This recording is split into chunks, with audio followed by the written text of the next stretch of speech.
this is Melanie Rice with JCTV back at the museum with Angie Snook, and we're here at the general store. Now, if you remember, a couple years ago we did do the general store at the old museum, but it's kind of spread out now and we can see a few more things. In fact, it looks really nice.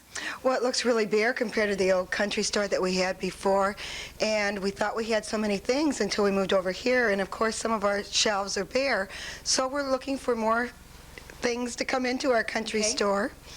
And it's changed a little bit, and we've been able to put out more things that we didn't have out before. Okay, and I remember talking about the stove with you in one of the exhibits at the old museum. You want to kind of go through that again? I thought it was really interesting.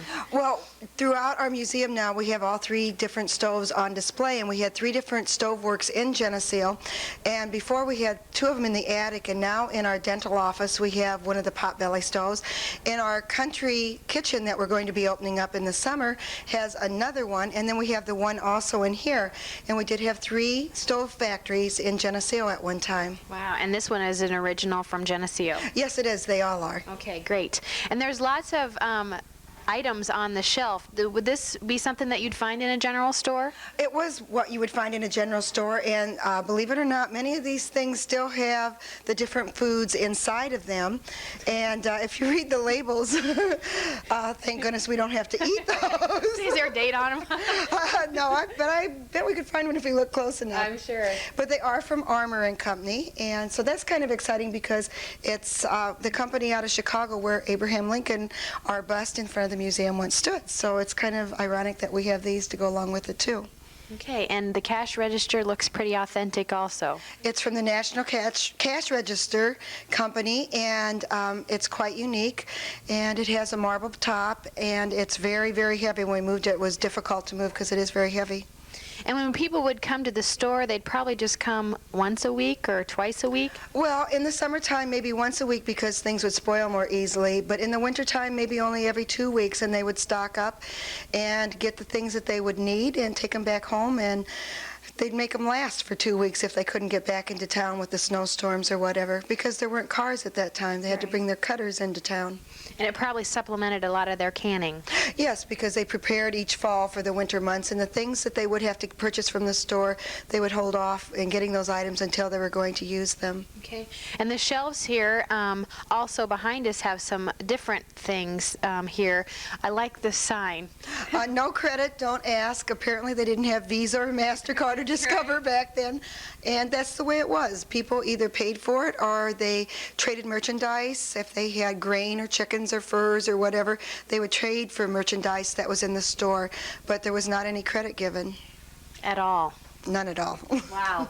And I know that you have an authentic clock here from the Old South School. Yes, we have an old calendar clock that was from the South School, and we're happy to have it hanging here in our kitchen or in our country store, and we're hoping to try to get it running too. And a calendar clock has not only the time, but it has the day of each month in it too. So that's pretty exciting, as if people didn't know what day it was or what month. Well, that's right. But if people coming in, that was probably an important part of the store. Yes, it was. Okay, and you also had some items from Rinks that they had brought in. Yes, we have a wonderful old coffee grinder. It's very, very large, and over Victorian Walk, many people said, "What is that? It's so big." And when I told them it was a coffee grinder, they would say, "Oh my gosh, you know, 1 people," but no, they would grind a lot of coffee and have it ready for customers to come in, because coffee was a very main staple at that time, and still is today. And even restaurant businesses that were little cafes, or even where they had the railroad stations would come in and buy bulk coffee and have the beans ground, and then they would serve it. So they would buy it in bulk. So that's why we have such a big one. But it's very ornate and very pretty. It looks very heavy. Also, there's a meat scale here that was from Rinks too, and I'm amazed at how many people have recognized the meat scale. So it must have been used for quite a few years and just pretty recently given to the museum. And this was also part of the Victorian Walk open house, and you said there were a lot of people that came through? We had almost 3,200 people through the museum, and we felt badly because there were many, many more people who wanted to get in and couldn't. But we are going to open in March, and we'll have our grand opening the first weekend in March on Saturday and Sunday from 1:30 to 4:30, and then we will be open each weekend, and then in June we will be open daily. So there'll be be welcome to stop in anytime, and we're excited to share it with everyone. And I'm sure they'll be amazed at how many things we have and how many new exhibits there are. And how many things have changed, I mean, since we've been doing this piece? Oh, it has. Even just before Victorian Walk, there was so much was unsettled and we didn't have finished, and we really have gotten a lot done. And you have done a lot of work to this room also. You've done a little wallpapering. Well, this was like this, and so we really did not have to do any wallpapering in this room, but we did have to tear out carpeting and redo the floors and paint the floors, and we did decide to paint them because originally they were painted floors, and so we went with the color that we thought was very appropriate, and Scott Lodge helped us design it and pick out the color, and he did a great job. Okay, well, it does look very nice. And the cases back there, would that be something that you would see in an old general store? Yes, these came right out of Geneseo. They were uptown in one of the grocery stores, and you would come in there and buy your grains and your seeds and different beans that you would either use for your family. In the springtime, they may have even had seeds in there, and you buy your seed and corn by bulk that you would plant in your garden. Well, it's beautiful.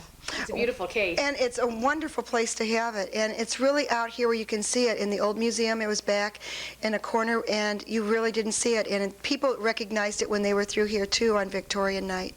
And when you talked about your spring exhibit, is there something special that you're going to do? Yes, in our changing exhibit room, we are going to have all the old merchants and advertising things from Geneseo dating back as far as we can go. And so if there's anyone that has anything they would like to donate to the museum and have it be a part of this exhibit, we'd really enjoy receiving it. And they can either call the museum, we have voicemail, and let me know. The number is 944-3043, and I would be very happy to get back to them. But our exhibit will mainly be around the Geneseo merchants that were here from 1855 on up. Okay, well, that sounds very interesting and very, I think a lot of people will find that is very interesting for them, too. Also, we have a number of old pictures that will be real interesting of storefronts, of people that were in the stores, the dress of that time, children who were sitting on benches because they weren't allowed to touch anything. And Mother was busy, and we had a bench at one time last year in one of the exhibits that we talked about, how there was a bar on one side and a bakery in the other, and the women did not cross to the other side. Well, the children had their boundaries as well as the women. That's right. Well, that's very interesting. Well, I'm excited about going to a new room next month. And we're planning on our Victorian bedroom right before Christmas. We did the little girls' bedroom, and we had wonderful feedback on that. And we didn't have the upstairs open on Victorian Walk, but it will be open when we open up in March. And the other bedroom has the Roderick R. Stewart bed from 1846, and we're going to show that and how the bed was a rope bed and the different mattresses on it, so it will be real interesting. Well, that sounds great, and I know we're going to get to the basement, too, one of these times. Yes, and it's very interesting, too. I'll put on my boots for that one. Okay, well, thanks a lot for your time again. Thank you, Melanie. You're welcome. And thank you. This has been Melanie Rice with JCTV here at the museum. Hi, this is Will McCombs at the Geneseo High School Wrestling Room, and we're here with a couple of the senior wrestling team, and this is Tom Anderson. Tom, what are some of the benefits you've had out of wrestling this season? This season has been kind of a tough season for us. We've kind of struggled this year, but a lot of the benefits have come through individual work and just preparation during practice, just trying to become a better wrestler yourself. And then I think once we do that, we all work harder ourselves. I think the team goals will come around too. What do you think is going to happen later on in the season? What are your goals for in February into the state tournament? I think just like everybody else's goals, we want to win conference, individual, and we want to have a good showing in the team portion of conference. And the main goal for us individuals as in wrestling is to make it a state tournament, so we're all trying to do that. We're here now with Sean Pippin, another one of the standouts on this year's varsity wrestling team. Sean, how's your season gone so far this year? Struggling a little bit this year. I've been juggling through weight classes. I started off at 30, had problems getting to weight, had a tough couple of tournaments in Chicago, so I'm going back up to 135 for the regional sectional state, hoping to do a little bit better. Season's getting better as I've been going up to 135, feel stronger, and I think that's where I'm going to stay for the rest of the season. What have the benefits been since you've been in wrestling thus far through your high school and junior high career? It's definitely kept me in shape. Baseball is my favorite sport, and it's definitely improved my baseball play, and it's kept me dedicated to things. I haven't gotten in any trouble, and it's kept me dedicated to my schoolwork, and it's been good for me all around. This is Aaron Wachtel, a senior on this year's varsity wrestling team. Aaron, how's your season going thus far? Well, not really good. I came off to a rocky start and got beat out at the beginning of the season at my weight class, but I got back in for Glenbard, and I get to wrestle conference, which is probably the main thing, and it's going to have a good ending, I think. I understand that you've been helping some of the younger kids wrestling. How's that going, and what's that all about? It's going pretty good. It used to be a wrestling clinic, which just taught kids how to wrestle, and this year they actually changed it to a club, so it's like a team for younger wrestlers, and it really helps. The guys who wrestled when they're little are always a lot better than the people who didn't. Okay, this is Jason Gray, a senior wrestler wrestling at the 125-pound weight class. Jason, how's your season gone so far this year? Really well. The whole team's wrestling pretty well. For me as a wrestler, the last few matches, things seem to be clicking, and at this part of the season, things just seem to be rolling because it's the latter part of the season. But real well. I know you've wrestled in the state tournament with the regionals and sectionals and such. How's that look for you this year? I'm hoping. My main focus right now is just getting past regionals.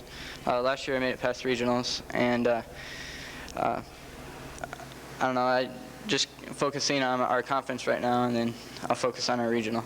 This is senior Nick Couture, and he's a relatively new wrestler, as I understand. Nick, can you tell us a little bit about what you think of the sport thus far? Wrestling to me, since I just started, it's really fun for me. It keeps me in shape.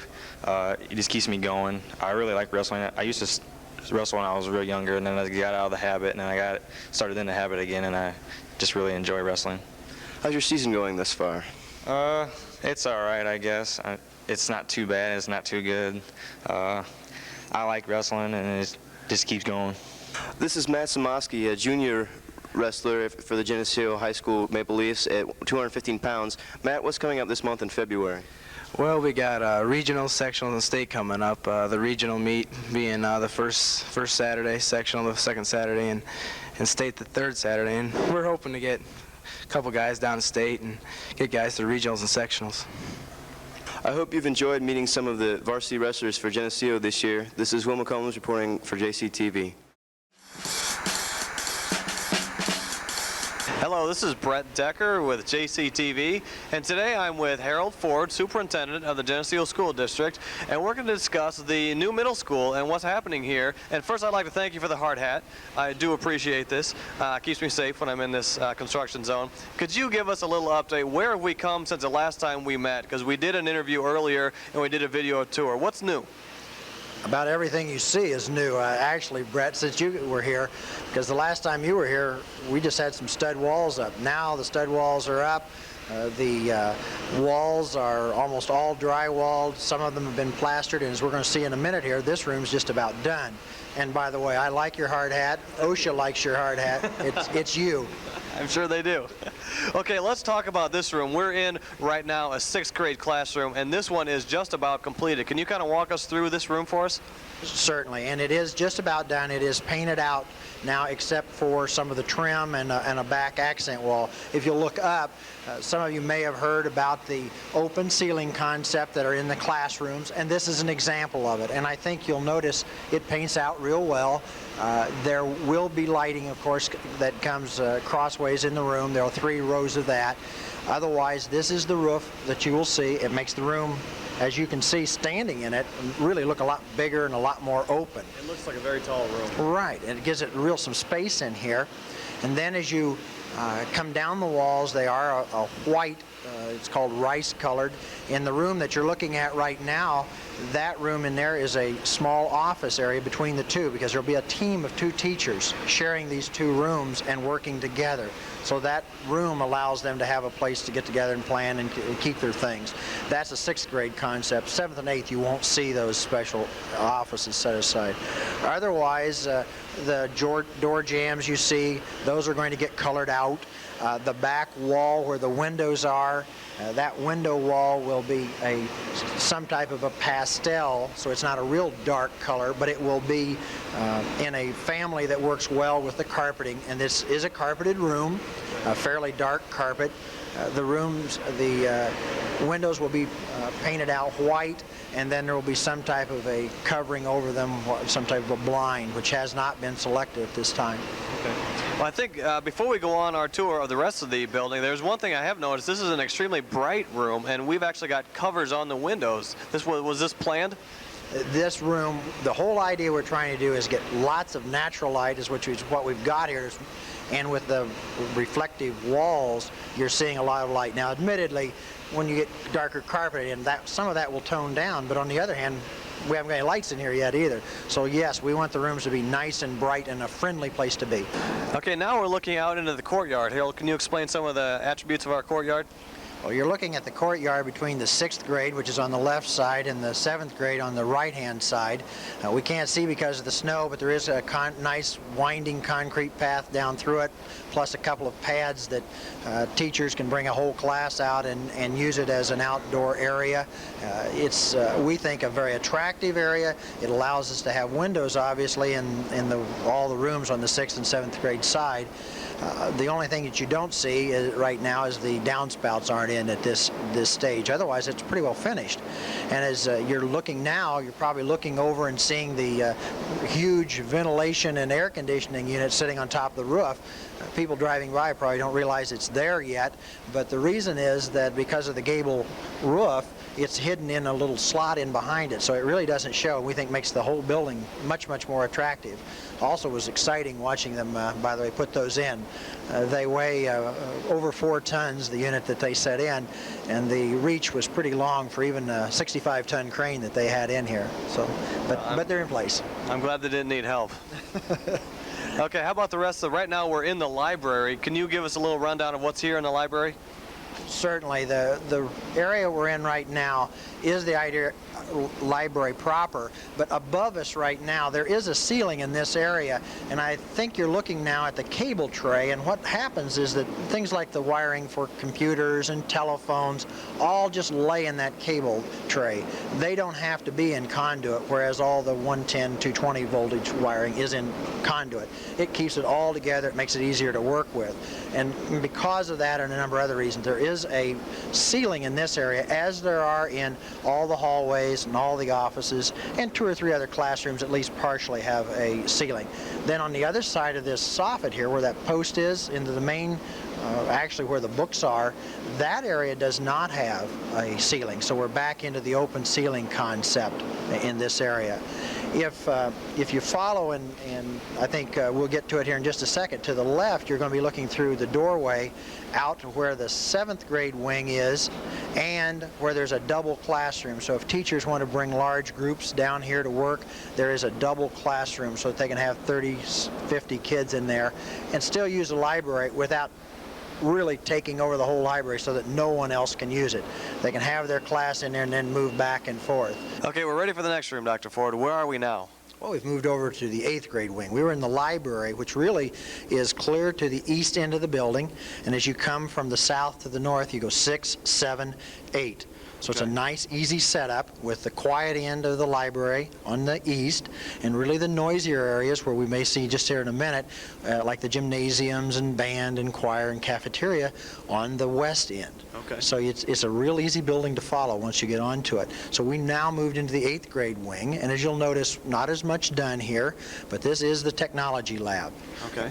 I think you'll see here that it is a fairly large room, and where we're looking across at the far wall, that will be an area where there'll be this classroom seating.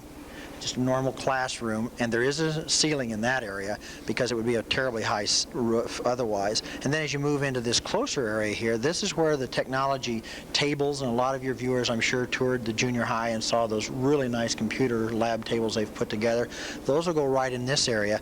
And along the far wall, those areas that you see there, those little rooms, there's a woodworking room, and then there's an area where there'll be the wash and clean up and the desk for the teacher. And then you're coming down to a storeroom, and then finally to an audio-visual individual room, so that there are a variety of things that he can move students into smaller areas and they can have quiet areas to work, and yet he has pretty good controls. You can see by the windows and areas so that the teacher can control the area. And as you look out the back window then, now you're looking to the north, you're looking out across to football fields and play areas out there. Okay, Harold, I'm going to guess right now we're in the band room. Good guess. I think they were looking out the doors to the hallway coming in, and we're now panning up on the wall and going around this area. You see this is quite a large room with a lot of ceiling area.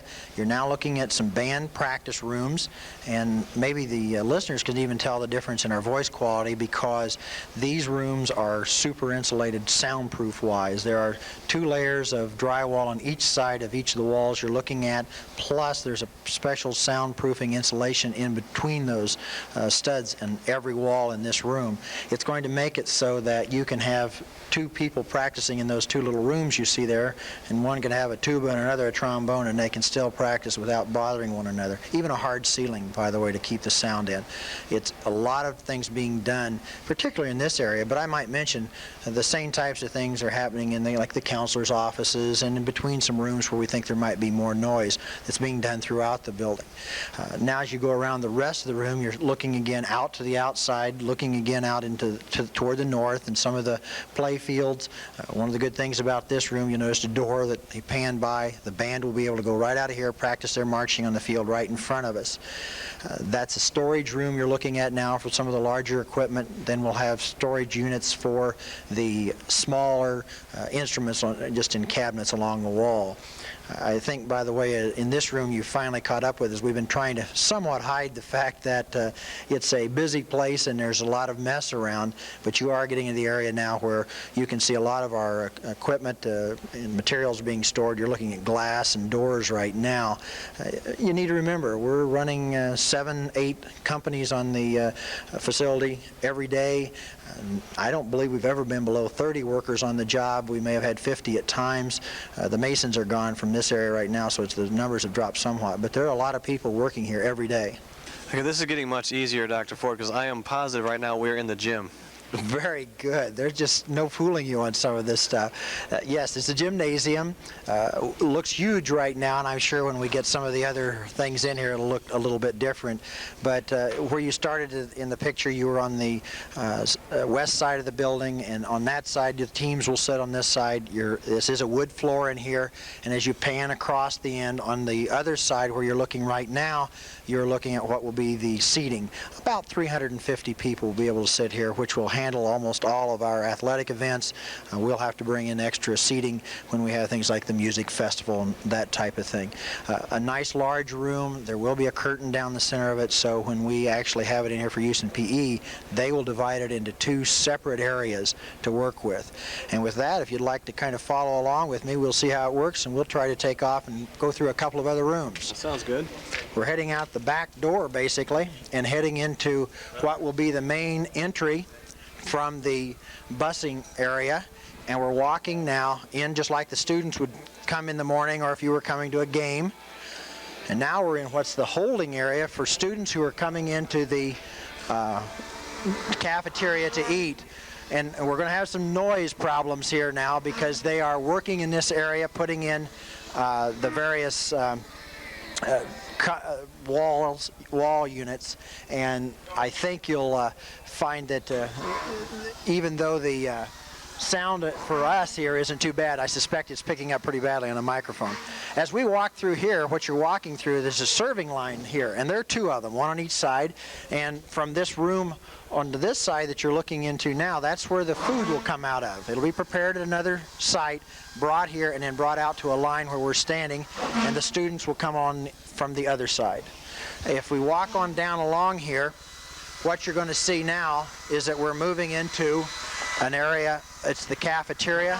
There was a covered soffit to such time as we got here, and we're into the seating area now, and in the seating area for one whole class in any one period, the actual tables will be in collapsible units that set up against the wall that you're looking at right now. and then they'll be pulled out when we need to use them. So it's a very simple arrangement, but yet lets us have this clear if we want it. If we want to have it for a gathering area where there's no seating, on the other hand, we can pull it out if we want groups in here or anything like that. Now if you want to keep going, and you'll see we are in the noisy side, and as from the noise we're hearing here, you'd think, yes, already it's the noisy side. But we've come from the large gym through the cafeteria, and now we're in an area called a multi-purpose room. You might call it a small gymnasium, but what we're working with here is that during the day, because we have 700 plus kids in here, we're going to need more than one gym in order to make it work. So this will be one area that will be used during the day, a lot of the time for 6th grade, but at times other different groups too. This floor in here is a soft cushion type pad. It is not a wood floor like is in the other gymnasium. This will also be used for practice, like wrestling practice and that type of thing. So you can see now this is the noisy end and how it comes straight across this west side of the building. And I think the layout now, and it's difficult to get this through to people because we have moved in little bits and pieces, but again, trying to say that the building is very well laid out so that the average student is not going to have to work very long till they figure out, okay, this is where I go, and very easy for them. And we, again, separating them, 6, 7, 8. I'm here with Roger Carlson, the field superintendent with Williams Brothers Construction. Could you give me an update of how are we doing on the middle school and how the project has been going? Yes, it's moving along very smoothly right now. Right now we're presently going through the interior of the building. They are painting the masonry walls. The drywall finishes going on. We're painting ceilings out, getting ready to start hanging the doors, putting up the acoustical ceilings, and I would say right now that we're probably shooting at maybe around the 1st of June, hoping to have this project complete. Okay, well that's exciting news. Could you? We also understand that there's a separate bid for the high school construction project, and Williams Brothers was also the winning bid for that one. Could you tell me how the high school is coming? Yes, presently today we are setting the structural steel out over there. The masonry is probably approximately 90% complete. The only thing we have left to do there is some brick, and we'll be, as soon as we get the structural steel and the roof deck down, we'll get the roof on, and then we'll try to get the floors thawed out so we can right away start doing the floors over there. So we'd like to thank Harold Ford and Roger Carlson for taking time out of their day to give us a tour of the new middle school. Looks like things are going along real well here. We're going to be back sometime in the late spring to kind of get a final look around when it's just about completed. We'd like to thank everybody again for watching JCTV, and we hope you have a good February. Hello, this is Brett Decker with JCTV. I'm here with Kai Swanson, Director of Public Relations of Augustana College. And Kai, we're standing in front of the Adanasoff Berry computer, or the ABC computer. Now, can you tell us what is that, and did I say it right? Yes, you did. Congratulations, Brett, because it is a tongue twister. What we have here is a replica of the first, what you can consider the first modern computer to use electronics, to use digital processing, and to use a binary system, which is what basically all computers are based on now. And this is a replica of that first computer, which was designed and built in the late 1930s at Iowa State University's Ames Laboratory by John Vincent Adanasoff and his graduate assistant Clifford Berry. Okay. Now, how does this tie with Rock Island and with the local community? Sure. Well, there's an interesting story about this. Adanasoff had been working on this conceptually, this idea, for some time. He knew that there was a way to get a machine to do very advanced, what we would consider algebraic functions, where you take an equation with an x and a y and a z, or maybe with an a, b, c, d, e, f, g, that many variables, and then turn it into something that a machine could do. At the time, a human computer, somebody, you know, with as much math smarts as you and I have, could sit down with something that had, say, 8 variables and 8 separate equations. It would take them about 8 hours to figure out how to do it. He was convinced a machine could do it faster. So he was working on this, at least in his head, and one night after a long day in the lab, he just hit a stone wall, and he couldn't figure out where to go next. So as he would often do in cases like that, he got in his car and he drove like a maniac by his own description, and he just drove to clear his head. And this was late 1937. He recalls that there was no snow on the ground, but it was very cold, and he remembers driving by Cedar Rapids and picking up Highway 6 and then dropping down, and all of a sudden he says he was in Davenport and decided he wanted to stop and get a drink. Well, in 1937, Iowa was dry. Now, wink, wink, nudge, nudge, there were places in Davenport where you could get a drink. He didn't know that, so he popped over the river and came here to Rock Island. Now, we'll never know which tavern he went to, but he did stop at a bar in Rock Island, and he took off his coat, he had a couple of drinks, and then, he says, suddenly everything in his mind came clear. And he had the concepts known as regenerative memory and logic sequencing straight in his head. And so with that, he, according to legend at least, wrote those down on a cocktail napkin, shoved them in his coat, got back in his car, drove back to Ames. He got back around 3 in the morning, hit the hay, and then later started working on it with this graduate assistant, Clifford Berry, and by about 1940, they had a working model. Now, this isn't... This actually isn't the first computer created. Now, how is this different from the first? What is this designation as the first what? Right. Well, if in 1937 you said the word computer, you were referring to one of two things. You were either referring to a human who was good at mathematician and was going to compute something, or you were referring to a device that was analog. It used big clunky disks, and if you can picture almost the way a clock works, as one disk would spin around, it would click another disk and another. The problem with that is that it was woefully inaccurate, and you would get wild variations in your answers and responses. What we have here is something that has many of the same features of a modern PC that you would use at home. It uses electronics, it uses amplifiers for an on-off switch. I think very central is it uses a binary system, which is you get an on or an off, a 1 or a 0, which is what all computing, supercomputing, personal computing, laptops, calculators, everything is based on that. So this was really the groundbreaker for that kind of thing. Now, if I wanted to have a computer today that did the same thing as this, how big is it going to be? It's going to fit in that hand you just held out right like that. You can take a handheld, a special calculator. It's probably not something you'd get, at the checkout aisle at Kmart or something like that. But you could take a specialized handheld calculator to do. I hope I get these right. You could probably do something with, say, 15 variables and 15 equations. The calculator would do it for you in less time than it takes you to punch in all of those equations. It would take you quite some time to punch in each one of those equations and know how to do it correctly. I mean, you'd still need to have a pretty good grounding in mathematics to do it, but the calculator could do it more quickly than it would take you to punch it in.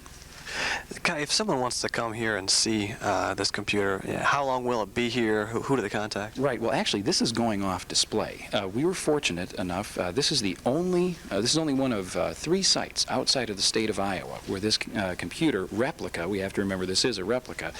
Is being shown. It was also shown at a national supercomputing convention in California, and then it was actually unveiled at the National Press Club in Washington, D.C. last fall. But it will be on display. Various sites around the state of Iowa, and probably the best way to find out its schedule and to find out really anything you want about this is to, ironically enough, use a computer. If you have access to the World Wide Web, you can check www.augustana.edu and then a /ABC. And then that'll take you to a special page dedicated to this with links to Iowa State University, the Ames Department of Energy Laboratory, and you'll also find a schedule.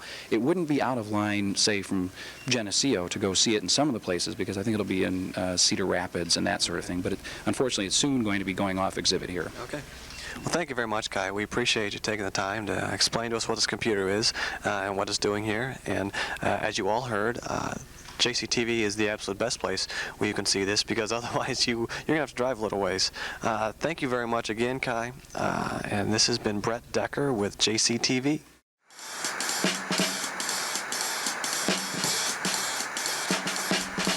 Hi, and welcome to JCTV. I'm Jody Edwards, and I'm standing with Ashley and Hillary Snodgrass. Ashley, you entered a contest. Can you tell us what that's all about? It was an Illinois Blue Book photo contest, and we found out about it from a letter that we got from the Secretary of State, and we took pictures, and we sent them in, and we won the contest for the state. Great, and what was your picture about that you sent in? Mine was at the new museum in the Abraham Lincoln statue, and it had the Abraham look-alike standing next to it when he gave like the little speech, and it was during the Sebin corn boil, and I just took a picture of them standing like next to each other. Great, and how did you find out about the contest? My sister entered it a couple of years ago, and we got a letter on it, and it tells us like what the title is, and so we just took pictures and sent them in. That's wonderful. Hillary, what was your picture about? My picture was at the Henry County Fair this year. It had two kids eating cotton candy. That's basically it. And what place did you win this year? I got first place. And how about when you entered it 3 years ago? What place did you get, and what was your picture about then? I got third place 4 years ago, and it was a picture of a farm scene and a windmill. Great. Can anybody enter this contest? Yeah, you just have to find out about it, kind of. And sometimes it's in the newspapers if you just look around for photo contests. Great job, girls. Congratulations. And this is Jody Edwards with JCTV, and I want to wish you a wonderful day.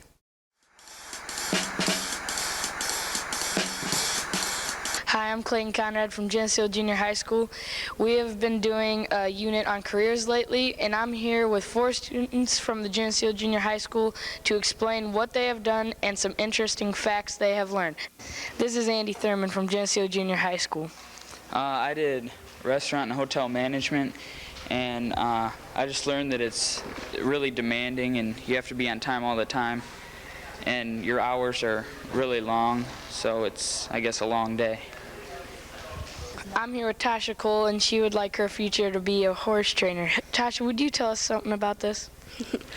I did horse trainer, and I learned that you earn $15,000 to $50,000 a year, and I really want to do that when I'm older. My next guest is Jeff. I did botany for my career, and I learned that it takes a lot of hard work because you have to go to college, a lot of college classes to do it, but it all pays off in the end because you get paid a lot of money for it. The next person I'll be interviewing is Kim Coons. I researched being a lawyer, and I learned that the average pay for being a lawyer is about $47,000, but it can go up a lot higher depending on where you work. Now with us is Chelsea Johnson. Hi, I researched real estate agent, and one thing I learned is that it's harder to sell a house than I thought. Now I'm with my teacher, Mrs. Anderson. Hi, we've been doing the career unit with actually Kathy Griffith at the high school. Started doing the career unit with the students. One of our goals with the career unit is to help them make some decisions on what they might want to sign up for at the high school, because the high school counselors come down. And I think the students and children really learn quite a bit from it. And it's an enjoyable process, as well as being kind of an art project and a research project at the same time. Well, that's about all for the show today. And thank you for joining us from JCTV.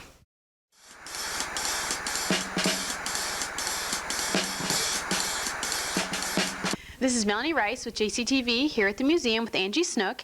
And Angie, we are standing in the master bedroom that the parents would be staying in, and you have some beautiful furniture pieces here. Yes, we were given a beautiful dresser from Mabel Brown, and also a bed that belonged to Roderick R. Stewart. And the dresser is a walnut dresser. It would be from the Victorian era, probably anywhere from the 1870s up to 1890. And this is what a typical dresser would look like in a bedroom, although this is a very beautiful one and very ornate.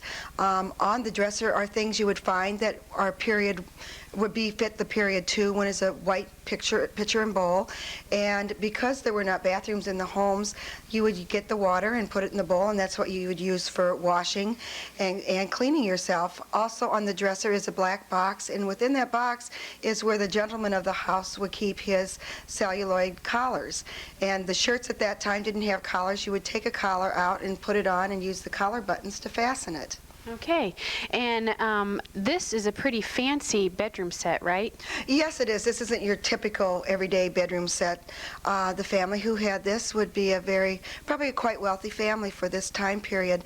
Along with the beautiful drawers are hidden drawers too, one in the front and one in the back. And many times they would keep personal items in there, or jewelry, or money that they didn't want other people to get to. So that would be their fireboxes like we have. Yes. Okay, and hanging there is a dress that you might see in a bedroom. That would be a very typical Victorian lady's dress, especially during the spring and summer months. They were white and cotton because they wanted something cool, because there was not air conditioning or fans then. I think uniquely too, the screen that is back there, almost every woman had a dressing screen that she dressed behind in her bedroom. And this is a typical one from the same period of time. Also shawls and a little capelet that would be used. And most of it we're getting ready for our spring showing, so we have a lot of spring materials out. Also the shoes are for summer and spring, they're white. And then the ones that are satin with, they have some silver beading on them, would be for a very special occasion, maybe a special evening out or a dance or something special. And they didn't really have a lot of clothes. Not typically. The people probably who lived in this home had more clothes than the typical family would. I do know that these people did have people who made their clothes out of Chicago, or would have even clothes sent from Chicago for them to try to buy. Okay. And over there, before we were on camera, we were talking about some of the pictures that are kind of unique to the room. In this room there are two pictures, and they are burial pictures or funeral pictures, and they have the picture of the deceased with the flowers from the funeral around them, and that's how they remembered their loved ones, through these pictures. And they would often hang them in their parlors and their bedrooms or their studies, and to remember their loved ones by. And really, they really got involved with, you know, when people did die, it was all in the home and it was taken care of that way, so that would probably just be a nice memento. Yes, and that was very much a part of life, as the birth of their children, death of the family All was in one equally, house. yes. That's right. Now we're going to look at the bed. That looks like a typical nightgown that a woman would wear? Yes, and what's kind of unique about the nightgowns too, they would embroider the top part where the arms and the bodice part, and once the bottom part wore out, they would save the top part they crocheted and put a new bottom on it, so it would be used over and over again. And this is a summer gown also, that it's also long, but it's also made of white cotton. And this one is a rather fancy one. It has a lot of lace on it and inlaid embroidery on it, plus the top bodice part that had been hand crocheted. It sure makes you feel guilty about the things that we want. Yes. Because of what they didn't have. And I noticed that the quilt there on the bed is different than the quilt hanging there on the bed. Well, there's a log cabin quilt on the bed, and Josephine Edwards gave us that. And the backing of it is a real pretty paisley.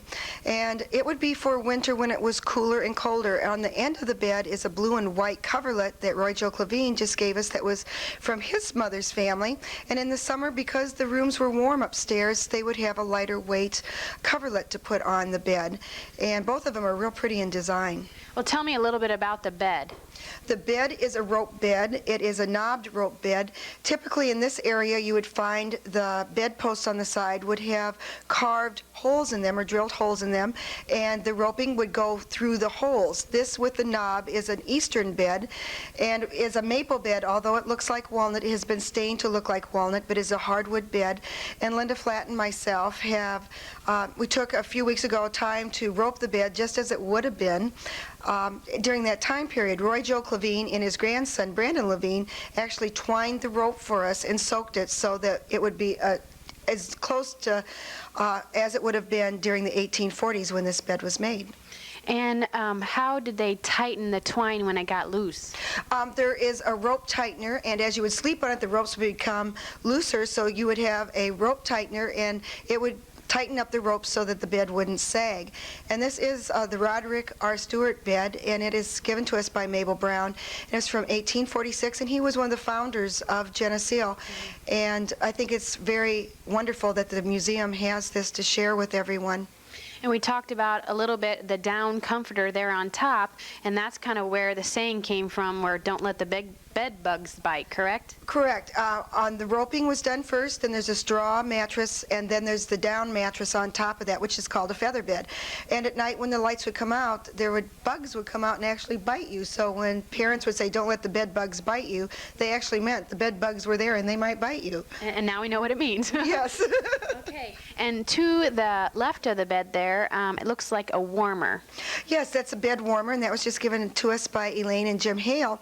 And that's quite unique to the city of Geneseo, too. And you would put hot coals in it and put it under your bed at night to help keep you warm, because there wasn't any central heating systems in our homes. This room is very fortunate. It has a white marble fireplace, but most homes didn't. And in this house, originally all the bedrooms upstairs did have marble fireplaces to help keep the people warm. But in your typical home, they would not have these fireplaces, so it'd be very cold. And more than likely, the fire would then burn out. It wouldn't be burning all night. No, they would have coals, and sometimes even burn coal in the fireplaces, and it would burn throughout the night, but by morning the coals would be cold. So the bed warmer many times would still be warm in the morning. It would at least keep you warm underneath your little bed. And I don't even know how to transition to this, but we have a chamber pot right there at the foot of the bed. You want to talk a little bit about that? Yes, because there was not any inside plumbing. People had what they call chamber pots under their bed. And if you needed to use the bathroom in the night, often this pot would be used. And then in this home, there was a servant's quarters, so one of the servants' job would be to go around to all the bedrooms in the morning and empty and take care of the chamber pots and clean them and put them back for the next night's use. God bless them. They deserve that. Right, no kidding. And that would be a rookie's job, I'm sure. And behind us, we have a beautiful piece of furniture here. You want to talk a little bit about that? Well, as I stated before, when we did the children's bedroom, there weren't closets in the homes during this time period because of taxation. So every room would have a wardrobe, and this wardrobe is very typical of what you might find in a woman's bedroom. And in it are her shoes, and these are all very special shoes. There's gold ones that would be for very special occasions. Her fans, which were very important, extra quilts, hats, anything that the woman might use. Also, probably her husband would have some things that he could put in here, too. And on the bottom shelf is another place that he would keep his collars and cuffs and cufflinks for his use. And we have some jewelry in here, too. And as the seasons change, we'll be changing this exhibit, too, so you'll be able to see different wardrobes for different seasons. Right. And the shoes did not look very comfortable. Were they made locally, or were they sent for? They were probably sent for, and the women had very small feet, and even if they didn't, they tried to pry their feet into little tiny shoes to make them appear as they were smaller, and it would cause lots of foot problems later on. Right. Same with their waists, right? Yes, waist cinchers were real big, too. Yeah, no kidding.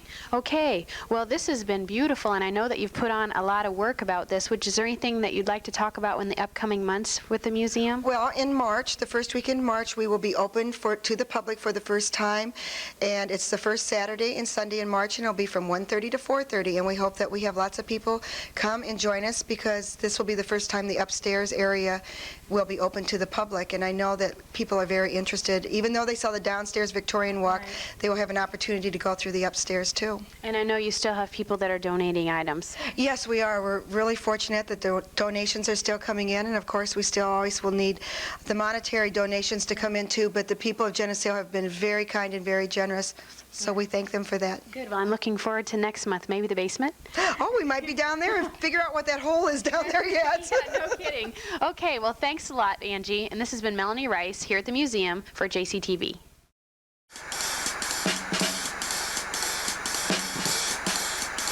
Hi, Clint Rice reporting for JCTV. I'm here with Laura Miller, and Laura Miller's got kind of a unique story. Laura has won herself quite the crown called Queen of the Hill. Laura, you're a junior this year at Geneseo High School and a member of the girls basketball team. Give us an idea first on how the girls did this year. I'm not quite sure how they finished record-wise. We had a pretty good year.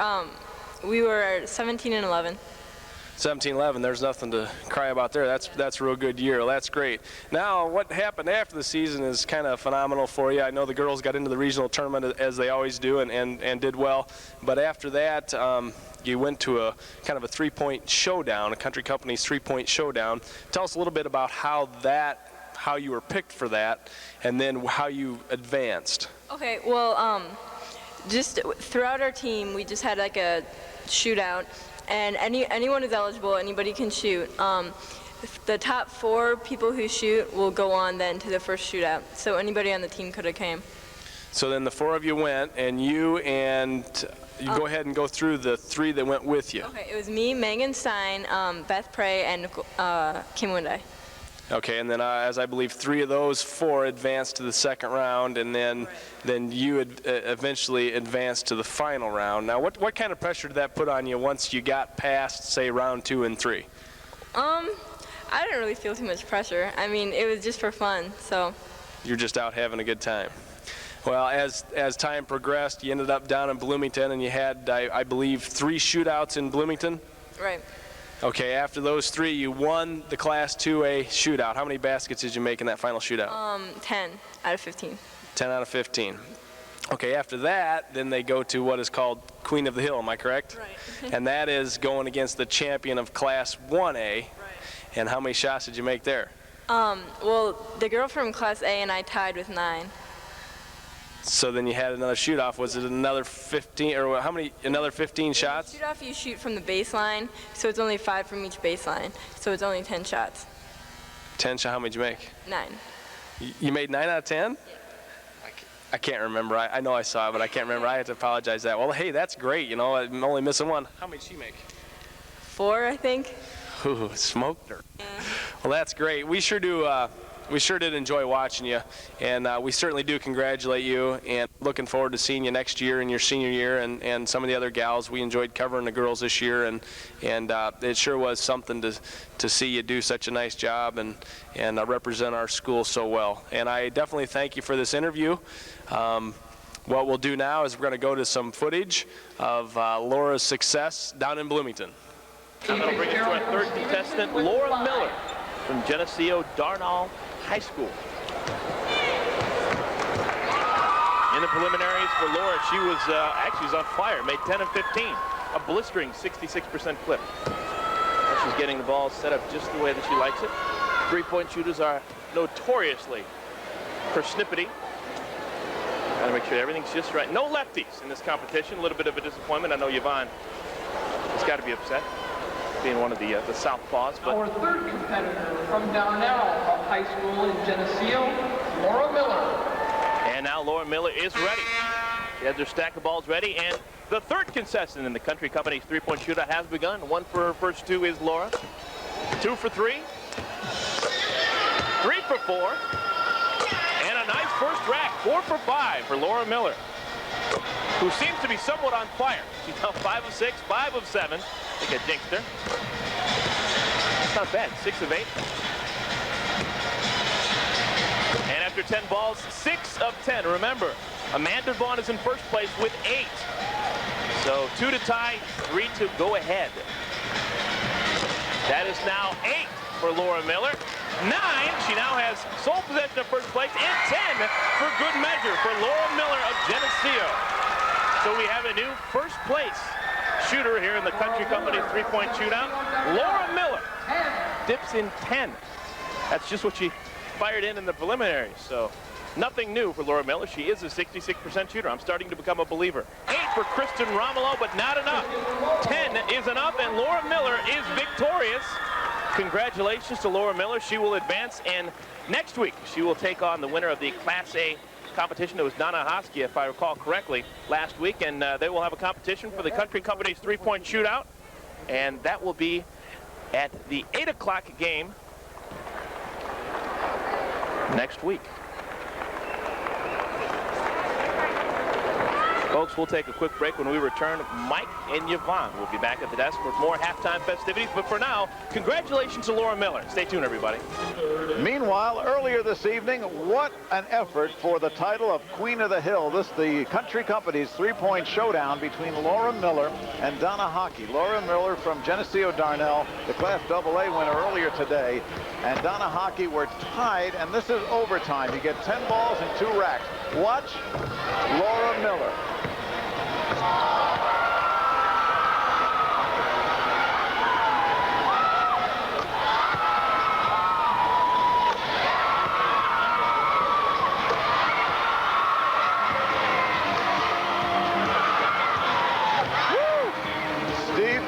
Eat your heart out. 9 out of 10, and that makes Laura Miller from Geneseo Darnell, you bet, no doubt about it. She is queen of the hill, our country company's three-point showdown. Wow. Get the tape and save that.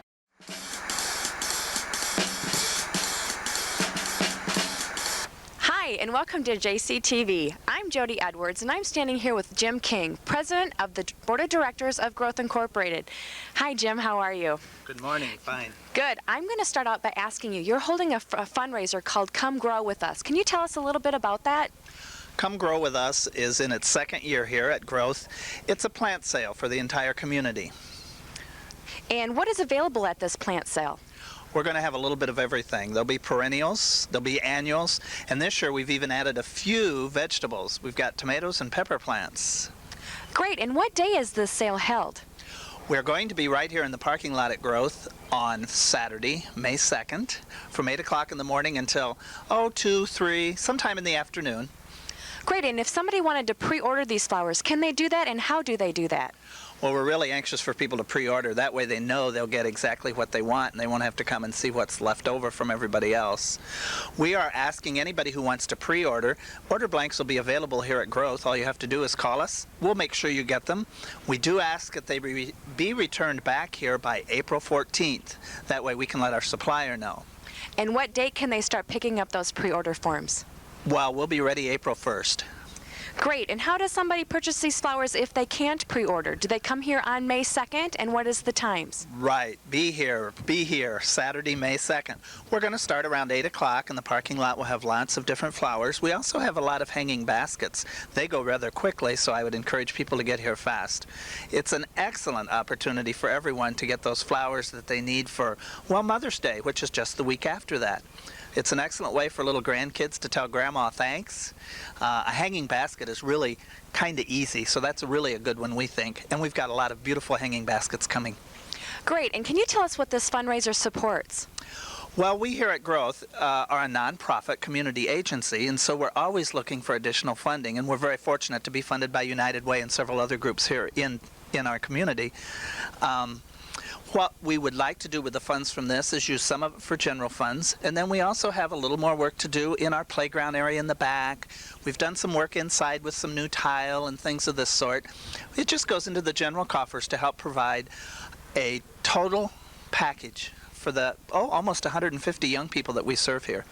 There may be some people in Geneseo that don't know what Growth Incorporated is. Can you tell us what it is?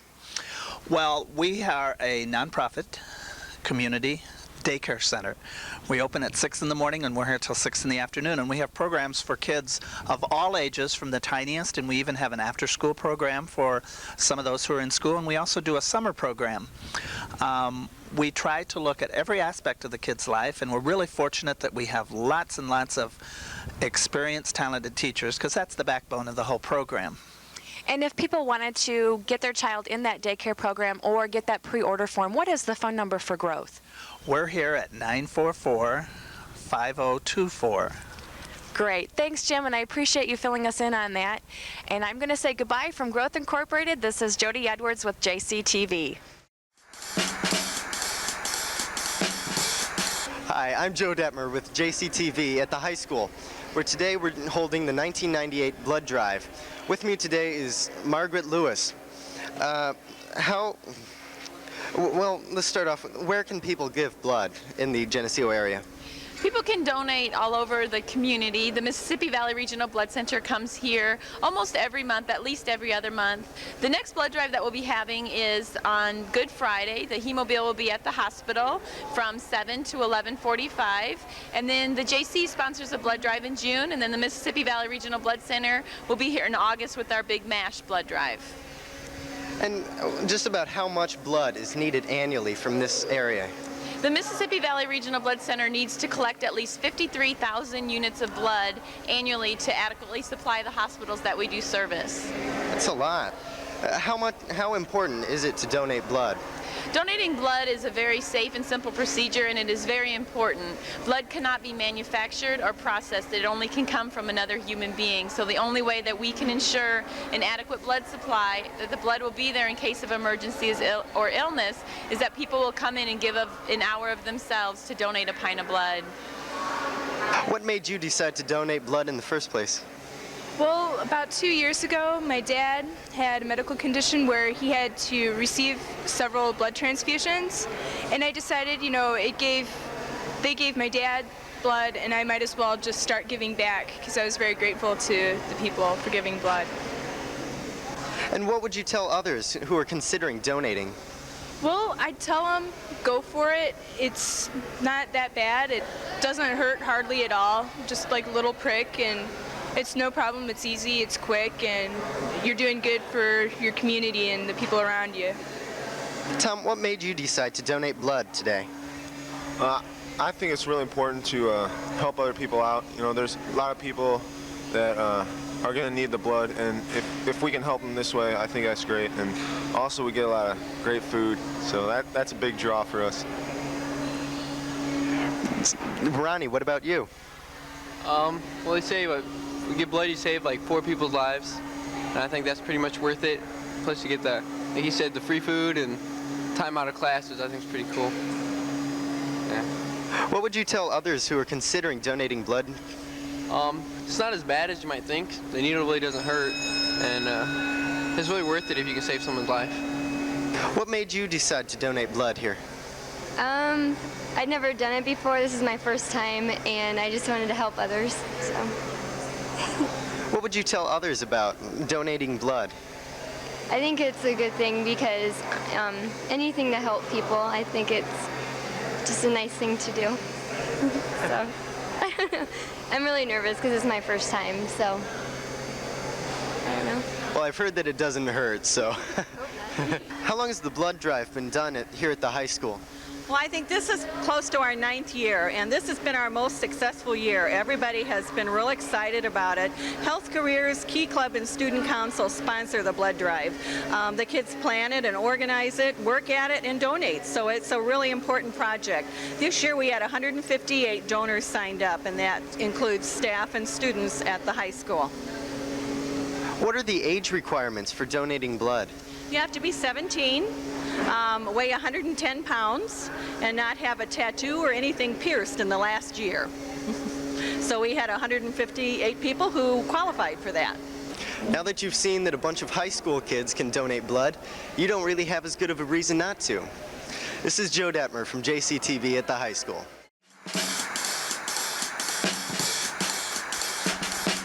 Hi, this is Melanie Rice with JCTV here back at the museum, and as we promised, we'd show another room, and we're in the optometry office of Dr. Zimmerman. I'm here with Angie Snook. Angie, there's a lot of stuff in here. Yes, some of this dates back before Dr. Gifford Zimmerman's to his father, who was a traveling optometrist before you had to be licensed. And he went around Henry County, went to the farms and to the different people in the area, and brought his case with different lenses in it. And they have different varying degrees, just as when you go to the optometrist today. And he would go and use the different lenses to see which would help you see better, and then make your glasses right there on the spot. And I noticed that all the lenses are round. That was probably what we saw in pictures and why everyone's glasses were round. Yes, and then they could immediately just put them into the different frames, and they wouldn't have to go back to the doctor. The doctor wouldn't have to make another house call.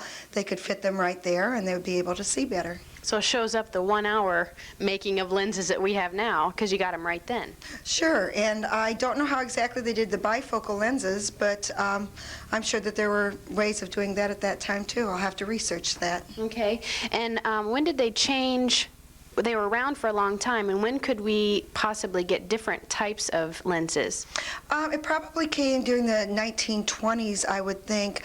I know that some of them were oval more than rounded, okay. But then when it came to the other different shapes, that was later on. And when dentists then had to have a license to practice, and they were considered a doctor, and they would have their own office, and you would go to their office to have your optometrist's needs met. Okay, and next to Dr. Zimmerman's picture there at the top of that case, it looks to be like I don't know, something that you would look through to see if you could read something, correct? That's what I think it is. I think it's a way to see if your reading vision was okay and if you were getting new lenses, if they were the proper strength for you so that you would be able to see your best. Okay. And over here to our far right, we have an actual chair here. Well, this is quite an optometrist chair compared to what we see today, although the measures they use into testing the eyes are very much the same. The chairs have gotten smaller, and it probably looks a little less intrusive, but the same job is being done today. It just looks a little different. Yeah, it looks pretty bulky. Yes, it is. Yeah. It was very heavy to move it up here to this area. I'm sure. And what part of the house is this office in then? Well, this is in the north side of the house that was built in 1855, and it's off the upstairs master bedroom, so it's probably a nursery or maybe a dressing room. Okay. And Dr. Zimmerman's family was the one that donated the bust, correct? Yes, last June 15th of 1997, the Dr. Gifford W. Zimmerman family donated Abe Lincoln's bust in his memory, and it was this time last year everybody was really very excited to find out who the donation came from, and we were busy trying to get the little mini park made, and so that we could have on Father's Day our celebration of the donors, and a celebration just that the museum was given such a wonderful gift. Okay, and being that this is March and this will air in April, I know that you've already opened the museum again, correct? Yes, we opened last Saturday and Sunday, and we are now open every Saturday and Sunday from 1:30 to 4:30, and we had a real nice turnout, and we hope that each Sunday that we'll have more and more people come through. I did want to say we had a couple comments. We have over 14,000 different artifacts in the museum, and several people came through and told our docents that they had given something and they didn't see it.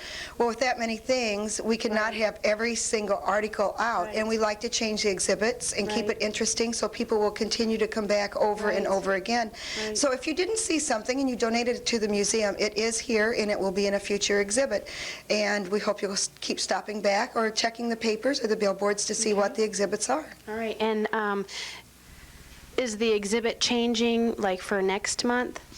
It will, excuse me, it won't probably change until June because we just opened, and they usually run about 3 months, but we're still working on the children's corner and center. Actually, it's larger than a corner now. This summer we're working on the country kitchen and want to get it up to date and how we want it. The exhibit room that is off of that will be changed too, and we'll be doing hopefully wedding dresses and bridal displays, and so I think that'll be a real fun thing to do for summer. Also, our gardens will be working on them, and they will be open for people to come and visit, and that's exciting too. And we also dug up a herringbone brick walkway, and we're going to restore that, and so people will be able to walk through the back using it. And if you do come, you can go through the whole house, unlike the Victorian Walk, correct? Right. The upstairs and the downstairs is both open, so you'll be able to visit both stories of the house. Okay, excellent. Well, I appreciate your time again this month, and this has been Melanie Rice with JCTV.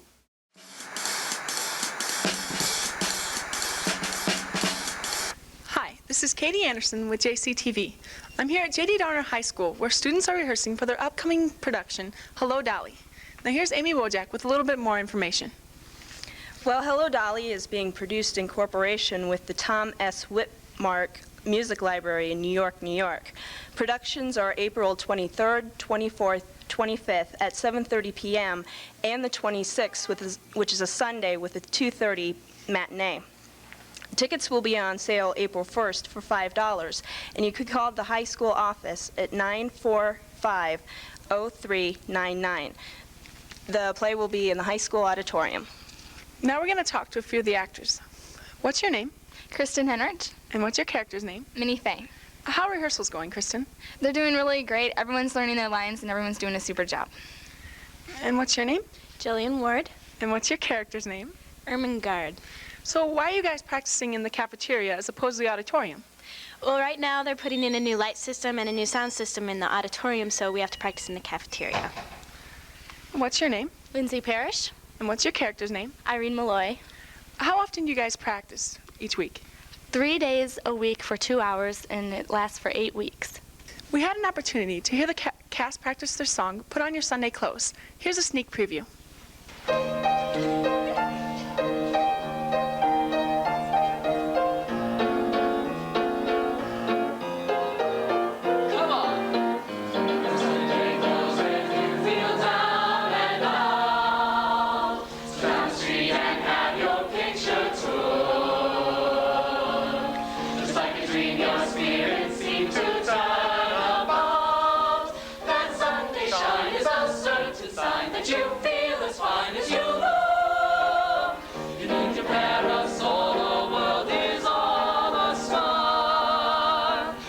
makes you feel brand new down to your toes.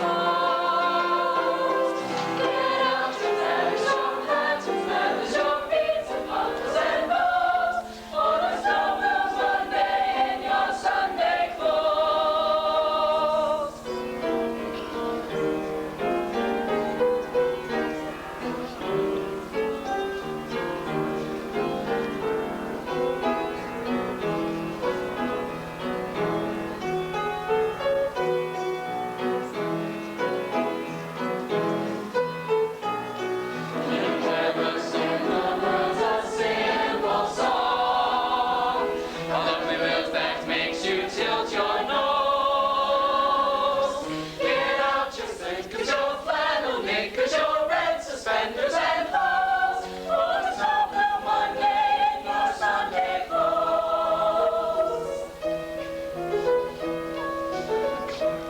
Ermengarde, stop sniveling. Don't cry on the valises. We haven't missed the train yet. Thank the Lord. Lovely, you're improving. Now get all 11 pieces. We're 7 minutes late. Oh my God. All aboard! All aboard!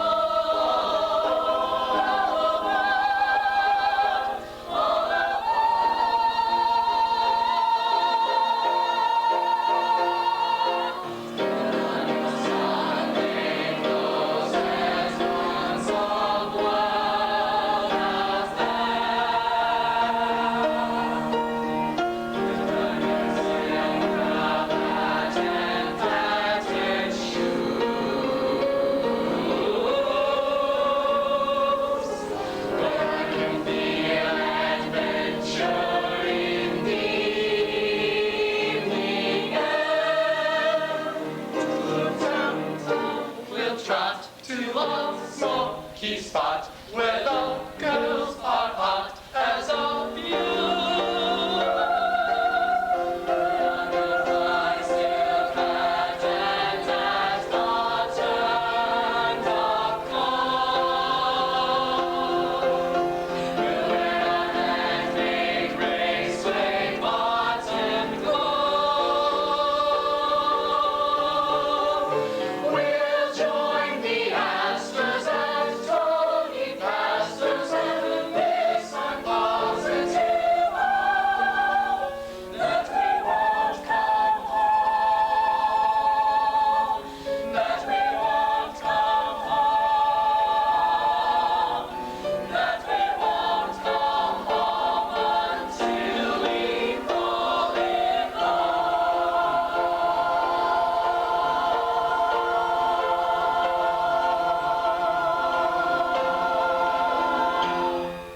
Hope you can make it out to come see the play, Hello, Dolly. This is Katie Anderson with JCTV.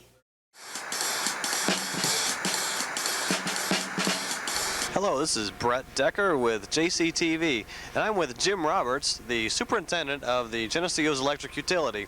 Jim, we're here in the electrical plant, and can you give us an idea of what is this plant used for, and specifically where does Geneseo get most of its electrical power? Well, initially the plant was put up to provide electric service to the city, and all of its electricity was provided from here. Back in 1971, a connection was made to Iowa Illinois Gas and Electric Company because of the fact that it was a high cost of oil during the oil embargoes. And so from that time on, the plant has been used primarily for peaking during the hot time in the summer, and also for a backup situation should we lose the connection with Mid-America Electric Company. Okay, so typically a lot of these generators that are in here aren't always on. However, we're standing right in front of one of your oldest electric generators, and this is actually being replaced. Can you tell us why are we replacing the this old one? Well, this older engine here has, as I understand it, saw service in World War II in the Department of the Navy. And it's been a good engine here, but it is time to move on.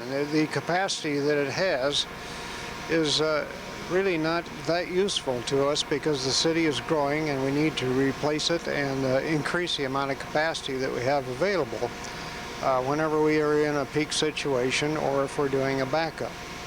Whenever we do a backup, we have to have the same amount of capacity here that we would have coming over the power line from Mid-American.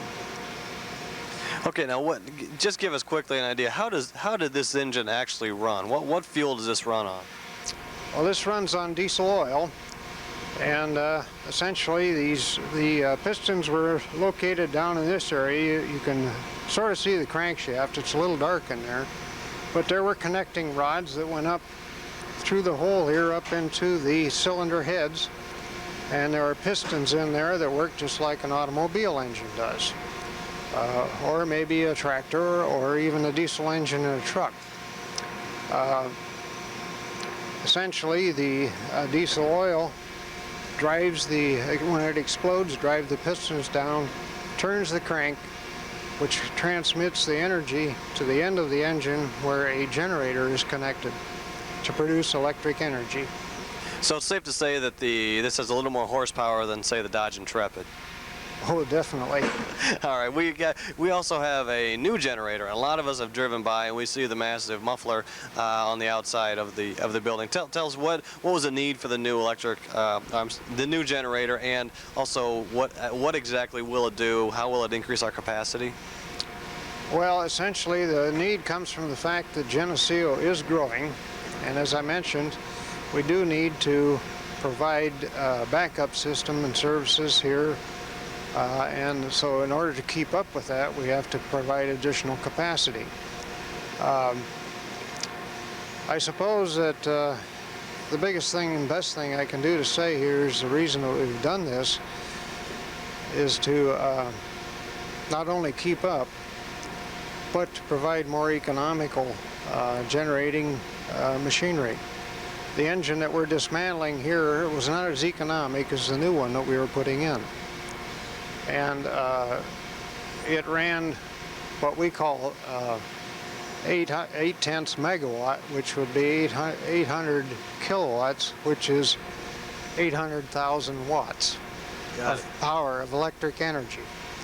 And that sounds like a lot, and it is, but it's not enough.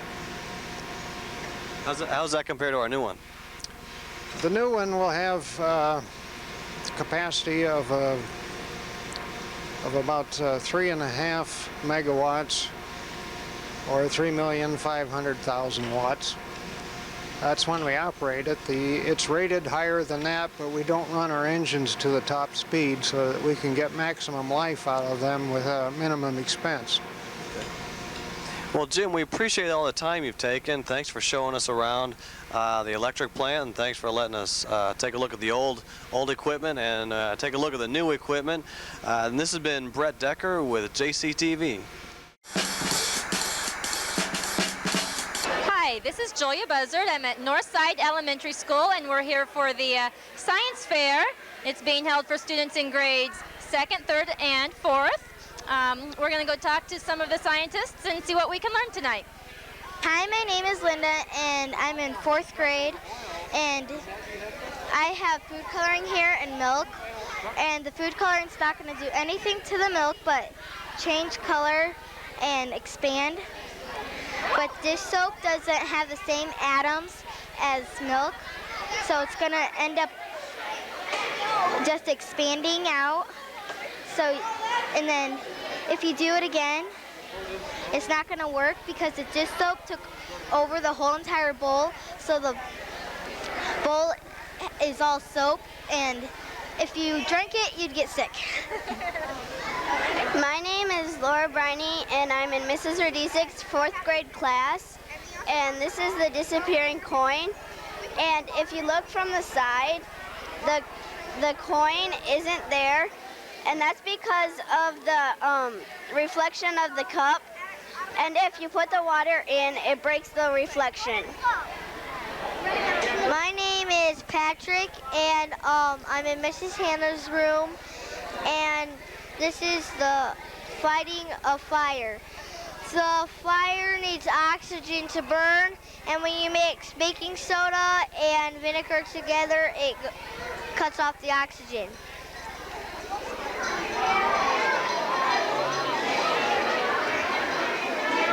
I'm Callie West, and I'm in Mrs. Hannah's class, second grade, and I have a project on air. That's how it works. The first thing, the most easiest thing to do is you blow across the end of a bottle and then see what happens to a crumbled up piece of paper inside. See if it comes out or stays in, and then blow straight in and see what happens then. And then the second thing to do, there's a cup and then a ping pong ball inside. You blow into the cup and see if you can get the ball out without touching the ping pong ball or the cup. And the second thing to do is you set 2 ping pong balls about 10 inches apart, and then you blow with them through a straw, and they're supposed to move together. My name is Sarah Turner, and I'm in second grade.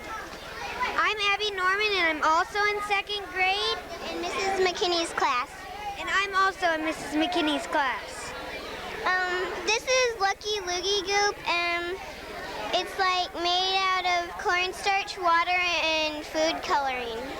You can like hold it in your hand and it gets all hard, and then we let go, it gets soft. It takes a little bit to get soft. And that's what it looks like.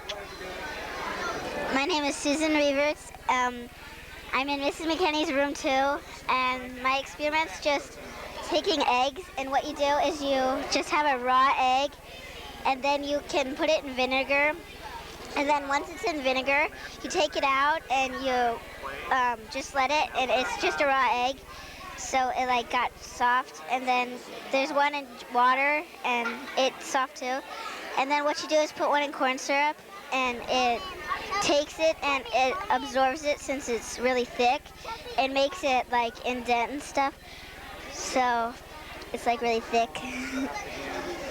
My name is Paige Carpentier. I'm in grade 2nd, and I made amazing balloon, and this is one of them. This is an example.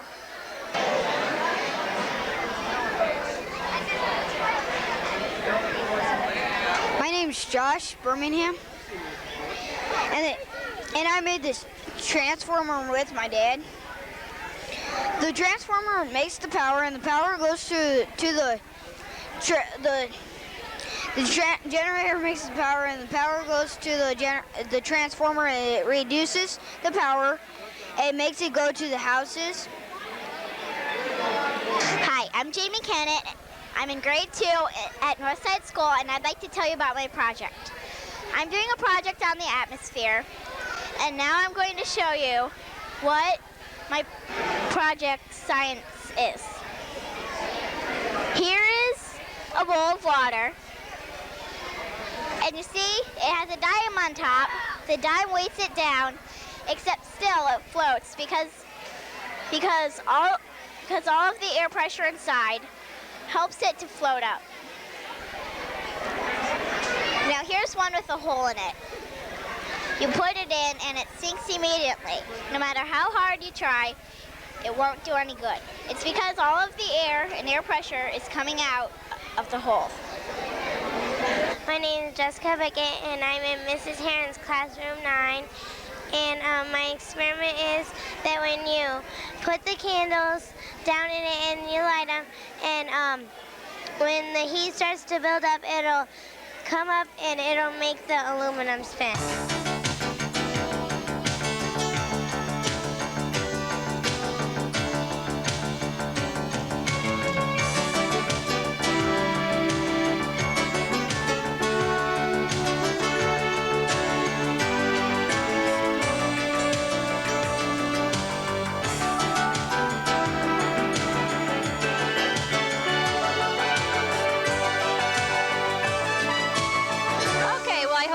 learned a little bit about some of the science projects that were done here today. This has been Julia Buzzard with JCTV. Hi, this is Melanie Rice with JCTV here at the Historical Museum, and here in the exhibit changing room, and I'm here with Angie Snook, and she's going to show us how we wash our clothes.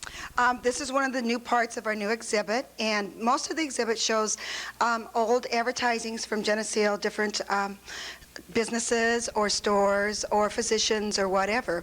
And with us today is this old washing machine, and it has never been on exhibit before at the museum. Okay. And this was before there was any electricity, and it was run manually by the woman of the house. And as you can see, it's wooden and tin, and this is the apparatus that would clean the clothes. You would put it into here, okay. And then we have this bolted up because it is very heavy. Okay, let's show them how they do it. And then you would have to put this little lever up to hold it. Okay. And then you would use your hands to agitate it back and forth. Now that's heavy. I can tell. That's really heavy. You could really get some good muscles doing this. I see you need to work on your agitating. Yes, my agitating's not too good. And they would make their own soap out of lye. And sometimes they would grate their soap to make it into a powder or a flake. And they actually made their own powder. Later on, there were other flakes and powders that were available, even special things to use for the baby's room or the baby's clothes. And most of the soaps you would be able to use them to scrub your floors or wash your windows and your clothes. And Monday was usually always the wash day. Okay. And they would always have to hang them out because there were not clothes dryers at that time. Right. And then after they would bring them out of here, this is the wringer. And you would wring them through here into the rinse, and then you would rinse them in here and wring them again, and then you would put them in another bucket and take them out when they were to dry. Okay, now what did they actually use the washing boards for? Well, the scrub board would be for areas that were really stained, and they would scrub on there. Okay, and I'm holding something here. This is a granite wash pan, and it looks very pretty. These are nice, hard to find, and this is a real pretty marble, blue and white marble. And you would soak your clothes in here or use the scrubber to scrub it and get the stains out. Okay. The clothes didn't have a lot of color back then, a lot of wools and cottons. And one of the things like you're wearing would be made... I did not bring this from home, I promise. It was made from a feed sack, and you could buy feed in a sack such as you have on, which is printed fabric, and the mom or the grandma would make clothes from them, and a lot of the children's clothes or the aprons, not their probably Sunday wear, but their other clothes were made from feed sacks. And this is pretty thin material. Yes, it is. And, you know, that was only used for feed once, and then people wore it. When you think of feed sacks, you think of something heavy, and I was surprised when I felt this material. Because we think of it as being more burlappy. Right. Exactly. And these were not. These were 100% cotton, and they were pretty tough and durable, but they were able to be used many times over just for sewing projects. And they probably did not have a lot of clothes either. No, very few clothes compared to us now. Right. Several everyday dresses, and that's why they always wore aprons or things on their hair, and then their Sunday wear, and that was it. Okay. Well, that would be easier to wash, I suppose. Let's go and look at some of the things that you have on exhibit. People probably don't know, but Geneseo had a place in town where they made cough syrup. This is called Broncatone. It's made by the Delta Laboratories Incorporated in Geneseo, Illinois. And you would gargle it. It was 20% alcohol, and the price was $1.25. And really, 20% alcohol is very strong. Now almost everything is alcohol-free for children, and children could actually use the Broncatone, so I'm sure they slept very well. Yes, I'm sure. And so about what... This one has not been opened. We can try it if you'd like. About what year was this, do you think? I would think probably in the 40s. I know Dr. Waters was one of the doctors involved in the laboratories of making this, and it was really a big thing for Geneseo to get their own manufacturing company, especially of cough medicine of some sorts. Okay. We also had a Band-Aid place. Yes, we had a Band-Aid factory in Geneseo. This is earlier. This is probably just the turn of the century, maybe 1910 at the latest. I think probably more like 1906. It was here for several years, and then it was sent to Chicago, as many of the different businesses did. They moved on, especially when the railroad came through. Then they moved to Chicago, to bigger areas. Okay. We also have our first airmail letter, correct?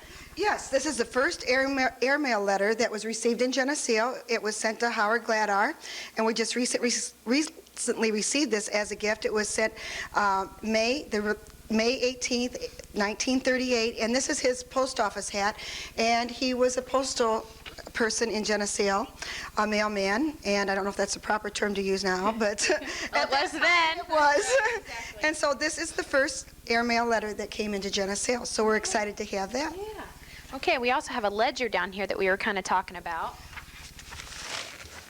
This is really fun. This is from 1913. It's from O'Brien's grocery store. And we had fun the other night just going through this to see what people bought what in Geneseo. You could buy Shinola for 10 cents, Link sausage for 10 cents, and then Lyman Johnson bought mustard for 15 cents, coffee for 60 cents, yeast for 5 cents.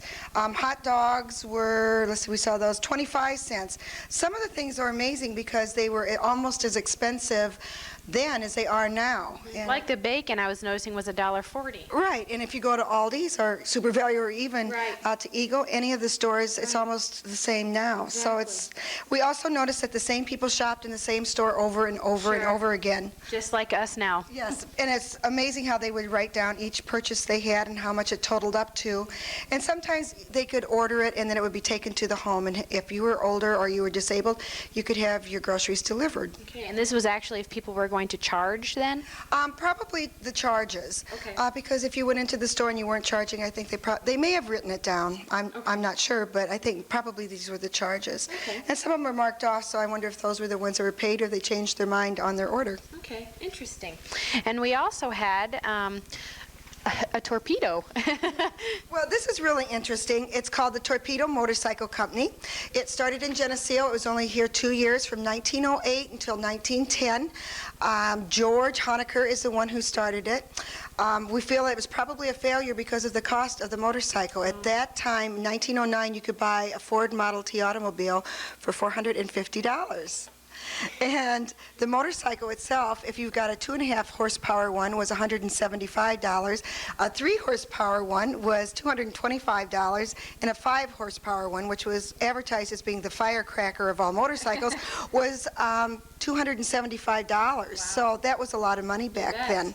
It was also advertised that it went from New York to Chicago, and it traveled 800 miles round trip and only spent $1.75 on gas. Wow. Are there any left in town? There's not any in the whole United States other than one that we know of, and it's in Pennsylvania. Wow. Well, that's amazing. We'd love to have one. I'm sure. Well, do you have anything else in here that you wanted to go through? This is the factory where they were manufactured, and it's where the Thrifty Wash is. Oh, okay. And so people are probably familiar maybe looking at the building, but that was the home of it. All right. All right. Well, is there anything else that you wanted to add this month? Other things, well, I think that I would like to announce that I've accepted the position as curator of the museum, and I will be starting in June, and I will be here full time. We've had lots of calls and lots of people coming in, and they're anxious to be able to come every day instead of just weekends. Right. And we'd also like to invite everybody to stop in on Saturdays and Sundays from 1:30 to 4:30. We have lots of groups already making reservations for Victorian walk time or for our Christmas display between Thanksgiving and Christmas. So if they're interested, to give us a call and please book their tours so that we have a slot for them. But we will be open every day, and that will help too. Okay. And this room will be open for like the next few months then? Yes. Well, I'm going to change this display in June, and hopefully it'll be a bride display. Okay. But we want to leave this open because it's only been up actually about a month and a half. Right. Okay. Well, thanks a lot, and congratulations on your new job. Thank you, Melanie. You're welcome. And this has been Melanie Rice here at the Historical Museum with Angie Snook for JCTV. Hello, this is Brett Decker with JCTV, and I'm with Joy Dwyer and Beth Kastorf at Sheila Ray's Dance Studio, and we are at the Heart Fair. Beth, can you tell us what is the Heart Fair? The third graders of Geneseo and Atkinson both study a unit on the heart, and then as a culminating activity, we're invited to Sheila Ray's by the school nurses to learn more about the heart and have some fun. Well, great. Hey, I've got a floor plan of what the Heart Fair is all about, and let's go through all 7 stations. Joy, can you tell us what is in the fitness activity station?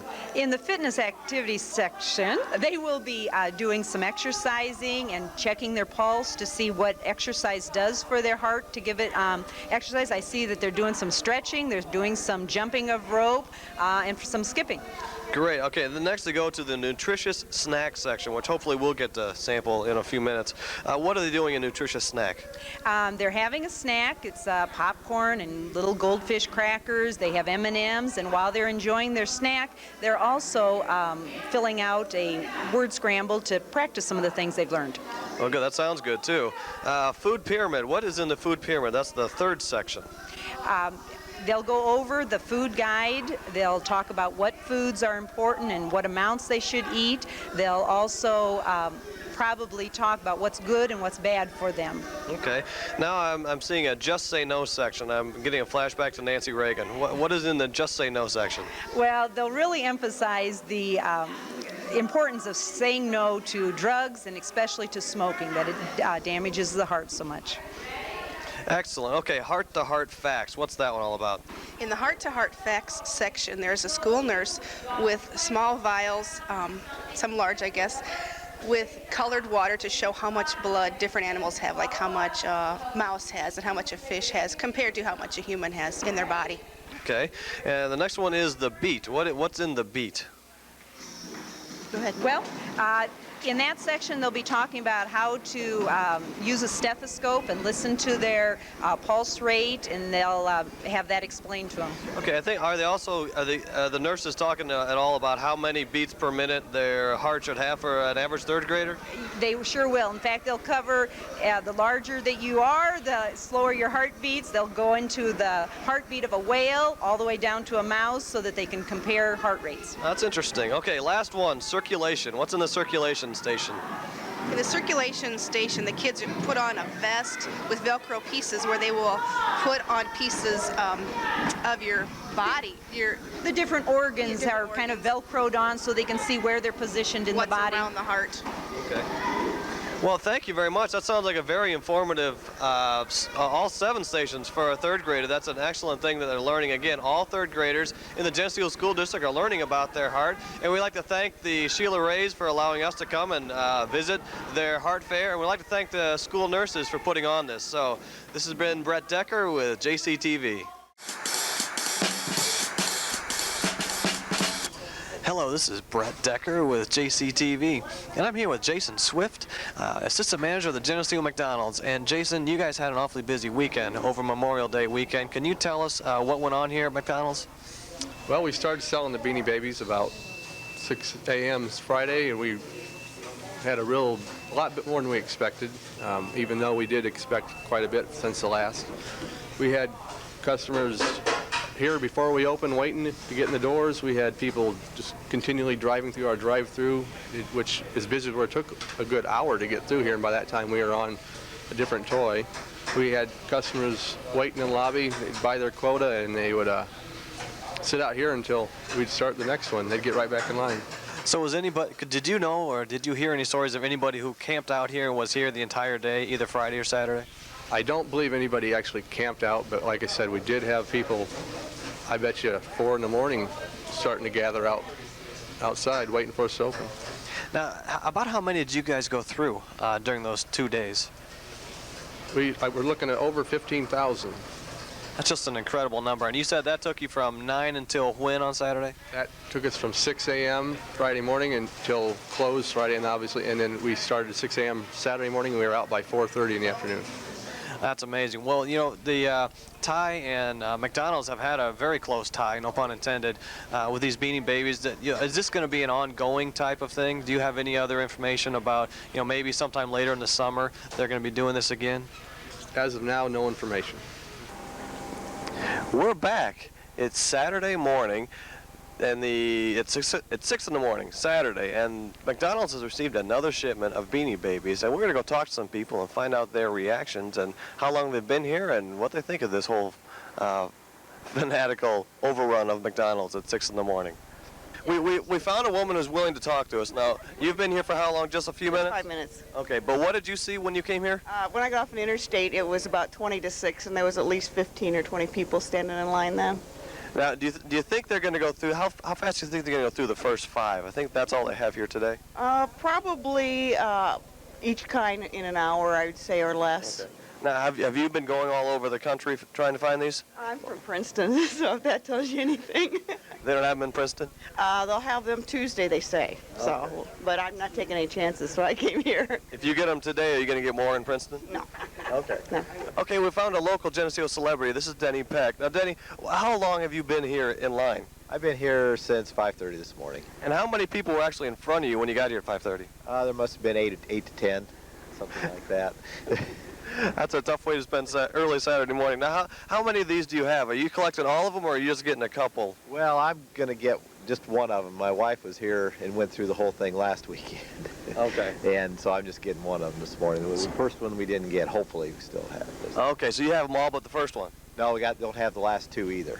Okay, are you going to try and get those two? Well, my wife will probably, and my kids, actually, my kids are the ones that want them, so yeah, probably will. Okay, well, thanks, Denny. We appreciate this. I'm hoping this craze goes pretty soon. It's lived a long time. It has. It has. Okay, we found another gentleman who was early in the line. He's already come out, and it's only, what is it, about 5 after 6? Sir, what is your name and where are you from? Jim Waters from Coal City, Illinois. Now, how come you drove all the way to Geneseo for this, or were you just in town? We were down here last night to see my son and that, and we happened to see that they had them, so we drove back this morning to get them. Okay, what time did you get here? 5 o'clock. 5 o'clock, and what place in line were you?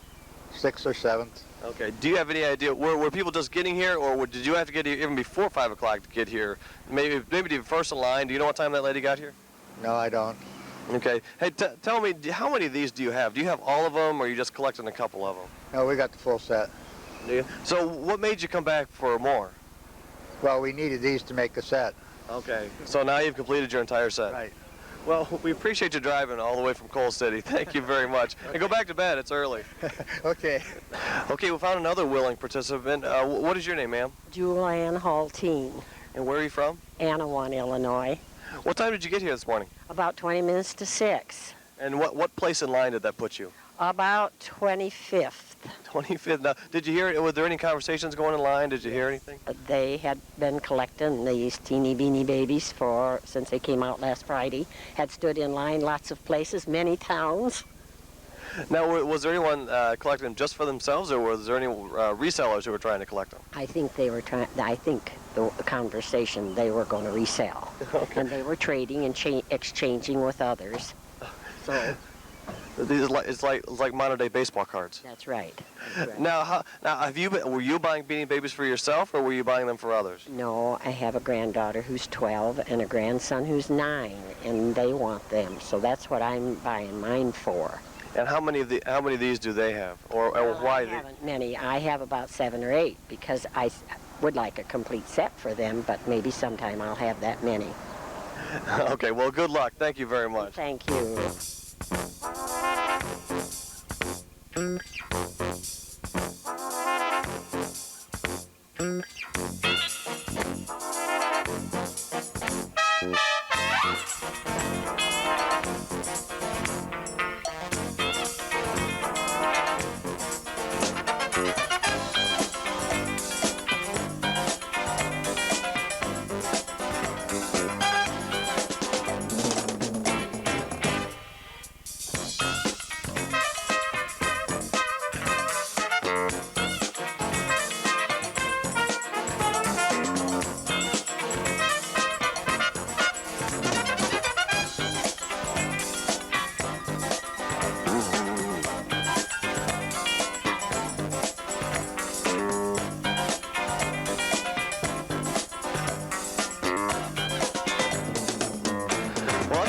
From McDonald's, it hasn't been too much of a mob scene today, but again, it's 6 in the morning, extremely busy. I'm sure McDonald's appreciates the teeny beanie craze. I hope you've enjoyed this segment, and this has been Brett Decker with JCTV. Hi, this is Melanie Rice with JCTV, back with Angie Snook here at the Historical Museum, and we're outside this month, and Angie's going to talk a little bit about the flag and the significance and kind of what's going on outside. Well, if you've driven by recently, you'll notice that we have a flag and another light up, and we added to our little park area a flagpole and a flag that was donated by the Geneseo DAR, and it's quite significant. It was flown over the Capitol of the United States on Abe Lincoln's birthday in recognition of the Geneseo Historical Association, so we feel real fortunate to have that flag and to be able to present it and have it for the public of Geneseo to see. Okay, and you also have a plaque here. Yes, this is a flag plaque that also states that this is authentic, it really did happen, and that the DAR and Lane Evans had arranged for this for the museum, and we really thank them for that. And you guys have done a lot of work here with this park. Yes, we have, and it's appreciated and enjoyed by everyone. The Gettysburg Address is here from that used to be at the city park, and with our Abe Lincoln, we have a lot of tourists who stop by and see, as well as local people who just come and enjoy it. Along with the flag edition, we also have a new edition here on the south side of the museum. You want to talk a little bit about the sidewalk? Well, yes, when we purchased the house, the sidewalk was not visible. There was dirt and grass growing over it, and we felt that there was something underneath it. So we started to dig it up, and below it was all this beautiful brick pathway that was original to the house. And over the years, with the rain, it had been covered with mud and grass. And so some of the men volunteered, and women as well, and dug up the sod and the dirt and found the original brick sidewalk. What was too low, so then a group of men had to bring it up and put new sand underneath and relaid all of the bricks identical to what they were before. And it's a herringbone pattern, which is quite unique. It also is curved, and so probably this is well over 100 years old. Wow, and it looks great. It's wonderful, and it's really catches people's attention, because while I'm working here in the office, nearly every day someone's here walking back, looking at the flowers, and at that time barely anyone came to this side of the building. Well, it's very inviting, and I know you're going to try to do some new landscape things with the museum here in the front pretty soon. Yes, we're starting a 5-year projection plan, working from the front to the back, and it's going to take us a while to get everything organized and how we want to do it. It'll take a number of years before we get it the way we want it to look, but it's going to be beautiful for the community. We're starting with the front part, and we're going to mulch and grass, and we're asking people if they have any hostas. This is the time of year I know people are separating theirs or need to get rid of some. If they would like to donate them to the museum, we are looking for hostas to use in the front part, and they would be a welcome addition to our new gardens. Okay, and you want to talk a little bit about the porch? Are you going to do some things with like the baskets and stuff? Yes, we're going to have hanging baskets and ferns, and we're decorating the front porch as it would have been originally in the Victorian times. We have pictures that we have, and we hope to sometime in the near future restore the front porch with the original pillars. Similar ones are as close as possible as we can to the original pillars, and have it look exactly like it did in 1855. And it will definitely be a showcase. Yes, we think so. Okay. Not only are you beautifying the front of the place, but you've also done a lot of work to the back of the museum. Yes, the Geneseo Garden Club, which is new in Geneseo, offered to help set up an herb garden, and they've been working back here for the last 3 weeks and building an herb garden where there wasn't one. They had to tear out the sod. There's many different kinds of herbs. They've made a little pathway for which people can walk back in there. We're also going to have paths behind the big evergreen also. We think this will be real special because the people who would have lived in the home at this time probably had herb gardens because they actually use the herbs in their everyday life, in their cooking or even for bathing, whatever, for different scents. So the herb garden plays a real important role. We'd like to have people come and stop by and see it. It's far from perfect yet, but we're working hard, and as the season changes, the flowers keep changing, and just the different aromas in the backyard of the museum are wonderful. Each day I come here and something new is blooming and is out or is about to come out. So we invite people not only to come to the museum, but to visit our gardens as well. And you'll be here full time pretty soon. You'll be able to smell a lot of things every day. Starting in June. Probably the 2nd or 3rd of June, because I have to clear my classroom and take care of things, and after 21 years there's a lot to clean out. Yeah. And then I will be here daily at the museum, so I invite people to stop by and get to know us and see what we're doing. All right, well thanks a lot, and it looks great. Thank you, Melanie. All right, this has been Melanie Rice here at the museum with Angie Snook for JCTV. Hello, I'm Keith Kennett with JCTV, and we're here today outside of Turpin Motors with Tim Turpin, and we're going to talk to Tim about the Adopt a Highway program that Turpin Motors volunteered to do earlier this spring. And Tim, if you could fill us in a little bit, exactly what does that mean that Turpin Motors has adopted a highway? We see the signs on Route 6 as we head west out of town, but what exactly does it mean? It means 3 times a year, maybe it's 4 times a year. We head out, we adopted a mile of highway out east of town here, I'm sorry. Oh, yeah, east of town. And we clean up both sides of the road for a mile out, 1 mile out, 1 mile back. Well, I have what would be the directional offset of attention deficit disorder, and actually I meant to say east of town, that is correct. Okay, so you do this 3-4 times a year, and do you get guys from the shop, or is it one person, or what do you do? We try to recruit about 6 people, about 3 each side, and then one guy drives a truck. And 3 people walk down the highway with their orange vests on and their big orange garbage bags and their sticks and pick up all the trash. We load it up into the back of the truck in the trash bags, and you take it up to the state garage and get rid of it. And how much trash do you get? I mean, is it like a bag, or how much do you end up with? We've only done it once so far this year, and we ended up with, I think, 6 or 7 bags of trash in 1 mile, which I found to be quite a lot myself. But yeah, that sounds like a lot, and as you drive down the road, you probably don't notice that there's that much, but being involved in a Adopt a Highway section with Kentech TV, it's amazing how much garbage there is out there. This is true. Why did you guys decide to adopt this section of highway? Well, I don't know if we got to pick exactly, don't know how that worked. I do know it's close to dealership this way. We pretty much just wanted to give something back to the community, I think, and get involved. It's kind of a group project too, I guess, gets everybody out doing something together. It was not too much grumbling, I guess, so worked out rather well. Well, and that's real nice that you guys do it. I know the campground too has adopted a section. Hopefully there'll be other businesses and stuff that step forward, because it really does make a difference. When you get done, it looks really good. Yeah, and 6 or 8 bags of garbage, I mean, that's a tremendous amount. Well, Tim, thanks very much for talking to us about it. We kind of jumped in on you here last minute, and we appreciate it. And if anybody is interested in adopting a section of highway, I'm sure you could contact the people at Turpin's, or even give Kentech a call, or the Department of Transportation, and they can fill you in on all the details. But it really isn't a lot of work, and it's really a nice way to help spruce up and make the community look a little nicer. So thanks again, Tim, and this is Keith Kennett for JCTV. Hi, this is Julia Buzzard with JCTV. I'm at the Humane Society of Rock Island County with Rich Glessner, the Executive Director, and we're just going to talk a little bit about his program here. Rich, why don't you start out and just tell us a little bit about your facilities, and also, what the difference might be between your shelter and some of the other Humane Society or animal control facilities in the area. Our shelter is the only no-kill shelter in the Quad City area. Because we're a no-kill shelter, that means we don't receive any funding from any outside sources, no governmental agencies, no cities, no counties, no governments. On the Illinois side of the river, the city of Moline, the city of Rock Island County, they all maintain their separate animal controls, and then we're a private shelter that we do strictly adoptions. The difference between us and the animal controls have been funded by the cities, they're hired by the cities, staffed by the cities or counties to actually maintain animal control. They pick up strays, they pick up any wild animals, or they trap wild cats that are in your neighborhood. They also maintain rabies vaccines and your licensing fees. We don't have any jurisdictional,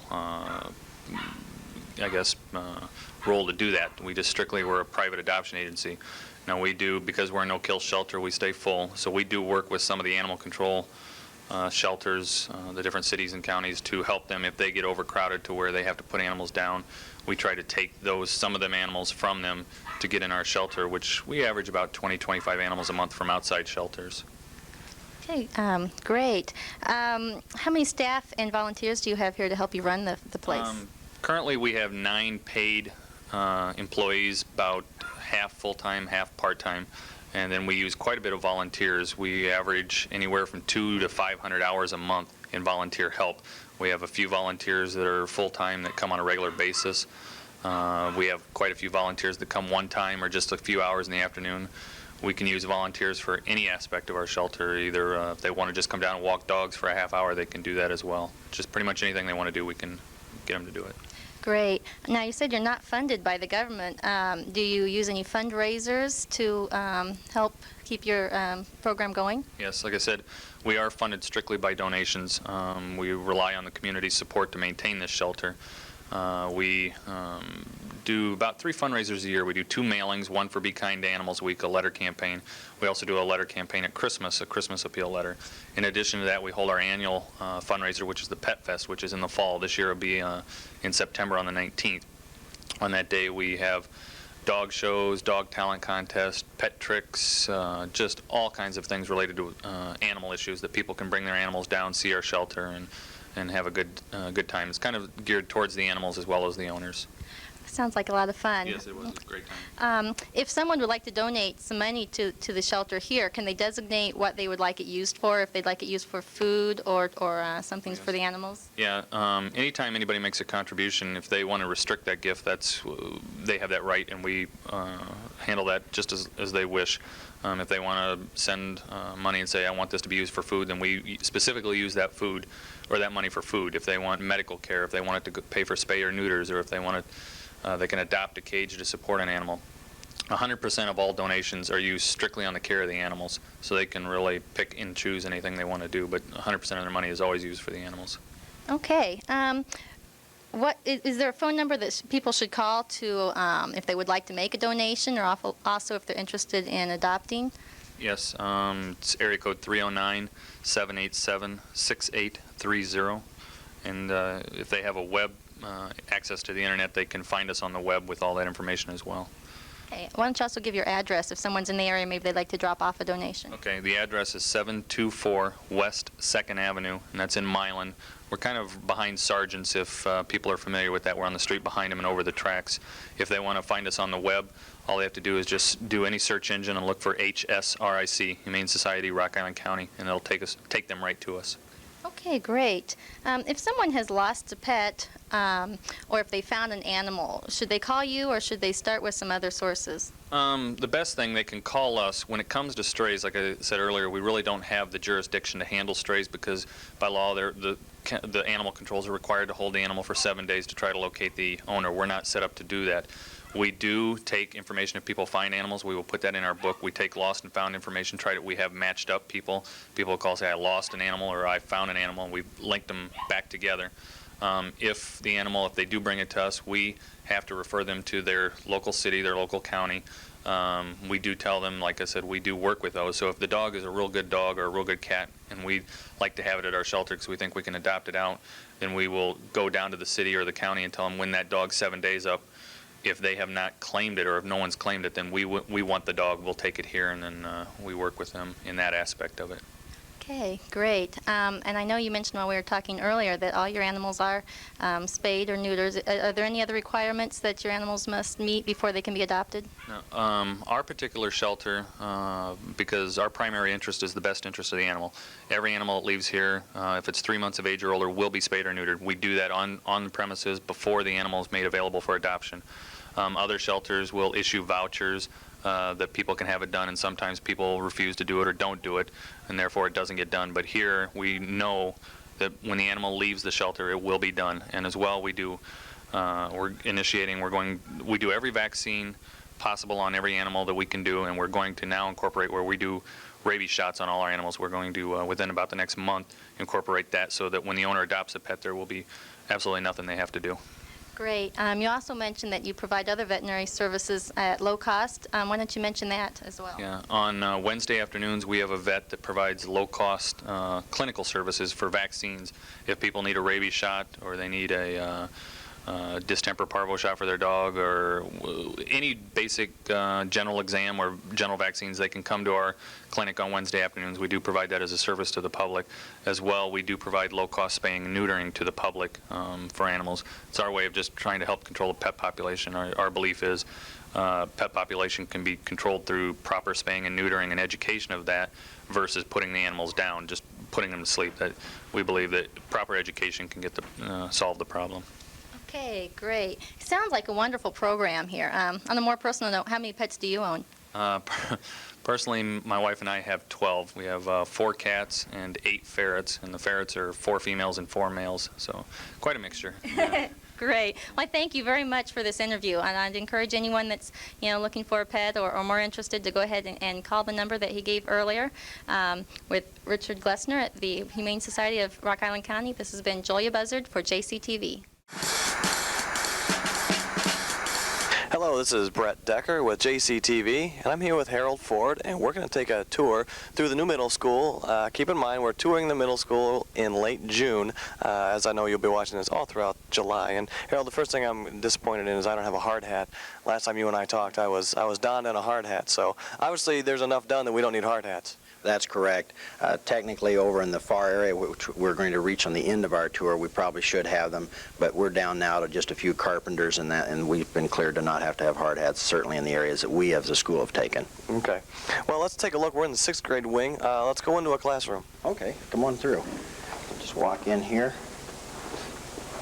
We've had this area, Brett, for about 2 weeks now, that the school actually took possession of it. And what we've done with our own crews, you saw out in the hallway that our maintenance people had installed all the lockers, which they'd also put together.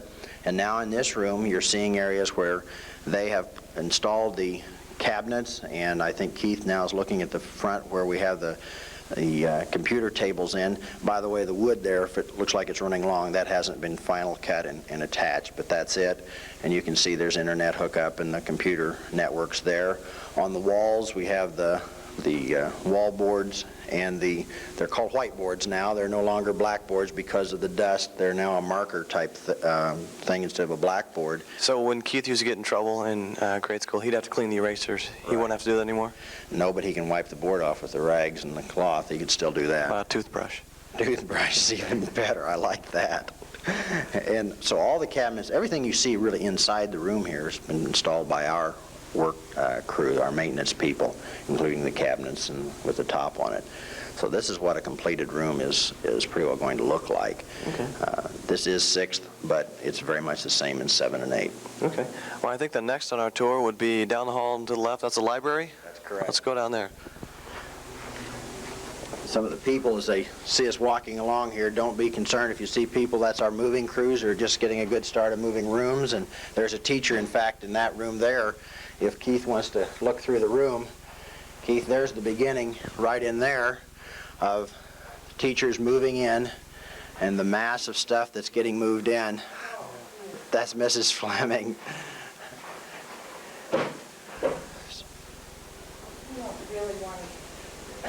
You're in your work. They know you're in your work clothes.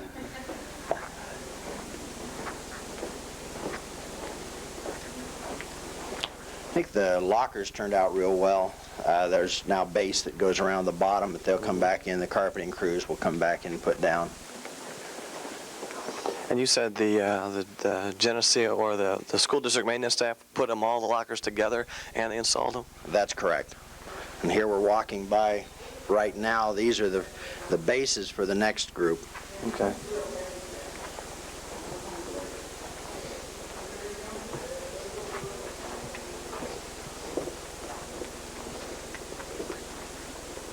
Crossing the library now. This room actually will be the 4th area we get. We've already taken the 6th. We just took the 7th as of Friday, and we'll take the 8th probably as of the 1st of July, maybe the last day of June. And then we'll move back in and finish this area out. As you can see, they're very close. They've used this as a carpet cutting area, so that's why it looks quite as messy as it does. Now it looks like there's what's the room beyond the library? That's the double classroom. Well, the idea of that is we're going to have tables in there, and so when teachers want to come down and use the library, they'll tend to go to that room, that large group room, and leave the library then so other people can come in and use it as they need, and then they'll just come back and forth between these 2 rooms. Okay.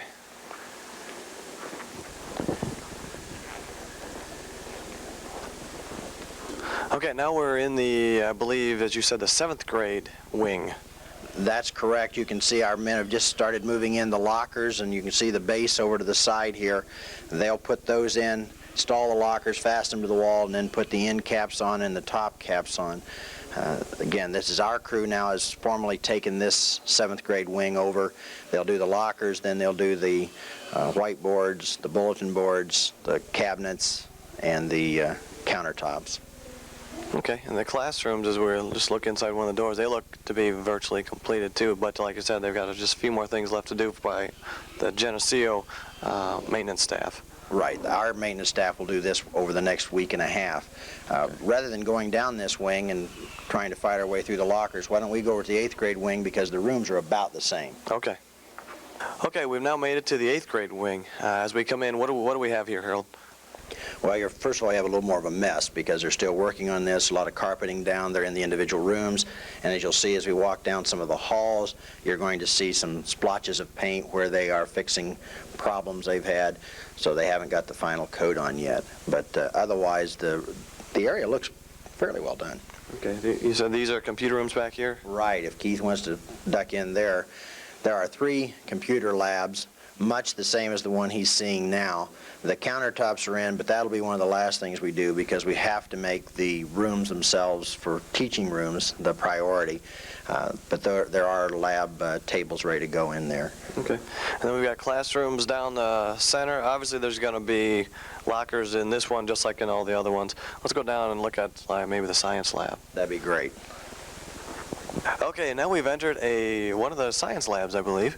Correct. There are 4 science labs almost identical. There's 2 back-to-back in 7th and 2 in the 8th. You can see the tables are in place so that they have lab work to the outsides around the perimeter, and then there will be classroom seating, regular desk seating in the center, and then with a teacher's instruction table at the front of the room. There is water available at each of the labs. There's also gas available to do those experiments. A nice big open room. When you get all the extra seating in here, though, it'll close up a lot, but certainly a large improvement over what we've had. Well, it was about 15 years since I was in 8th grade, but I tell you, this looks a lot bigger and a little more well-equipped than the science lab Mr. Lamb used to teach me in. Okay, I think maybe you're right, Brett. I think this will be a little better than what we've had. Mostly done, but there's a few things, some covered pieces of drywall have to go in yet, and they're still working on the painting on the walls, but otherwise this area is pretty well done. And then in between, then you have a large storage room in between each of them, and in there they have the thing like the eye wash sinks for kids if there's any danger, and there's sinks in there also. They keep the frogs in there? I suppose they do. Yes, I never thought about that, but that would probably be the spot. Okay, let's keep going down the hall and see what else we have. Okay. Okay, as I noticed going through here, Harold, it appears there's different color patterns for different grades. Definitely. Each grade has their own color pattern. They should know instantly whether they're where they're supposed to be or not. Here's one of our painters in this room. He's doing the touch-up now. He's got it all painted, and he's coming back, frankly, probably doing the hardest part of his work, trying to get all these spots, and then he tries to blend them in, putting in a primer and then the finish coat. They've done a real nice job of following up for us. You know, if my wife were here, she could really help because she can always find the spots that I missed.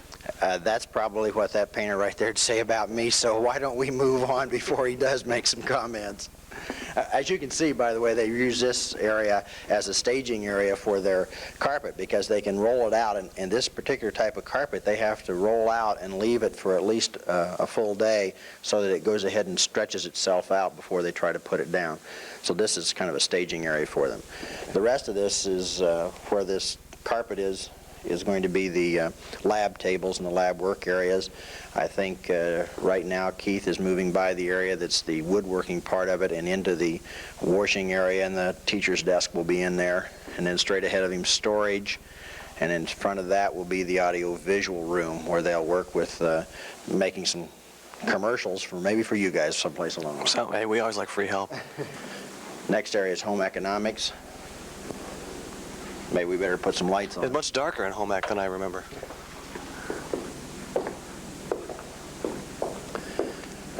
The new cabinets have been bid out, and they will be coming here pretty quickly. But I don't know. I haven't talked to people at Alexander Lumber to see what the date is to get these shipped in. But they should be here by the time school starts. Whether or not our maintenance crew can get all that done and in place, I'm not sure. But this will be the cooking area, and the area straight ahead of us, which has nothing in it right now, will be the area that they'll use for child care and for sewing. Okay. Everything in here is now pretty well functioning and been checked out by the various crews that come in and have to check all the programming, everything that they need to do to make sure that the heat kicks on the way it should, the air conditioning, the systems for the fire systems and the sprinkler systems. I don't believe that final checkout has been completed yet, but it's not the same kinds of things that most of us are used to in buildings, because you've got all of these control units now that are telling us when to bring it up to heat or when to bring it down cooling. It's all programmed in there. So it's a little more complicated than it used to be. Actually, it's a lot more complicated than it used to be. On the other hand, as you look at these boilers, it's pretty much what you've seen for the last 100 years as far as boilers go. Well, it seems a little more complicated than the old junior high. Yes, I think that's fair. Why don't we go to our right in here? This is the band room.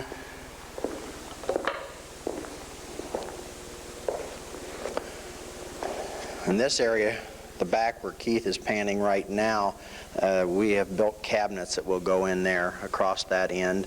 The one where the door is that he's panning toward now is the storage for the larger instruments. As he comes across the end, there's a door they can walk out when they're practicing marching band. They'll walk right out to the play field. Coming on around, he's coming back to areas that aren't finished yet because they've got those are special soundproof doors, and there's an office and 2 practice areas right there for the band. If Keith were in band, the director would appreciate a soundproof door. I believe that, and Keith, I know you can make me look good or bad on this thing, but I believe that would be correct.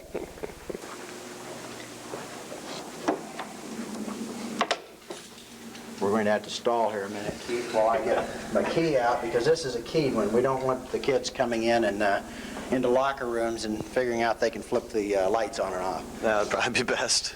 This is the girls' locker room. Our maintenance crews will also install the lockers, which they've already put together, but otherwise you can see the setup. Here is a teacher's office. This will all be where we're standing, is all more of the lockers. Back here, in this back area here, you can see the showers, individual stalls, restroom facilities, mirrors. It's very important for a girls' locker room. Yes, but it's also important for the boys these days. Okay, now we've entered into the junior, or the junior high. We've been in the junior high for about an hour. Now we're into the gym. Give us a little tour of the gym, Harold. Okay, I get to correct you first and say middle school. Middle school, not junior high, because already. And I'm terrible because I do it too. It's hard to shift from junior high to middle school. Keith has panned around the end, and he's now looking across the bleacher seating. About 350 people can be seated here. Those are on electric movers, so that they'll come out. It's over the long haul, the long life of it. That's better than having kids and people pull them out and it breaks them. So this way we've got them electrified. You can see the 2 bank boards there, and there are 2 on the other side, so that they play for gym. They'll play cross court. Now above Keith, and I suspect he doesn't want to pan clear up there, but there is a piping across there, and there will be a division curtain, and it will roll up and down, so it will come down and divide it during the day, so that they'll play crossways, and then at night or for games they'll pull it back up and use it then for regular volleyball and basketball. Okay. And these will crank up out of the way during the day if you want them out of the way. So it does make it, we think, very versatile to use. On the side behind us here will be where the teams will come out of the locker rooms on each side, and will have their benches there. The scorer's table will be right in the center. That's a storeroom, and obviously all the piping for the plumbing for the locker rooms is in there also. Okay. Gym looks like it's in good shape. What room's next? Why don't we walk out of here and through perhaps the teacher's eating area into the cafeteria. This area, by the way, we're walking out into now will be a main entry for ball games and that type of thing, where people will come in off of the parking lot, which is the bus parking lot out there, but they'll come in this entry, and so will the kids in the morning. A lot of the 7th and 8th graders will probably all come in this direction. Okay. And Keith's looking at our unfinished parking lot, and it's muddy, which is about the way we've seen it continually for the last 2 months. Hopefully, eventually, that will dry. We need that poured before the end of July because it needs 3 full weeks to be cured enough that we can run full buses on it. So what he's seeing now, and he's panning down to the end where you could see that they were putting in some more drain tile to help drain it even better. Okay. So why don't we walk on straight ahead here into the area of the, this is actually the teacher's lunchroom we're moving through now. And we'll walk around. There are adult restrooms, and there's a janitor's closet here. We're walking this way because the man with the tile is across, and I'm not sure we can go out in there yet. Yes, we can. Okay, let's go on out. He's putting glue down. We don't very much want to walk across the glue that's in the hallway. I appreciate that. This area now you're looking at is the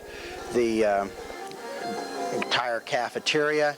He's working now on a pattern. We're putting some special pieces here in the middle of these rooms. The green's going to be cut out. That's temporary, and he'll put it in there. It's quite a job, as you might guess. Taking it looks like it. What's the pattern going to be? Is it anything? Oh, that's the pattern. That's the pattern. Okay. I thought maybe it was a maple leaf or something you could... Is that what that is? Yeah. Okay, I'm sure. Even I noticed that. I'm sure. Well, I'm looking at this. It'll look like a maple leaf when you're done, I'm sure. Yes. We all hope so. Let's leave. He looks mad.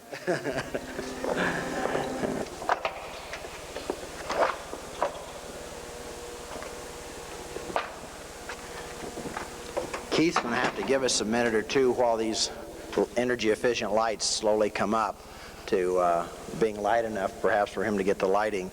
But this room is the multi-purpose. Let's duck down here a second and feel the floor.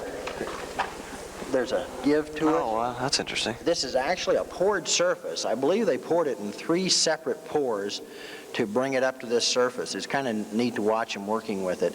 But it is a cushioned type of a floor. And hopefully will be much better for the kids. And this will be used for wrestling.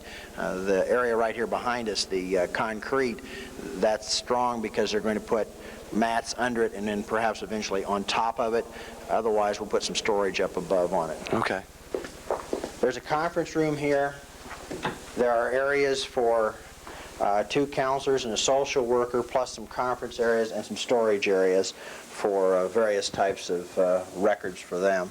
So this area is also about done. It looks a little messy, but frankly it is done. All that's in here are the workman's tools and some the carpet, the remnants, that type of thing. Okay. So this area really is very close to being done.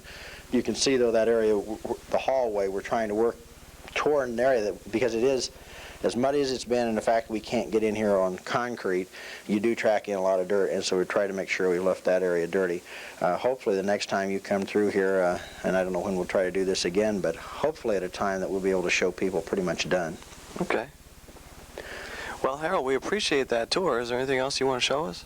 Oh, no, I think we've seen most of the building, and I do appreciate you coming back and looking through, and I hope you will come back when it's virtually complete about a month and a half from now, and we'll let the people have a chance to see the building as it was meant to be.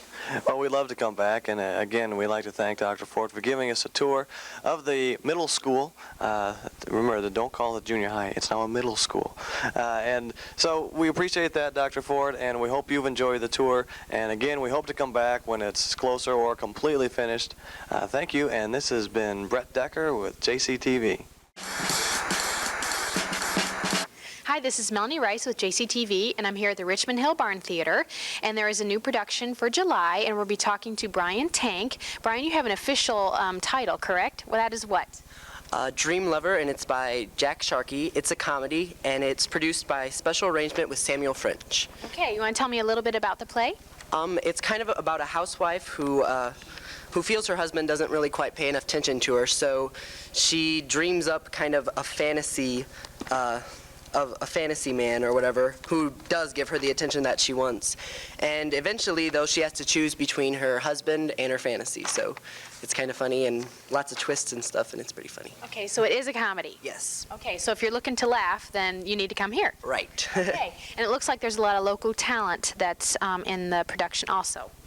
Yeah, the cast is Ben Andrews, Scott Holscher, Tim Kretschmeyer, Angela Rathman, and Jennifer Ulrich. Okay, and we'll be talking to them in a moment. And we have Abby DePauw here, and Abby, you are an important part of this play also, aren't you? I'm the assistant director. Okay. You want to talk about the dates and the times that people can come? The dates are July 9th, 10th, 11th at 8 p.m., July 12th at 4 p.m., and July 16th, 17th, and 18th at 8 p.m., and July 19th at 4 p.m. Okay, so you're running for a couple weekends. Yeah. I'm here with Ben Andrews, and Ben, you have a part in the play. What is your person? My person is a romantic Spaniard, this suave, debonair gentleman by the name of Galan del Suefio. I play a figment of the main character, Angela Rathman, who is Angela Rathman. I play her figment of her imagination, her fantasy, if you will. And that is my character. Okay, well, what do you like best about your character? What I like the most about my character is that he plays sort of on my romantic side. Every gentleman, I think, in the United States, any gentleman has a very romantic side, and I think I dig into that character a lot, and I know I have a romantic side about me. And I think it's a fun character to play. Okay, so if you want to know the real Ben Andrews, come to the play, right? Very true. Okay, all right. And we have another person here, Scott Holscher, correct? Correct. Okay, Scott, what is your character? My character is Moose Magorski. I'm the unattentive but lovable husband. Moose, huh? That's an interesting name for an unattentive husband. Yeah, Moose is kind of a guy's guy, sportsman. He's a professional football player. Okay. And so all those things that men get the bad rap for is all wrapped up in Moose. Okay, and do you think part of that is true? No, none of it. None of it at all. Okay. All right, so I'll move on because I'm a woman. Okay. I'm here with Tim Kretschmeyer, and he has a character here, Rex Forrester, correct? And tell me a little bit about your character. I'm the owner of a men's toiletries company, and I'm looking to have Moose Magorski be the spokesperson for my products. And so I'm here to try to get him to sign a contract, and we see some very unusual things going on. Okay, so you're actually encouraging him to spend more time away from his wife, is what you're saying? That would be the result of it. Yes, it would. Okay, all right, that's what I thought. Okay, and I'm here with Angela Rathman. And Angela, you play Emily, correct? Correct. Okay, tell me a little bit about Emily. Well, Emily, I think, is a pretty average housewife. She's like she's like Joe every woman, or Jill every woman. Okay. She's got a guy who basically loves her, but he doesn't really go out of his way to show it. He doesn't give her any special attention. She craves all those things. They've been married for over 12 years, and things are getting a little, Yeah. So humdrum, right? That's right, Yeah. a little humdrum. Yeah. So she invents Galan, who comes to her rescue and also teaches her a very valuable lesson. Okay, which is Ben, right? Ben, right? Ben plays Galan. All right, what do you like best about your character? I like best that she's, even though it's a comedy, she's kind of a real person. Okay. I think everybody can identify with the situation that Emily finds herself in. Okay, and I'm sure they can. So you would encourage all ages and all genders to come? Yes, I wouldn't bring real small children. Okay. But it's a good family show. It's a comedy. Okay. Definitely fun. Definitely lots of laughing. So please come. Okay, good. And it's air conditioned in here? Air conditioned. Yes, okay. And tickets are only $5 on opening night. Okay. $6 every other performance. All right, great. Thank you. Okay, and last we have Jennifer Ulrich. And Jennifer, you play Doreen. Yes, Doreen Mitford. I am Emily's best friend and kind of get my digs in at Moose all throughout the show. Okay, so you're Emily's confidant. Yes, and in the end, I get to go home with Galan. Oh, all right. Well, I was going to thought we were going to say you're going home with Moose. No, I kind of realized that I wish I had what Emily and Moose have, but in the end, Galan and I have some interesting role reversals going on. So you just told the end? Well, not the whole end. Oh, okay, good. So there's a lot more to see. Yes. Okay, well, good. Well, good luck, and I hope you guys have a good turnout. Thank you. You're welcome. Okay, so you don't have to drive very far to get some great comedy here in Geneseo. As you heard, the tickets are $5 on opening night, $6 thereafter, and it runs for 2 weekends, and the dates were printed or were said before. And if you want to have some good family time, come to the Richmond Hill Burn Theater. Thank you very much. This has been Melanie Rice with JCTV.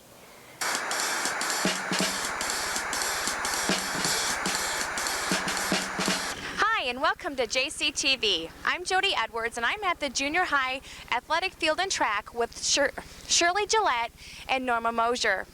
Shirley, I'm going to ask you, what is the event that you're going to be holding? Well, the event that we're holding is a race and a run in honor of cancer survivors and the memory of those who have lost their battle with cancer. And when is this event going to be held? It's going to be Friday and Saturday, August 14th and 15th, 6 p.m. to 7 a.m. In other words, it goes all night. Okay, can you tell us what the event is held for? Well, we're, so to speak, this is a trial run for this particular area of northwest Henry County. As you know, they've held this and do hold it in the city. But I have a feeling that the idea behind this is to make more awareness on our own community levels, more in the heartland, so to speak.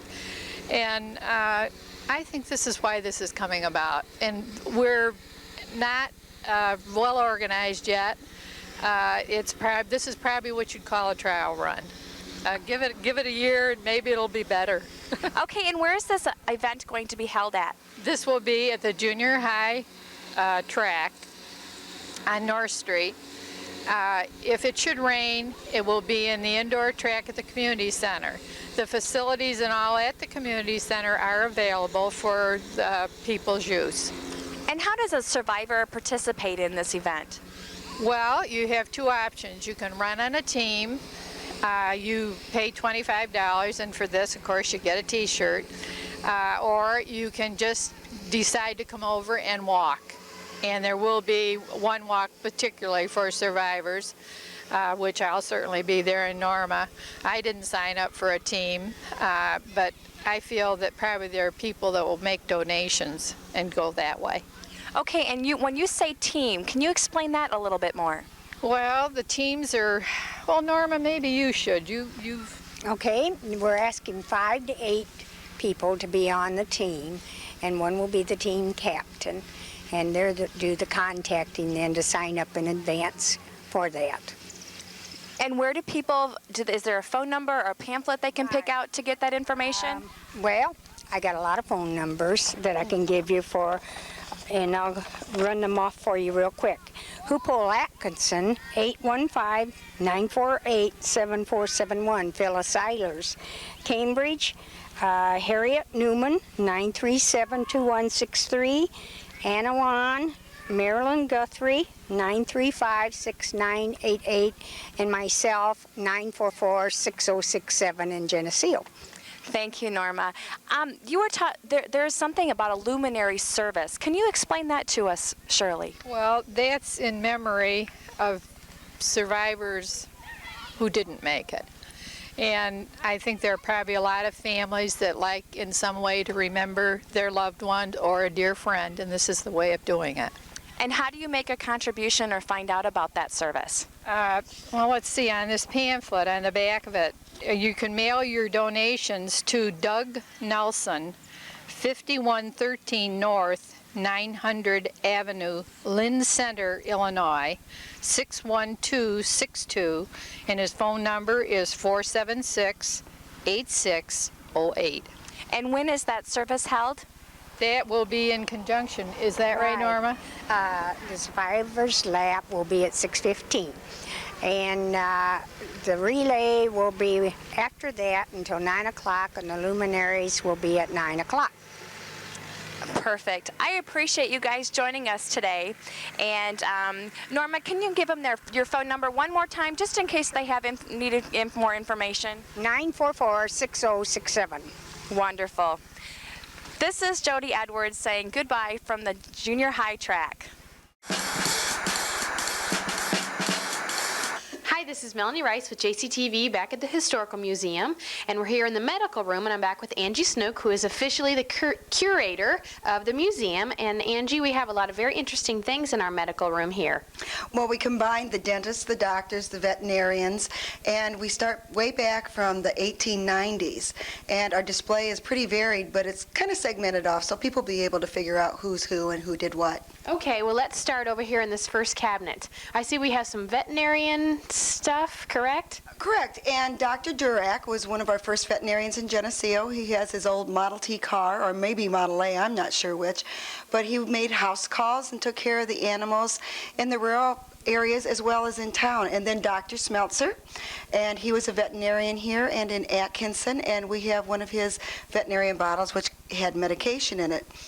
And so actually they went to the homes if your dog or cat or whatever was ill. Yes, there were also some places here in town which would have like a livery station, and you could bring your pets into, but there weren't all the shots and the rabies shots like we have now. All right. And I see to the far right we have some people that actually people might recognize, correct? This is an early picture of Dr. Parsons and Dr. Ford and Dr. Mullen, and it's up there because we have some of Dr. Parsons' medical equipment that he has donated, and one of them is a special ultraviolet light, the blue one, that people used if they were having complexion problems or problems with their skin. And so I found that picture and thought maybe they would like to see themselves a few years back. And so would everyone else, I'm sure. And in the next one here, we have a body massager. It doesn't look like something that you would see now. No, it was the Chic body massager. It's an early one. It even has directions on how to use it. I was really surprised because I didn't realize they were back in the 1920s, 1930s, and it looks quite different, and it's very heavy, and it's got all kinds of precautions on it so that you don't wear your skin right off your body. I'm sure, and I'm sure things have really changed.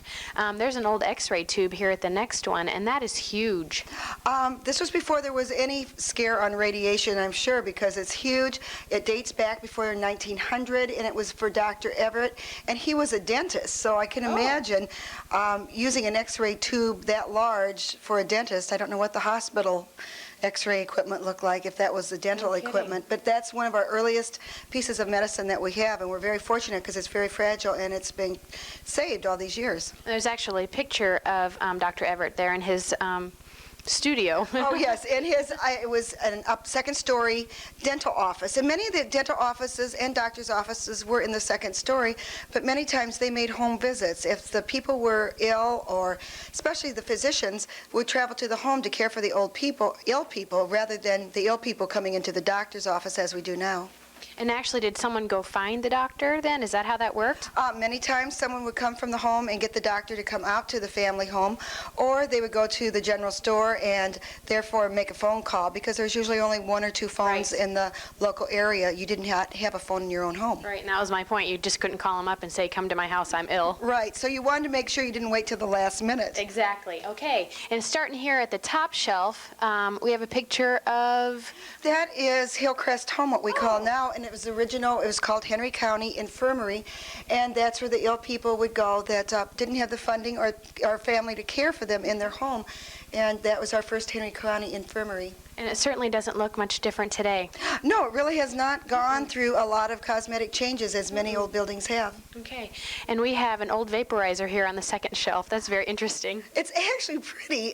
It's porcelain and brass plated, and it's for whooping cough and bronchitis and pneumonia, and you would pour the camphor into the top part and light the bottom, and there the fumes would go up to the top, and you would put your head over it and maybe put a blanket or a towel over your back of your head and breathe in the fumes or the vapors to keep you from coughing or from having bronchial problems. Now, what year would you say that was from? Probably around 1910 to 1920. Okay. All right. Anything else we have? We have lots of empty bottles. I'm sure they had something different than we have today. A lot of the medications were homemade or made by the doctors themselves, and so you wouldn't go to a pharmacy and pick up a prescription. The doctor would make his own medications for you.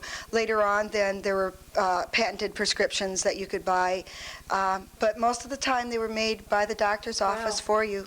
They had a lot of work to do, and the doctors went into we have pictures of the old hospital there, and the old hospital rooms, and they look quite different than they do today.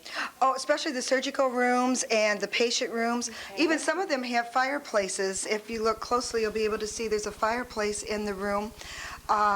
If you look at the furniture, a lot of it is antique iron beds and dressers that we would like to have now, a lot of oak, and they look like some of the rooms that we'd like to live in our home Well, yeah. for bedrooms. And this surgery room makes me a little nervous. This is the one I picked up. It's very, very primitive, Yes. and as you see, the gurneys are very small. The lighting is poor considering what we had today. Right. And there wasn't a running water, so there's a wash basin there, which they would probably sterilize the water and put it in the basin, and then you would wash with that for the doctors.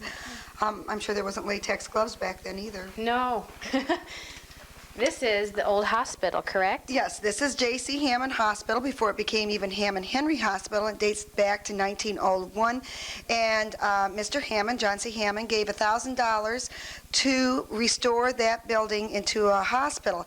And during the first 2 years, the doctors who worked there forfeited their wages so that they could upkeep the hospital, and also they could see patients that didn't have the money to pay for their care in the hospital. So times have definitely changed, and I'm sure that was before we had insurance companies. Correct.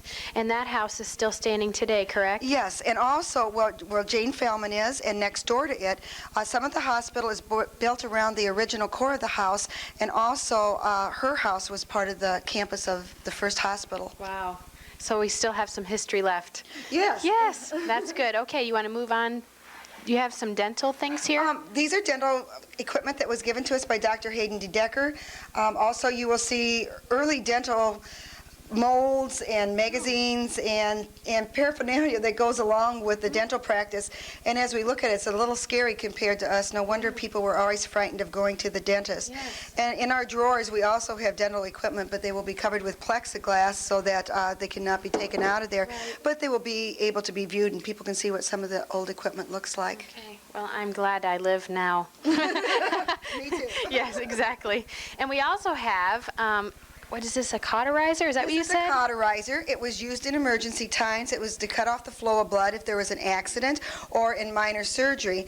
And you would take out this little scope, and that would be if you had a bleeder, and you would put it on the bleeder, and it would zap it with a certain amount of electricity, and then it would stop you from hemorrhaging or bleeding, and it's probably very important back in its time. So what year about was this? 1920 to 1935. Okay. All right. So really not too long ago, but pretty primitive, It really. is primitive. Yes. And we have a dental chair here. This is really neat. This is for Dr. Sherman Meyer, and he was here in Geneseo from the 1940s to the 1970s, and he was a dentist. His last business was the brick building across from the old Ballingers, and our kitty corner across from the post office. Okay. And his golf clubs are in here because we're real excited to have these. They were given to us. Dr. Meyer loved to play golf, and his golf clubs are often in his building and often in the room where you may be getting your teeth fixed, because any chance he had, he loved to go golfing, and he always set aside Wednesdays to go golfing, and that was one of his favorite sports. Well, that's great, and that he had that opportunity. And this chair, lots of things have changed today also with the dental equipment. Yes, and I think probably at one time in my life I sat in this chair because he was our family dentist, and when I look at it now, I think I passed out once in the 50s or 60s, and now I know why. No kidding, you knew what was going to happen to you. Yes. Okay, we have some crutches over here also. We have some of the different things that were used during the polio epidemic, and these are some of the old crutches, and then we also have a body cast, and it held the whole body structure up because of the paralysis of the body. And it's rather weird looking, or it makes you feel kind of uneasy when you see it, but yet it's a part of history because the epidemic was quite large, and that's why so many of us all, even our children nowadays, have to go through several different polio vaccinations. And it's almost a good omen to see it, to remember that we do have to remember to get our children and ourselves vaccinated for it. And I didn't want to skip over the medical bag, but I see that, I'm sure that was donated by someone. Yes, that was given to us by Dr. Waters, and that was one of his medical bags. We are getting another one, and we're real excited to have that, and we hope to have more pictures out of the different doctors, too, as the exhibit progresses. We've just opened up this exhibit the last couple months, and really, as far as the medical part of it, the dental has been here, but the medical part is just recent. Well, it's very important in our history. Do you have anything else that's coming up here in the museum in the next couple months? Well, we have a new room we're starting for the Civil War artifacts, and we've had lots of people interested in that. And if you've read the papers and watched all the little clippings that have been put out, we have received a lot of Civil War artifacts, and because of our area, I think it'll be real interesting to have those out. Okay, and I'm sure you'll be open during the music festival? We will be open on the Saturday, but the Sunday we are closed because we're closed on holidays, but we also felt with the parade going on at the same time we're open that we would probably have lots of traffic in here that probably didn't come in to see the museum. Exactly. And you're going to be here every day for all summer, correct? Yes, and if there's any people who want to stop by, ring the doorbell, because if I'm in the back in the office, I can't always hear it, or come in and just yell, Angie, I'm here. Okay. If you have tours you want to set up, please give me a call, and we've been real busy, and we hope to stay that way this summer. And how do we get a hold of you? Where are you in the phone book? 944-3043, and if I'm not here, or if I'm giving a tour during the day and I can't answer the phone, just leave a message, and I'll get back to you right away. All right, well, you've done a great job. Thank you, Melanie. You're welcome. And this has been Melanie Rice here at the Historical Museum for JCTV.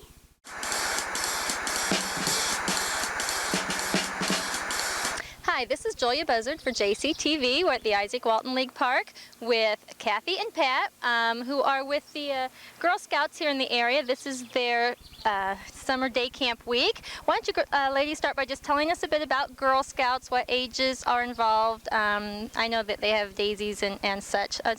Start us out with a little bit about that. This year we have one unit of 16 girls that were kindergartners, and they will be first graders this year. And then believe we go all the way up to sixth grade, sixth graders. That come out here. We have 115 guesstimate about how many we have this year.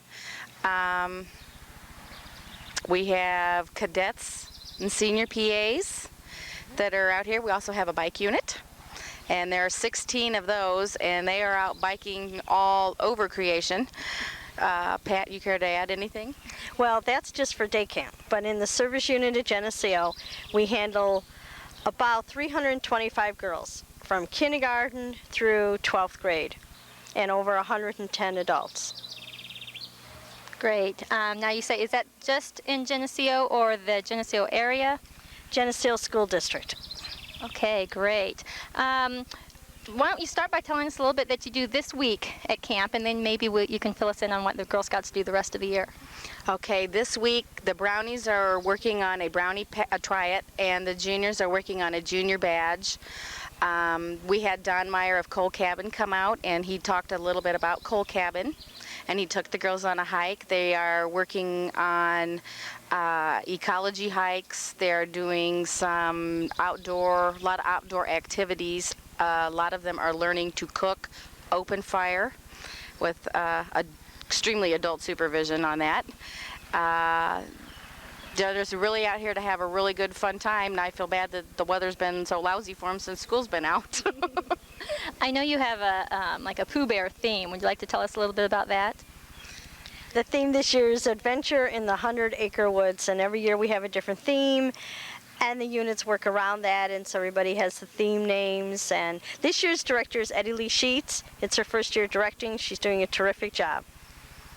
Great. Now that's just this week at camp. What are some things that the different Girl Scouts groups do during the year? During the year we have service projects. We also have fall product sales. We have calendar sales, and of course everybody knows the old Girl Scout cookie sales that the Girl Scouts do. A lot of it, most of it, I would say, a lot of it would be the service projects, getting out there in the community and doing a lot of projects with the community and for the community. Great. Do you have anything you'd like to add to that? Well, brownies work on try-its. Those are recognition patches. and juniors work on badges, and cadets and seniors work towards the highest awards, which is the silver award for cadets and a gold award for seniors. We have to admit that in Geneseo, out of the last 6 years, 5 of those years, the Danita Schaefer Scholarship winner, that's what the Girl Scout Council gives, has been given to a Geneseo senior. So we're really proud of that. Great, great. Okay, well this sounds like a lot of fun. Is there anything else you want to add before we finish? If there's some girls watching that maybe are not involved in Girl Scouts, would you encourage them to join, and why? I would definitely encourage them to join. It's a great way to meet new friends, do a lot of outdoor activities, great role modeling. If they want to join, call the Mississippi Valley Girl Scout Council at 1-800-798-0833. Or in the fall, we send out flyers through the classes, send the flyers in, and moms, it's a great way to do things with your girls, so we sure could use some more Girl Scout leaders also. Amen. Okay, well I just know that my daughter was a daisy this year and had an absolute wonderful time, so she's coming back. Thank you both for your time. It sounds like a wonderful week. With JCTV, this has been Julia Buzzard. Hi, this is Melanie Rice with JCTV, and I'm here at the Geneseo helipad, which I'm sure none of you knew that we even had one. And I'm here with Mary and Vicki, and they're going to talk about the air evac that we have here available to us here in Henry County and through the Quad Cities. Mary, do you want to talk a little bit about how this kind of got started? Yes, we are extremely proud to be a part of a little bit of history for the Quad Cities. And actually, the AirEvac Life Team has been in existence since 1985. Our program was operational September 16th of 1987. We are licensed in both the state of Illinois as well as the state of Iowa. We have roughly a 70-mile service area from the Quad Cities. We have transported patients to the University of Illinois in Chicago. We go as far north as Dubuque. We go even a little further west than Iowa City and down to the southern part of Illinois, where our base and Quincy base, which is based out of Blessing Hospital, overlap. So we do cover a very good area. We are the 6th base for the AirEvac Life Team. There is also a base just south of us, and Quincy's base went up about 1 month prior to ours. We have programs in Missouri, Arkansas, Tennessee, and now into Illinois. And AirEvac, the concept is to adhere to that golden hour and basically expedite our patients, the critically ill and injured, to definitive treatment, to a definitive facility as quick as possible. Okay, and so far it sounds like you guys have done that. Yes, we have, and we're very happy to be here. We work very cooperatively with all of the fire, police, and ambulance agencies. We have actually in-serviced at this time more than 200 various state patrols, dispatch centers, police, fire, ground ambulance units. This is a very big program, and there's a lot of education that is put forward with making a program work. So actually people probably didn't realize that we're really in good hands. Yes, we are. Okay. We've got an excellent crew. I'm extremely proud of them. They are on duty 24 hours a day, 7 days a week, and we are just minutes away from anyone within our service area. We can land in a rural area. Our pilots are very highly trained. They can look at a landing site and determine whether or not it's safe for them to land. Otherwise, they may circle around and sit that helicopter down where it is safe. Okay, and what can we expect then from this? I mean, what can we expect from this program here in Geneseo? We are a community-supported program, which means that for the helicopter to be here, we need the support from our citizens. We are funded actually by a membership program, and for that opportunity, we can fly either member or non-member, but for a small fee, one person, a couple, or a family can have service as often as they need to per year, and then we can bill the insurance, their insurance carrier, and then they will be left with no out-of-pocket expense. Okay, so can anyone be a member? Anyone can be a member. The membership program helps to offset our operational costs, because to have a program, it's very expensive for the maintenance and upkeep. So really what you're saying is this kind of your fundraising.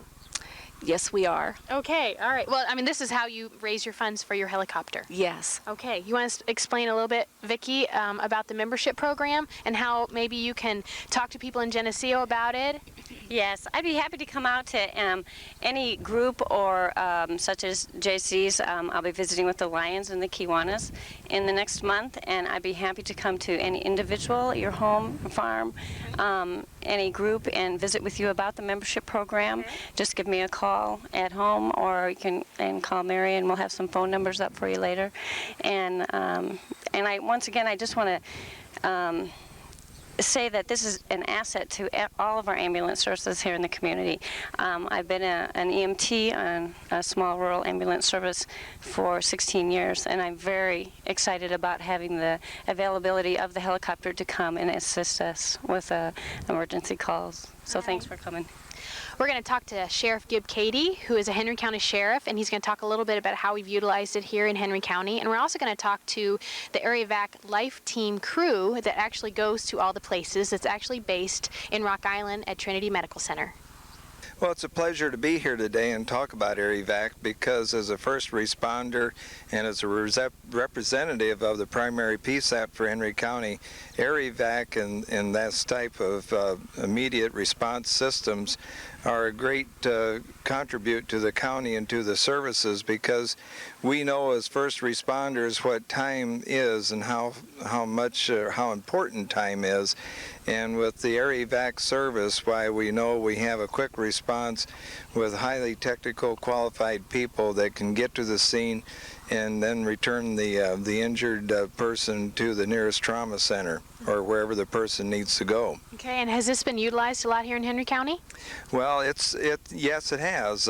We haven't used it once a day or anything like that, but the situations that we've used it has worked very well, and it's, you know, like I said before, as a first responder, being out at the scene and with the critically injured people, to see AREVAC come through the sky and sit down is a tremendous asset to our community. Okay. Well, another thing that's really nice about this whole new system is that we're carrying these GPS systems in the squad cars, and we're looking for funding to get them in every squad car. But what this is, it gives the exact location as far as longs and lats in the language that they respond to.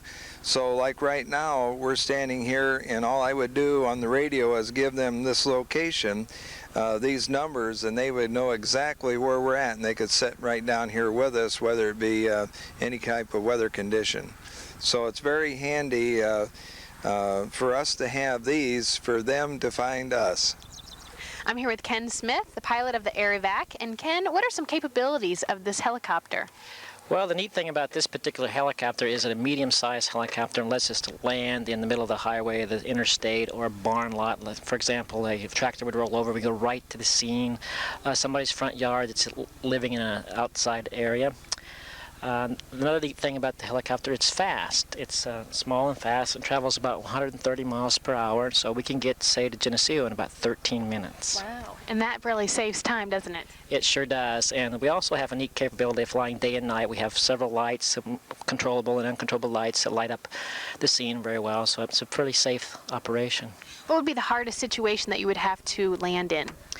Typically, it's the high, dusty areas, and another neat thing about the helicopter, it's equipped with a police band radio, so we can talk to the firemen and the policemen, and for a dusty area, we can coordinate ahead of time on the route in to water down the area to keep the dust down. Okay, and you wouldn't think that dust would be a problem, but that's interesting. I suppose it would be with a helicopter. It kicks up a lot of dust if it's not wet. Yeah. I'm with Cindy. She's the lead flight nurse here with AirVac, and Cindy's going to talk a little bit about the equipment and what she does here on the helicopter. Well, just to let you know, the helicopter has everything that a ground ALS unit would have. Plus, we also carry a few extra drugs that they do not have. We have a LifePak 11, which does our EKGs. We can defibrillate patients. We can also pace them if they are having a heart attack. We have all basically hands-off things. We put people on our machine. They take blood pressures and everything. Because of the helicopter, we are unable to hear, so it's all hands-off. But it's everything that we monitor to make sure that the patient is secure. Okay, so you guys are called, and then right away you get to the scene, and what types of things would you be treating right there? Well, it depends. If we go to an accident scene, of course it would be trauma, but being a rural community, we could actually go to a patient's house and land within maybe 10 feet of their back door. And in that case, we could be treating many things, anywhere from heart attacks to seizures to diabetics. You know, any kind of medical problem we would be handling. And actually, I think when people think about a helicopter, they think about, trauma and that sort of thing. But I think people need to know that it's also for strokes and heart attacks and that sort of thing. That's right. We are probably the fastest mode of transportation for critically injured or medically injured patients, and our response time back to Hammond Henry or to one of the trauma centers is very quick. Okay, and that's very important. Yes, it is, especially when we talk about trauma and have the golden hour. Okay, and I'm also here with Tom, who's a paramedic at the flight paramedic here on AirVac. And Tom, talk a little bit about your role. My role as a paramedic, basically what I bring to the program is street experience. All of our paramedics have a minimum of 5 years of on-the-street 911 experience. We work with a nurse and a paramedic combination that works in a unique way versus some other air ambulances in this area and across the country. The paramedics get the pre-hospital side. Obviously, we deal with emergencies. We deal with the traumas, obviously the pre-hospital. What happens at home. The people call 911 for. And when we get there, we can bring that side to it, and whereas we meet in the middle, I guess if you want to call it that, with our nurses, which are used to receiving a patient in the emergency room and taking it throughout the in-house care, whether it be on a cardiovascular unit or whether it be in a medical unit at that hospital. They're familiar with that. They're familiar with those drugs and drips and everything else as far as that goes as medications, whereas we're concerned more with the pre-hospital and what do we need to do right now to get this patient stabilized, to get them to the nearest, whether hospital as in Hammond Henry or one of the trauma centers, whether it be Trinity, Illini, or Genesis. Once again, Cindy stated that we are the fastest ride in town. That does come into play on any medical level, and I think we bring a nice combination to that. And this is totally like an emergency room in the air. Basically, we, like Cindy stated earlier, we carry every facet of advanced cardiac life support drugs that a ground ambulance would have. We do carry a few more things. We carry drugs to paralyzed patients in case of severe head injuries or trauma where they would be a danger to themselves or we couldn't control an airway or et cetera.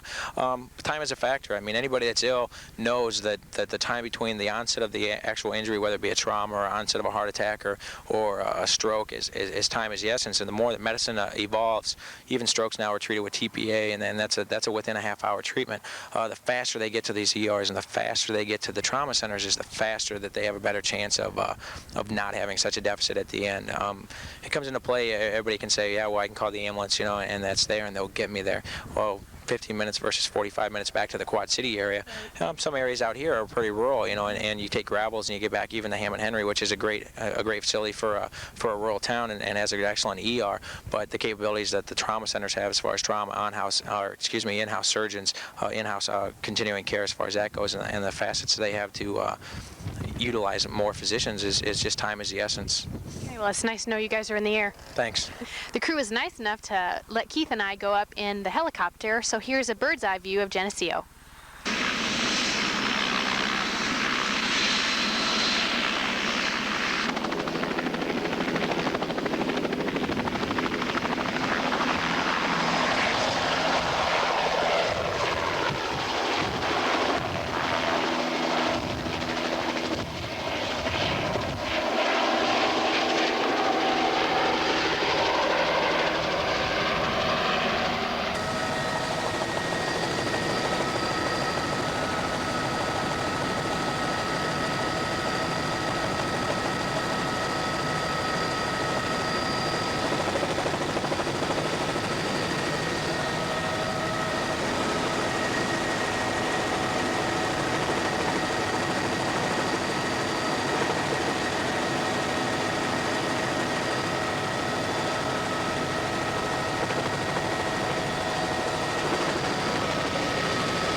Hope you've enjoyed learning a little bit more about the AirVac Life Team and what can it do for our community. And this has been Melanie Rice with JCTV. Hello, this is Brett Decker with JCTV, and I'm with Jane Shear, the manager of the Hammond Henry Hospital Foundation. Jane, today could you give us an explanation of what is the Hammond Henry Hospital Foundation? Yes, the foundation is the fundraising arm for the hospital, and we've been established to raise money for major equipment purchases for the hospital to help with healthcare needs in the area. What types of services could the foundation help the hospital provide? We are currently looking into raising money for a CT scanner, other equipment in the operating room, emergency room, and all departments of the hospital have needs, and our capital budget for the year is from $5,000 to $1 million. Okay, how about other hospitals? Is this unique here to Geneseo, or do other hospitals in the area have this type of foundation? Well, actually, other hospitals in the area and all across the country have a foundation established, and we're kind of on the tail end of this, so we're real excited about getting it started. Okay, how will the foundation be funded? Through cash donations from businesses and individuals who are interested in making donations to the hospital, through fundraising events, and for people who are interested in including Hammond Henry Hospital in their wills, they can leave a bequest to the hospital. Okay, how about, is there any current fundraisers that are going to be going on in the near future? Yes, as a matter of fact, we are having our first big fundraiser. It's September 3rd. It's a Thursday evening, and it's going to be a softball game. It's the Mighty Docs versus the Hammond Henry Hitters. So some of our medical staff are going to play the hospital staff in a softball game at Bowling Field. So that's probably one of the safest softball games ever played. If anybody ever gets hurt, there's already a doctor there. That's right. A doctor will probably be hurt. Can you also tell us, if someone would like to donate to the foundation or get in touch with the foundation, find more about it, how would they do that? They could contact me here at the hospital. We have a web page, and we'll have that information here at the end of this session. And other areas that you could find information on the foundation would be, there's brochures in different places throughout the hospital in the waiting areas. Okay, well, thank you very much, Jane. We appreciate that. And this has been Brett Decker with JCTV.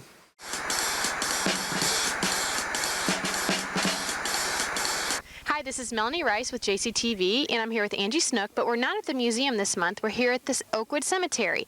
And actually, we are going to talk about the museum people. We're here at the Wilson plot, and Angie has a lot of history that she'd like to share with us today. Well, the Wilson family, who were the second owners of the Geneseo Historical Society, they are buried at this gravesite at Oakwood Cemetery. And their monument is the largest monument ever to be brought into Oakwood Cemetery and still remains the largest.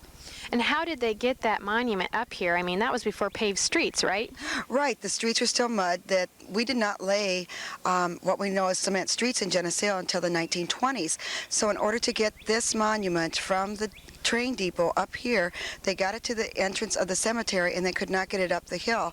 So a special steam engine had to be brought in to drag it up here and get it set into place. Okay, and about what year was that, did you think? I'm not quite sure. Roy Parker has all that information, but the cemetery started in 1868, and I know Hiram Wilson's family died, I think around his wife in 1921 and his daughter in 1922, so sometime in between that time period. Okay, so there are several of the Wilsons here, correct? Right. There's Hiram Wilson and his wife Mary Wilson and their only daughter Emma Wilson, which we've talked about her wedding at the home. Right. And she died a year after her mother died in 1922.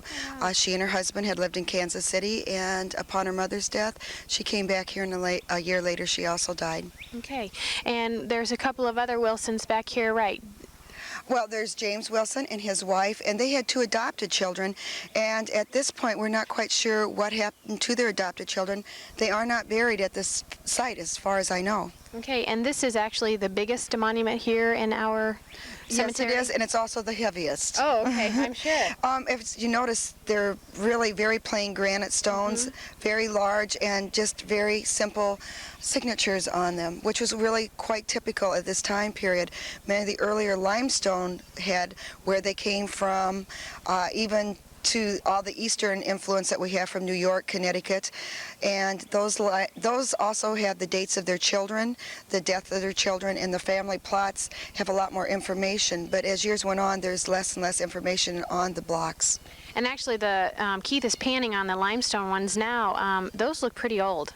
Yes, those are some of the older ones in our cemetery. The oldest cemetery is actually North Cemetery, and it was the founding cemetery in Geneseo. Then in 1868, Oakwood Cemetery was founded, and it was supposed to be one of the most beautiful cemeteries in the state of Illinois, and it is a beautiful cemetery. It is. The trees are very old. Yes, and it's quite established. We're standing here by Dr. Thomas Naudane's angel, and it is beautiful. It's probably the most ornate one here in the cemetery. Is that correct? Yes, it is, and it's one of the favorite ones. He died in 1872, and the height of it is also quite unique because it is one of the taller ones, and it sits at the edge of a family plot, of the Fisher plot, and families often joined together and had the whole family in one area, and it may be aunts, uncles, cousins, grandma, grandpas. They shared the same cemetery plot because they wanted their lives to end together, as they'd always been together as a family circle. And I see a lot of children's like tombstones too. That was probably pretty common, wasn't it? Well, epidemics as they came through, the doctors were not available as they are now, and so many children and elderly would die. Also, it was before the time of cesarean section, so a mother and a child may often die in delivery or labor, and many of the children, all the children at that time, were born in the home, often by just an ancestor or a cousin or a midwife that delivered the babies. Okay, and with the epidemics, all of these children here died, and all the plots here look very old. I see one at 1862. Yes, one 1839. 1839. Yeah. So I'm questioning, and I need to find out, research why some of these are here because they're earlier than what I had anticipated. So that's something that we can kind of talk about even next time. Yeah, they're actually earlier than the cemetery. Yes. And Angie and I are here at the Clark plot, and this is a very interesting plot. We have a dog here, correct? Yes, it's a 3-foot dog, and then there is a ball sitting on top of a bundle of sticks with oak leaves, and then there is also a bundle of wood with an artist's palette, and this is all the Clark family plot. And Mr. Clark was a liquor salesman, and he often visited the Geneseo brewery, which is where Richmond Hill Estates is now, and he would sit up here on his gravesite before he used it and would watch what was going on at the brewery. It was really a beautiful view to look from here. He really found a lot of solitude here. There's been many stories that have been written about this, trying to find out just exactly the Clark's family history, but upon their tombstones there are not any dates or any formal names. It just has Clark on it. There are some theories that the dog was buried with his master, and Roy's not sure of that. There is an ordinance in the cemetery that no pets can be buried with their masters, but we have heard that there are 2 or 3 up here, so it's a possibility.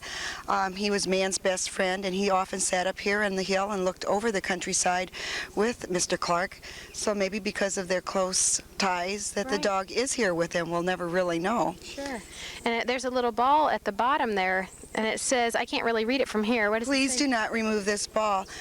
There's people who visit this site all the time along with children, and this is a real special monument in the cemetery. It's kind of hidden. If you don't know where it is, maybe you wouldn't see it because it's not a place where you walk around and find very easily, but it's a wonderful old tribute to the Clark family, and we wish we knew more about them. Okay, and actually he could see the brewery from this spot before the trees on Richmond Hill. Sure, the hills here are now covered with trees and homes, and but he had a clear view, and also the Geneseo Creek was much larger then, so it would be a beautiful sight to look down over the hillside and watch what was going on. All right, well thanks a lot, Angie. This was very interesting. Thank you, Melanie. All right, and we were at the cemetery this month here with Angie Snook, and this has been Melanie Rice with JCTV.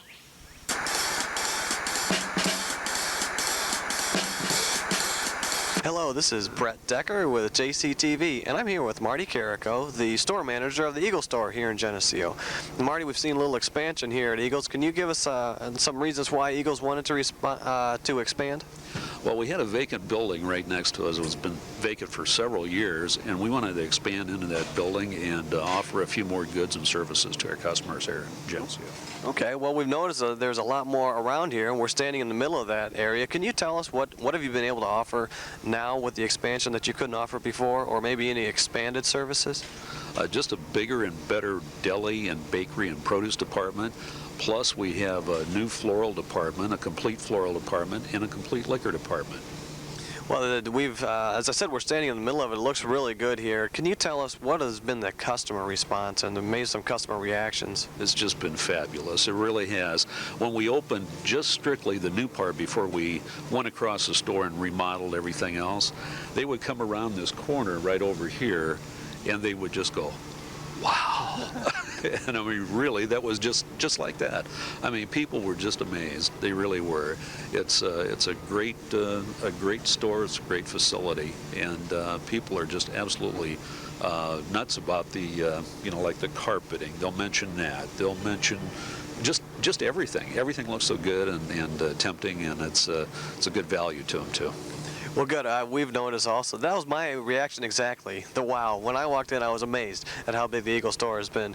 Marty, thanks for taking a few minutes with us out of your busy day to talk about the Eagle store.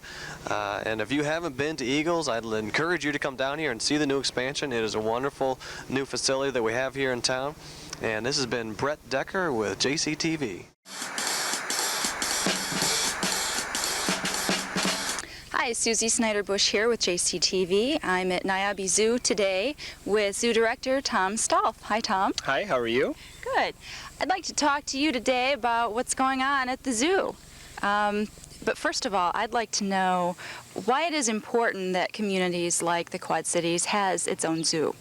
Well, you know, it really is important to have a zoo in their community, and I think the first thing that we should say is, why have a zoo? What does a zoo stand for? And there's four main goals that this zoo and all zoos in the nation strive for: conservation, education, research, and recreation. We're trying to conserve the species that we still have on this planet. We're trying to educate the local kids and all of ages to come into the zoo and learn about the animals. We study the animals that we have, and we use the data that we study the animals and find out exactly what they need to live happy lives in captivity as well as out in the wild. And the last reason why we're there, recreation, it's fun. It's fun to come to the zoo, see all the different animals, ride that train, and have a good time. It is fun, and as people might notice, we're right in front of Kathy Shaboom's pen, or what would you call it, a habitat? Well, this is her home. It's her enclosure, and Kathy's right now inside, and she's got the run of the outside yard, inside area, plus she has a pool and a waterer. She's got it made, you know. And she does have a new home from a couple of years ago, is that correct? That's right. We just moved her last year, August 3rd, and we walked her from her old enclosure, and after the enclosure she is in now was built, we just walked her right over. It's now 6 times larger than what she had, and she's really happy. We've built it so it can hold up to 3 elephants, and maybe one of these days soon we can find Kathy a companion, and to do a little socialization and to be a normal elephant. Okay, that sounds great. And of course the train has a little bit of history in the Quad City area, does it not? Yeah, that's right. That train has been around forever, and every time I talk to people, they say, is the train still there? Absolutely, it's there. And we have so many things to offer this community. The population in the Quad City area is about 400,000 people, and about 250,000 people come to the zoo. They come out and take a look at what we've got from all over, from Chicago, from down south, it doesn't matter, and they really enjoy their local zoo. The closest zoo other than the Quad City area is either Peoria or Brookfield Zoo or Des Moines, so it's quite a drive. It's something to be proud of, Niabi Zoo. It is. I've always enjoyed coming out here. You've got a lot of neat things to see, a lot of beautiful exotic animals. Anything new? Well, we have a lot of things new, and every time we talk to people, they say, "What's new at the zoo?" Well, we have a brand new tapir exhibit. And when I say that, people say, "What in the world is a tapir?" Well, a tapir is a Brazilian animal. It's from South America. We'll be able to see it in a little bit. We also have new babies. They always want to see the baby monkeys. We have baby monkeys. Baby monkeys. Yeah, we also have baby deer. There's a lot of new things. But what the zoo is going through right now is kind of a Renew the Zoo campaign. What we have is a zoo zoo that's been here since 1962. Some of the exhibits are still the same, and we're changing that. We just decided that we need a master plan to look at not only Niabi Zoo now, 5 years from now, but also way into the future. We want the Quad City area and everyone around us to be able to say, I'm proud of Niabi Zoo. Wow, look at those new exhibits. Do they have dolphins? Maybe, who knows? And we're looking at that, hiring a master plan company to come in here and design a new Niabi Zoo. So when a visitor comes from into the Quad City area, they can say, well, what should we do at the zoo? Or what should we do in the area? Well, we want the people that live in this area to say, you have to come and see that zoo. It's a fantastic place to go and have a good time. That's real important to us. So, new animals? Absolutely. We have many different new animals, too many to list, but what I'm real excited about is a new plan, something that's going to bring us into the year 2000 and way beyond. And we can say in the year 2005 there'll be a new aquatic center, or there'll be a new primate area. Nothing has been decided yet. The bottom line is that we are organized, we have Rock Island County support, we have a zoological society that supports us, and they all say, the community says, we love our zoo, we want a zoo, and we're here to give them one. Good, good. And when can we expect to see any changes or hope to see any changes? Real soon. They're planning on getting this master plan company in, and they say after they're here, they're going to survey many people in the Quad City area to say, you really want a zoo? What do you want to see in the zoo? And it's going to be your zoo. It is now. The community will be able to say what they want to see. They said the zoo plan group is going to come in and say within 6 months they'll have everything designed, and they'll be able to tell us what we can see in the future for Niabi Zoo. And I think it's very important. A lot of times I hear people say, well, Tom, do you think the zoo will ever close? And the answer to that is absolutely not. I hope that the community realizes how important it is to bring your child to see a Bengal tiger. Unfortunately, Bengal tigers are very endangered out in the wild, and we don't want these kids to have to look at an encyclopedia to learn what an animal is all about. They're face to face with you. And when they're in your face, you're going to support. You're going to support different federations or foundations that really make a difference out in the wild. And that's the whole key. That's what we're here for. And I think having a zoo in your community, you should be very proud of, and you should support as best as you can. And that is joining the society, adopting an animal, whatever your favorite animal is. If it's Kathy Shaboom, the elephant, then adopt her. And with as low as $25, you can support and get a little certificate saying, I support and I adopted Kathy Shaboom. Every little bit helps. Okay, well, let's take a look at some of those new animals. Absolutely. Tom, what is this? Yeah, everyone says that. Tom, what is this? Well, this is a tapir, and believe it or not, a tapir is an animal that is very unusual, and the first tapir ever in the Quad Cities. This is Patty Pan, and she was born in Columbus, Ohio. I'm going to give her a rub down here, so maybe you want to get a little closer. Sure. And what a tapir is a pachyderm, which means it's a thick-skinned mammal, just like an elephant or a rhinoceros. Okay. And you can see that Patty has, she has a hoof. You can see her feet here. And she is a semi-aquatic animal, which means that she spends part of her time in the water. Okay. They're found in South America. There's also a species of tapir that is found in Malaysia, but this species, I'm going to get the flies off it. This species is found in South America. Now, it looks almost like she has part of a trunk on the end of her nose. That's right. This is a very unusual animal. They'll say, when they say, well, describe a tapir, I say, well, okay, it kind of looks like a pig, about the pig size. It has rhinoceros ears and feet. It has a snout that is kind of long, but it's not a trunk. It's very flexible. It's very flexible. They use that to grab food like different browse, vegetation. And they also live in the water, so they're a very unusual animal, absolutely very peculiar, but a very interesting animal that people love to see. And it's not a pig, it's not a horse, it's not a rhinoceros, it's a tapir. She's very lovable. Yeah, you just want to give her a big hug, that's for sure. But you can see that she's been born in captivity, and all these things here that I'm doing to her is, it seems like she's spoiled rotten, but when she was young, they trained her and the other taper so we could work with these animals. Let's say I want to work on Patty's feet. Well, we touch him enough that she realizes, hey, he's not going to do anything, and we give her positive reinforcement. You know, good girl, Patty, good girl. And I can look at her ears, I can look at her teeth, I can look all over. And she's just, when she was a young baby, they just started rubbing her down and showing her, hey, look, we're a buddy of yours. And the only way that the veterinarian's going to be able to hold down this 800-pound animal is with cooperation. And she realizes, you know what? If I sit here like a good girl, he's going to give me a treat. And she probably knows the word. That's right, absolutely. And that's how we all work together here at the zoo.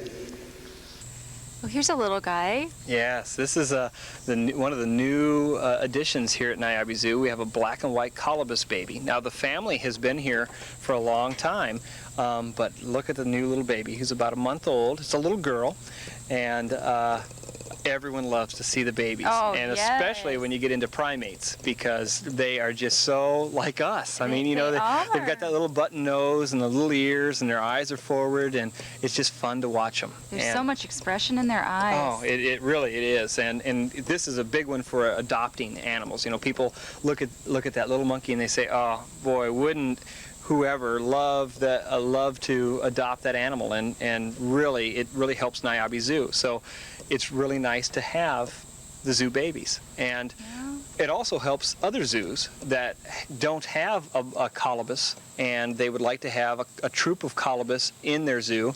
We have the babies here, and then that's how we either find a new home for them in another zoo, and they either buy them from us or they trade for a different animal. That's how we do our business. Okay, it looks like the baby's really attached to mom right now. How long do they stay like that? Well, they'll stay now. The baby usually now, after being about a month, will say, see you later, Mom, and take off and play, and all of the family members or even non-family members just in the troop will babysit, and they'll play with the baby, and they just start, as they get older, will get more dependent, and will say, forget it, I don't want to be around Mom. I'm going to taste this green grass or different type of food that the zookeepers will feed them. And now this, when I say green grass, this is a really different type of primate. This is an animal that has a chambered stomach, kind of like a cow, not exactly like a cow, but they can actually digest leafy lettuce and different types of greens that we have a hard time doing. And that's their primary diet, is sitting around and trying to forage, looking for either greens or leafy lettuce or things like that. Now, the baby seems pretty good size right now. How big was it when it was born? You know, it was about, I'd say, about the size of the palm of your hand. Oh my and when it was born, it was all white, just as white as snow. As they start getting older, they develop the black around the head and the back and on the chest. And then, as they get older, the tail gets longer and fluffier, and they have the white around their back. And it's really neat to see this animal develop into an adult. Now, if people want to see it small, they better get here soon. That's right. Yeah, they grow really fast, definitely. And this baby will be here in this troop for many years, because they do stay in a family group, and we keep them around so people can enjoy them and see them, how active they are, and watch them learn. It's really an exciting thing at a zoo. And I can name these zebras. That's right, absolutely. These zebras aren't considered a new animal, but here at the zoo we have many different animals, and we have one thing that I love about this zoo is potential with acreage. We have here at the zoo 238 acres. 200 of those acres we haven't used at all. Oh my God. So what we decided to do is we looked at the animals that we have, and we say, well, how can we better their lives, you know, here at Niabi Zoo, and what do all these animals need? Well, looking at, one thing came right to my mind, our zebras just didn't have enough room. We want our zebras to run. And what we did in the winter time last year was looked at a nice flat piece of ground behind our aviary, and we fenced in about 2 acres, and We gave the zebras the ability to run and have a good time, and boy, do they love it.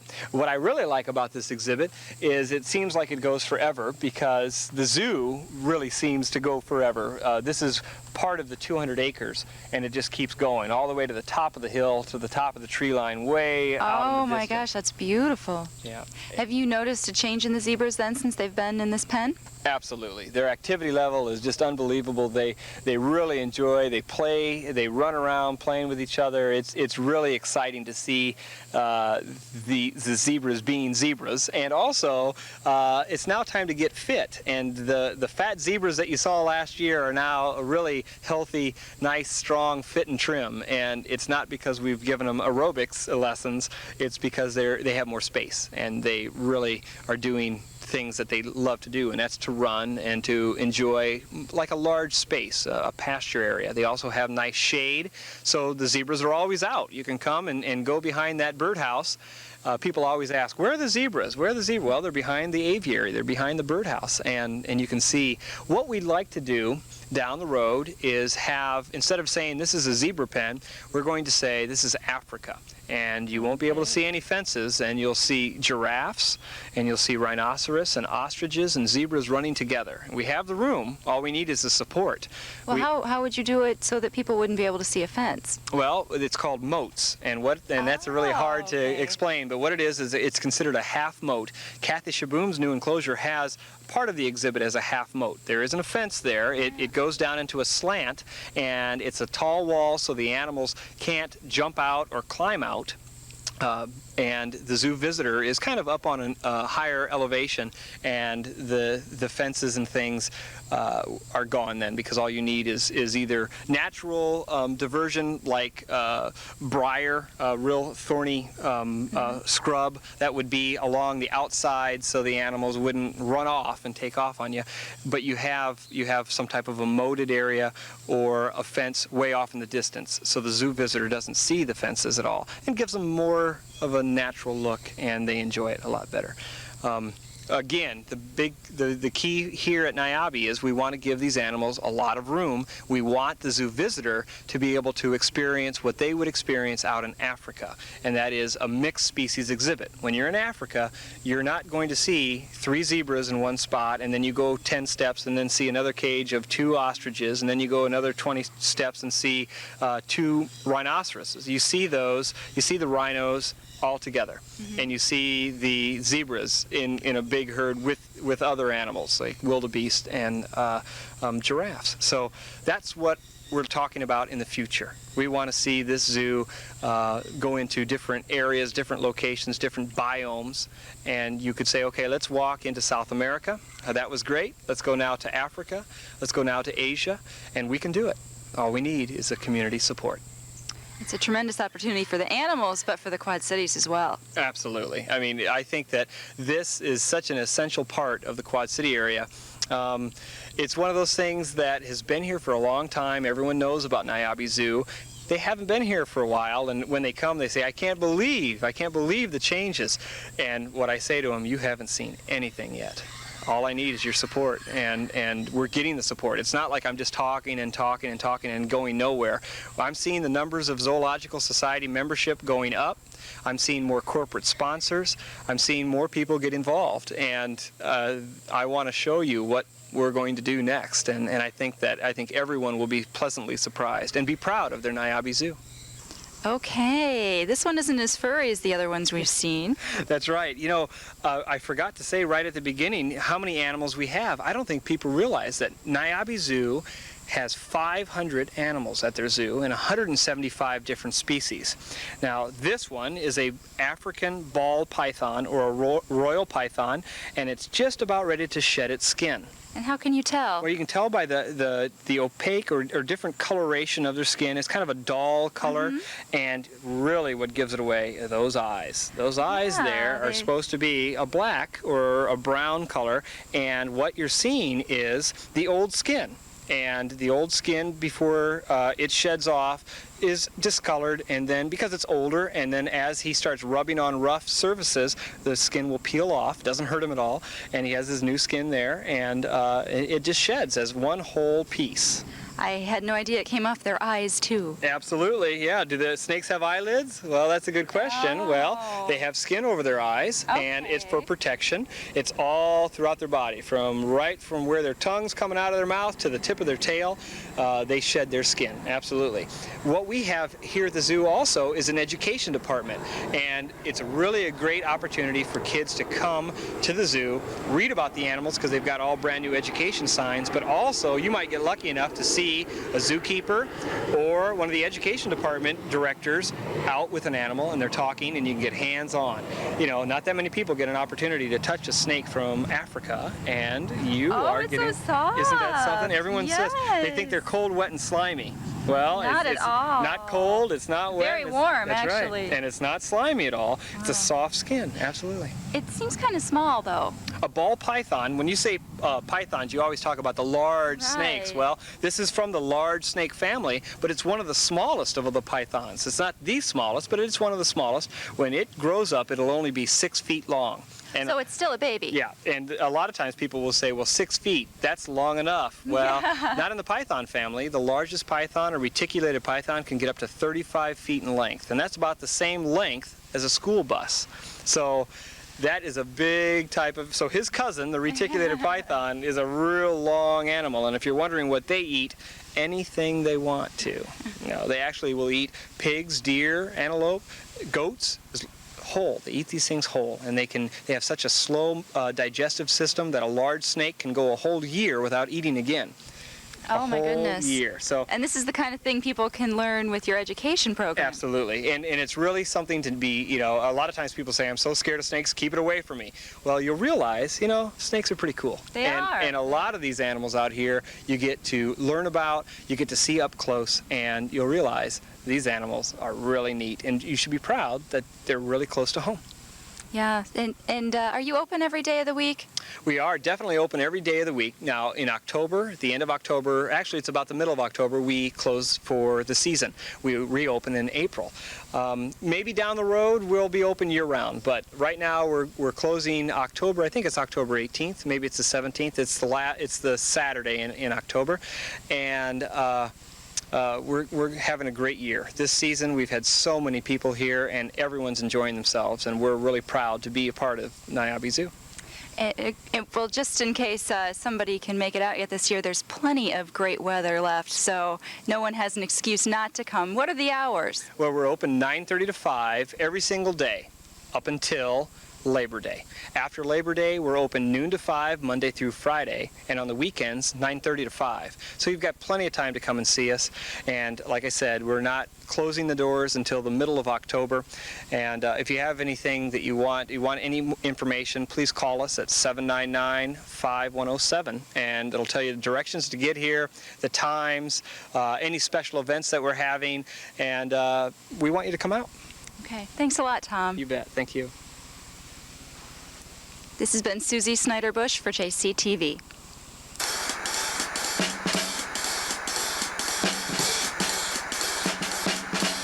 Hi, this is Melanie Rice with JCTV, and I'm here with Angie Snook, and this month we're in North Cemetery, and actually North Cemetery is the oldest cemetery in Geneseo, and Angie's going to talk a little bit about North Cemetery and some of the highlights here.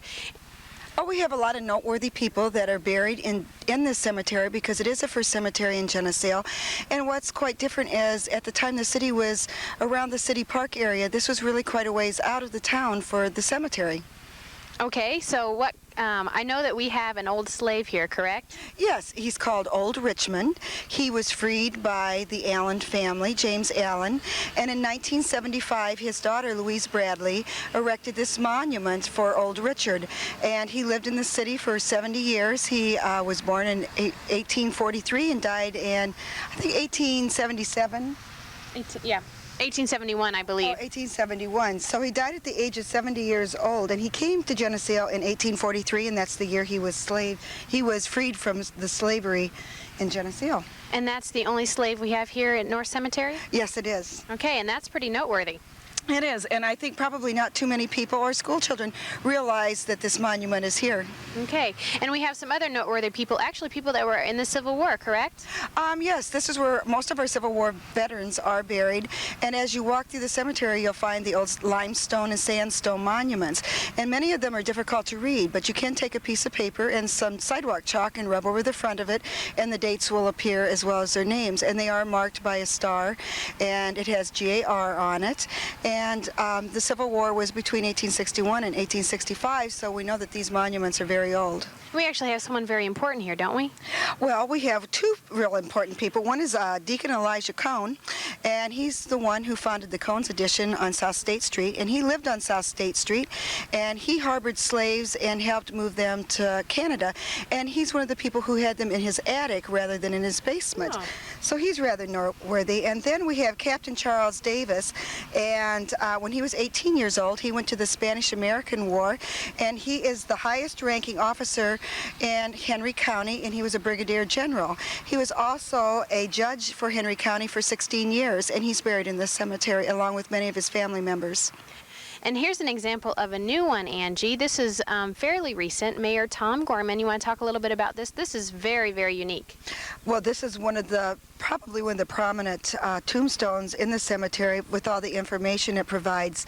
It's Tom and Mary Gorman's, and Tom died in 1994. And when I called Mary last night to ask her if it was okay if we filmed this, she was very generous with information and explained a lot about the tombstone, which I thought was wonderful. And the corn in the left-hand corner, he was an avid gardener, and he loved to garden and give away all his beans and corn and vegetables to his friends. And in the other corner, in the right-hand corner, was a sign that he was Irish. And that is the picture of them together, and she's very proud of that. And on the back, they have a picture of the city. And Tom was always quite bothered by so many people asking questions as the mayor. And he would walk into work at 5:30 in the morning so he could get his job done. And so the back scene is his favorite of him walking down State Street, going to the office, and the clock on the central bank says 5:32, and it's wonderfully done, and a real tribute for 100 years from now. When people read this, they'll know that Tom Gorman was the mayor from 1986 to 1994, and that Geneseo played a very strong role in his and Mary's lives, and how they were true Geneseoans. Right. We've got another one here behind us that probably will play a pretty important role here in Geneseo. This is a pretty important man here. Yes, this is, we know him as Bill Quinn, or Bill the Barber. I really think his tombstone is very appropriate. It is very much in Bill's heart when he says, all things considered, I'm glad I'm in Geneseo either way. And this is a real tribute to him since he's just passed away. And his tombstone tells his real feelings about himself and the city he lives in and loved. And that's nice that people are very proud to be here. It also, I like the barber pole and his barber scissors and his comb, because he really knew a lot of people and was very dear to many people. And we're here at another fairly new one. This is the Hanson gravesite. You want to talk a little bit about this one? Yes, this is Carl and Mary Hanson, and they're the parents of Sharon and Raymond and Christine Hanson. And it's quite unique too. On the one corner there is a tractor which represents his farming in the community, and hers with her sewing. And on the back, what I really thought was quite unusual was a beautiful saying in tribute to the family and their life together and what it meant to their children. And this is one of the newer ones here, and more than likely when someone reads this, they're going to get a lot out of it. Yes, it says, the sun, the rain, the wind loosens corn husks, the man and the woman are helpers. They are corn huskers together. I see them late in the western evening in a smoke-red dusk. And for years to come, this will always be here, and really know the working together on the farm and caring about each other and the kinship that they have. Well, this is a young boy in Geneseo who became very ill while he was at Southwest School, and he's remembered, I know, by lots and lots of people in Geneseo. His name is Marcus Clavan. And it talks a little bit about his cancer also behind here. Yes, it says that Marcus was diagnosed with a rare form of liver cancer. January 1985, Marcus passed away 1 month and 9 days after having a third surgery for a blockage of the bile duct. Marcus said God healed him. It is interesting to note that the doctors never did find any cancer cells from biopsies taken during the second and third surgeries. And at this time in Geneseo, there were a lot of fundraisers to help Marcus and his family. And he will be remembered by lots of school children, and I feel like in years to come, this disease will probably no longer exist. And so it'll be interesting 100 years from now or 70 years from now when people read this and to think, gosh, that was a serious disease, as polio was, or some of the other diseases that we've conquered. And that would be nice, wouldn't it, if it was cured. And now, again, this cemetery was when did this start? This is one of the earliest cemeteries, even in Henry County, and I don't have the exact date, but I think it was probably around the 1838, 1840, because of people coming to Geneseo in 1838. Some of the small churches in the rural areas had their own cemeteries, but they were even after the settlement of this cemetery in Geneseo. And actually, this is very pretty because of all the evergreens, and I think when people drive by, it's majestic, really. Yes, and we've just heard that it's a symbolism. The pine trees and the age of these evergreens are very, very old, and it's one of the symbols of cemeteries and the evergreen, life everlasting. Right. All right. Well, thanks a lot for taking time and doing some research on this. Thank you, Melanie. All right. This has been Melanie Rice with Angie Snook at North Cemetery for JCTV.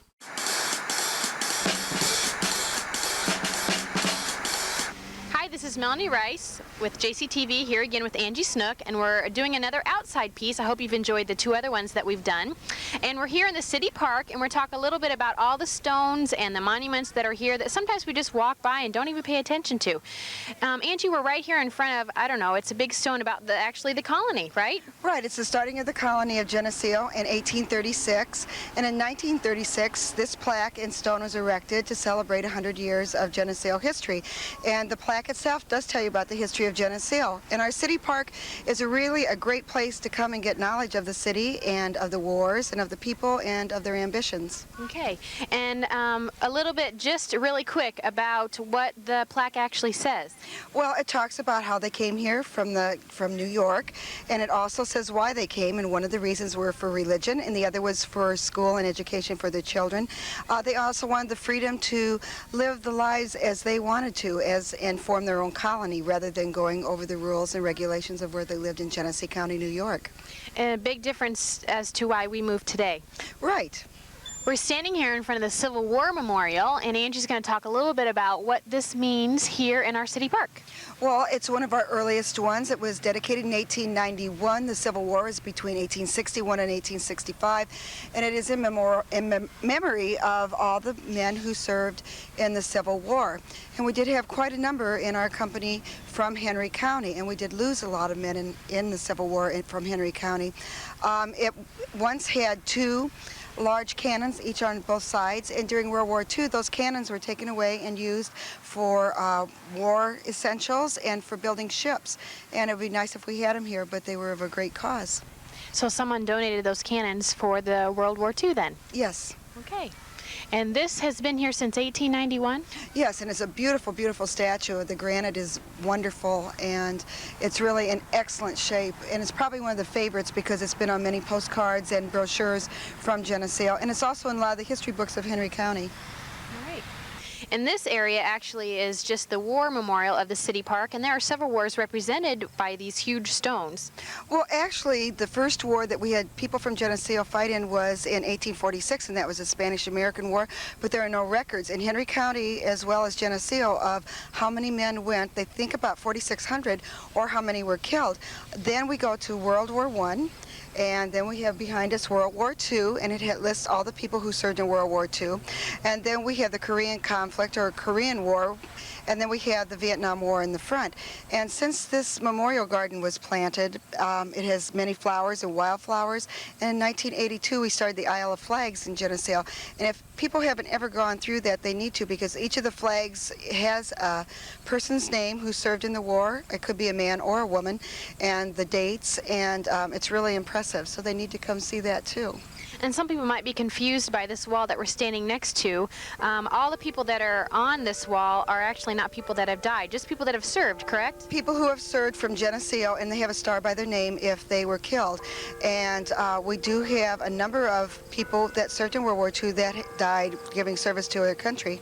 And also there are women on there, I noticed. Yes, because in World War II is when we had many women who went in as far as the wax and served in different positions for the nurses. Also, they had people work in the business office. So many men were on the fields and fighting for the country that the women had to take over all the bookwork and that type of thing. And that's the first war that happened. Yes, that they had a pronounced part in it. Okay. And this is really a beautiful memorial. It is, and it's one that if you ever have questions on when the wars were and who was in it, it's a good place to come and do research. Okay, kids, so if you need anything for history, come on over. Right. Behind the memorials here, we have a rock. And it sits here, and it's actually a time capsule. And we just kind of stumbled upon it today. It looks like it was buried November 14th, 1976, and it shouldn't be open until July 4th, 2076. Angie, I think you said you kind of remember when they were putting stuff together for this? Well, it was during the bicentennial year, and they had the different schools and churches put different things in a box, and then in the year 2076, it would be opened up. Of course, I won't be here to see it, but Mike... Nor will I probably not. But it's interesting because I remember that faction of it, and that they did bury a time capsule, and they would be opening it to see what we did 100 years ago. Okay, well, and wide-leg jeans would probably be in there, but they're here today. And funny glasses.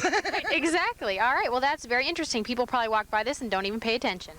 Yes, because I had forgotten it was here until we were walking through the park today, so I learned something new too. Good. And here we're standing in front of the Geneseo Collegiate Institute Memorial, and we're going to talk a little bit about that this month and then more next month.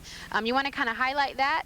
Well, the Geneseo Collegiate Institute was started in 1884 and lasted until 1922, and it was the site of one of the first collegiates in Geneseo. And the Atkinson Hall, which is now the Legion Hall, was one of their classrooms, and there were several others, and we'll discuss it more as we do the walking tour around the park. But it was a private school in Geneseo. It was very instrumental in bringing what we consider a secondary education to the students of Geneseo. And we had many, many graduates from the collegiate in Geneseo, and they even had as many as 150 students per semester in their collegiate, which is really a phenomenal amount of people for that time in age. So Geneseo actually had a college, is what you're saying? Yes, and at one time, Augustana College wanted to come to Geneseo and take over where the Collegiate Institute was, and I wonder where we would have been had that happened. Yeah, no kidding, and we've had a whole different city. Sure would have. All right, well, we'll talk more about that next month. All right, Angie, tell us about these trees. They've been bugging me for a long time. Well, there's 3 trees that were cut down in Geneseo, and the students at the middle school and the high school are designing tree sculptures, and we're hoping to have a sculptor come to Geneseo. Don Meyer is in charge of this, and actually do some of the carvings that the children are designing, or young people are designing. And they've turned in wonderful sketches. I've gotten to see them, of course, and I'm really excited about it, as well as the committee that is working on it. And I think it would be nice to have some actual tree sculptures in our city park in Geneseo, and not just cut down the trees and have nothing left from where they once stood. These were very, very old trees. Exactly, and that was probably part of the storm that we had, what, last spring or this past spring? Yes, this last spring and early summer, when we had the really bad storms that took out many, many trees or damaged them, so they had to be cut down. Well, I'm sure glad we can do something with them. I am too, and I think it's going to be real exciting and something fun to watch. We've had ice sculptures, now we have tree sculptures in Geneseo. Right. We're here in front of the gazebo, and the gazebo has a lot of significance, a lot today, but more so before, you know, we kind of had meeting places, and Angie's going to talk a little bit about this. Well, almost all towns had a city park, and it was a gathering place for all the people to come for picnics, also for political rallies, for band concerts, for socials, and just for people to meet and organize and get to know each other. And also a lot of city politics were played out in the city park, because that's where all the people gathered. This gazebo that we have here is original to our city park. It has been moved. It was up on stilts, so it was a platform, and our Maple City Band played there often. There was church concerts, choir concerts, as well as when different political people came, they gave their speeches from here. And many, many city parks, if you drive through them, will have a gazebo. And they weren't very large, but the cities weren't as big as they are now. So we didn't need the big band shells that we now see in the city parks. This one has been moved when they did build our new band shells in Geneseo. And we've had several of them. One of them was eaten up by termites. The other was built and then very soon after it taken out during a tornado. Also, one was painted red, and a week later the city decided that it should be white, that red was inappropriate for a city band shell in Geneseo, so it was repainted. And we've used ours in Geneseo every week from the time that they were built, so it's still, the city park plays a real prominent role in the city of Geneseo. And we have to keep in mind that actually the city park was the central location of town. Now town has moved down towards the railroad tracks, but Main Street was actually Main Street. All the city buildings, the churches, everything was around our city park, and the dwellings, the homes, radiated from the city park. So this was really the middle of town. This was their TV. Yes, and their entertainment. That's right. Now we're standing in front of the trough, and actually the trough was for many things, correct? Yes, this is one of my favorite parts of the Geneseo Park. This is a gift from Mayor John O'Brien in 1910, and it sat right in front of the Geneseo Historical Museum. And it played a real important part because at the bottom there's a small trough on each side that animals, dogs, could come and get a drink. Also the horses could get a drink from the major funnel on the top. And then there were also spots that came out and that human beings could drink from them too, and they were very ornamental and very pretty but very practical, and they were used. And there were two of them, one on each end of the boulevard on State Street, and until they were moved here they were a real visual sign. And I guess I'm kind of selfish, since the museum got the Gettysburg Address that used to be on the side of the girls' bathroom here at the park. I would just love to see this come back at the end of the boulevard in front of the museum too. It's such a appropriate piece for the boulevard and for the people of Geneseo. And I don't know what happened to the other one, but I'm glad that we have this one and that it's been well taken care of. Well, it seems fitting that would be sitting in front of your building. Well, I'd love to see it there. Actually working. Yes, that would even be better. That's right. Okay, so if you come to the city park, now you have a little bit more information about what is in our park and the history of Geneseo. Take a little bit of time and read the plaques, and Angie's done a lot of research, and we appreciate that. And there's many more that we haven't gone by, and you can come by and read them and research them too. There's a lot of history here. That's right, and I think next month, we're going to do a walking tour with a lot of the homes, correct? Yes. We're going to discuss the homes and where they originated from, the founding families, and how our block around the park has changed. All right, well that sounds wonderful. I'll be looking forward to that. This has been Melanie Rice with Angie Snook outside with JCTV. Hi, I'm Kippy Cowles from Best Travel in Geneseo, and today I'm here interviewing Kent George, who is the Director of Aviations at the Quad City International Airport. Good morning, Kent. Good morning. How are you today? Fine, thank you. Could you please tell us what the Director of Aviations does? Well, besides being responsible for the entire airport, we work for the community. And the Airport Authority, who is my boss, oversees the operation, maintenance, development, and management of the 2,600-acre facility here at the Quad City International Airport. Thank you. Well, I understand, and I can see out in the parking lot there's been some recent construction. Could you explain that to us, please? The parking has been a mess this summer. But as we move into the fall, within the next month, the parking should be done. The lot will be expanded by approximately 400 spaces. The exit will be redirected to the south side of the parking lot. The lot will be lit. It will have walkways, and it will be much more user-friendly, meeting all ADA standards. So it's quite an improvement, but it's a first phase, Kippy, in our work that we're doing out here at the airport. You will also see new entrance road signs that will align where you're going, how to go, and what section of the circle around the airport you turn into for arrivals, departures, short-term parking, long-term parking, plus exiting and re-entering the airport. The second phase, which was just bid and opened about a month ago, will begin construction Monday. and that will be the tie into Interstate 74. And so about this time next year, you'll be able to exit off of 74, right onto the airport, go west, turn right up, circle the parking lot, and pull right around to the front. When you exit, you could just go straight out that road, going east and back onto 74. 80% of our traffic comes down Interstate 74 and off the interstates. About 20% comes from downtown Moline, South Park, and out by Milan. This way, everything flows much easier, safer, and quicker, and it also takes, for IDOT's benefit, a load off the intersections up by the Holiday Inn and that whole area there. Speaking of parking, presently it's $4 a day to leave your car here overnight. Is that intended to stay the same when this construction is finalized? Yes. We have not had, and nor have we gone through a review of trying to change the parking at this time. That parking has been at $4 a day for about, I think it's 14 years now. And the airport authority has talked about it, and we will take a look at it, but we're, through the surveys, we're not only one of the lowest in the region, we're one of the lowest in the country.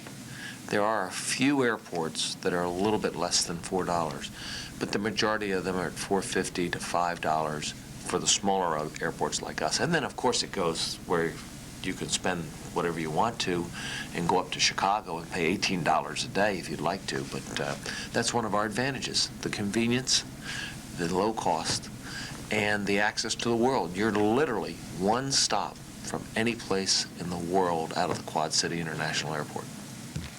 You had mentioned talking about going to Chicago and traveling there and the travel time lost. Is the expansion of the airport due to the fact that there is an increase in travelers from the Quad City Airport? Well, as you know from meetings that we've had, the travel agencies have supported us tremendously.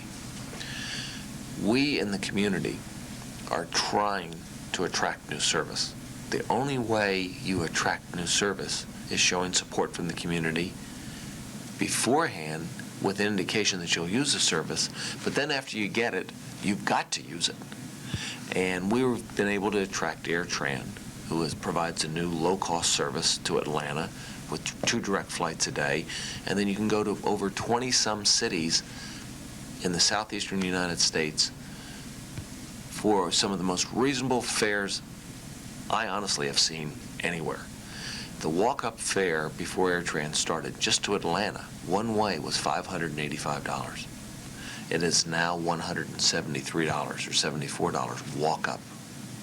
That's pretty exciting. And I just saw that they were doing some sales. I think they're good through October the 4th or 5th next week, that the 14-day advance purchase is $74 one way. That's a great sale. And you can get that to all the cities down through Florida and all up the East Coast. You can go out of the Quad Cities to Atlanta and then to either Washington, Dulles, Philadelphia, Boston, Hartford, Connecticut, coming down through with Greensboro, Newport News, Richmond, coming down into Raleigh, down in Savannah, all those areas which are business centers, plus all the recreation areas down in Florida. And you can do it out of here with one stop for as low as $158 round trip. I mean, that's unheard of. And we should be having, and I think we are getting a lot of responses. I know during the holiday season the plane's sold out, so you can't get seats anymore. But we want to see the business traveler start using that, because the business traveler is what supports the airline in the off seasons. The recreational traveler makes a trip once a year, maybe twice a year. The business traveler is continually making trips, and that individual is what will keep AirTran here and also reduce the fares. As you know, when AirTran started service, all the other airlines matched their fares. Well, that's competition. However, if we can't and we don't support AirTran and they leave, the fares are going to go right back up again, and we're going to be back to where we were before. Then another new exciting carrier is going to start, we hope the first week in November around that time, which is Access Air. And Access Air is going to be giving us service to the East Coast, LaGuardia initially, and then down to Washington National with 1 or 2 flights a day to each one of the cities. And then coming back, one-stop service either through Des Moines or Colorado Springs to the West Coast, Los Angeles first and then San Francisco. That's exciting because we've got strong markets there, and we'll have jet service now to the East Coast with one-stop service to the West Coast, all at pretty reasonable fares. That is very exciting. With all of these 2 airlines and the other airlines expanding their service out of Moline, is there going to be construction on the terminal itself or runways? As we speak today, it's being designed. We open up the first phase of construction in February or March, with construction to begin April 1st.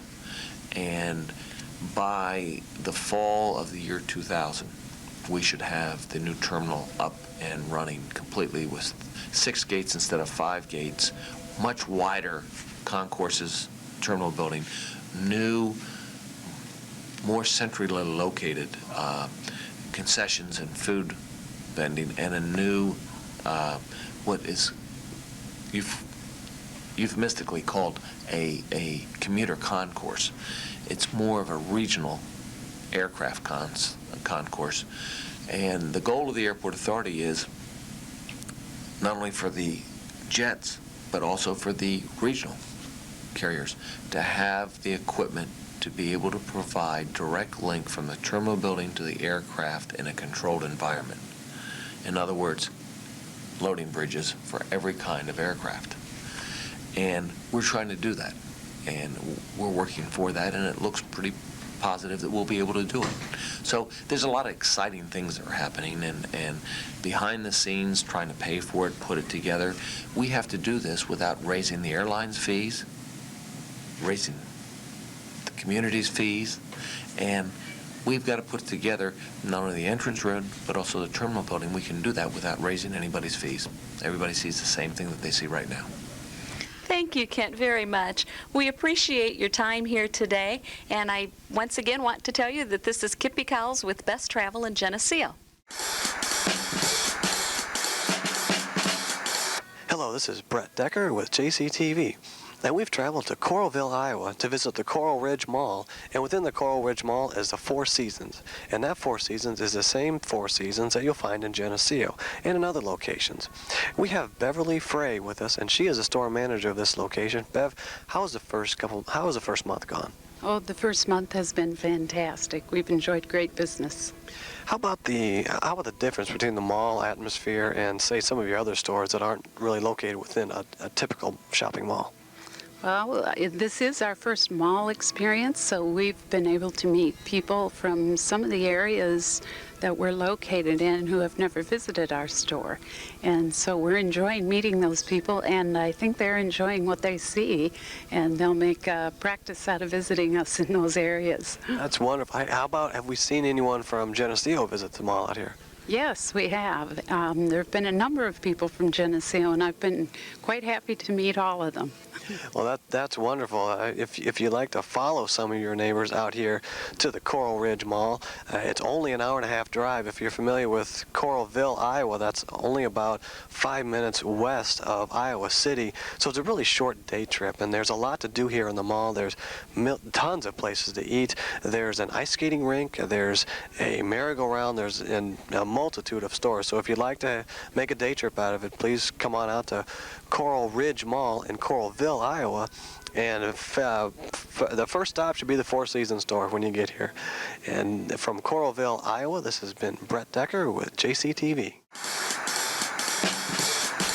Hi, this is is Melanie Rice with JCTV, again with Angie Snook, and we're going to do a walking tour of historic buildings and houses here in Geneseo, and this might be our last outside project, but Angie, we're standing in front of the Victorian Manor, and I know it wasn't always the Victorian Manor. Well, when it was built in 1901, it was built by Dr. Spencer, and he used this for his office and also for his home. And at that time, doctors or physicians only needed 2 years of college to be a physician.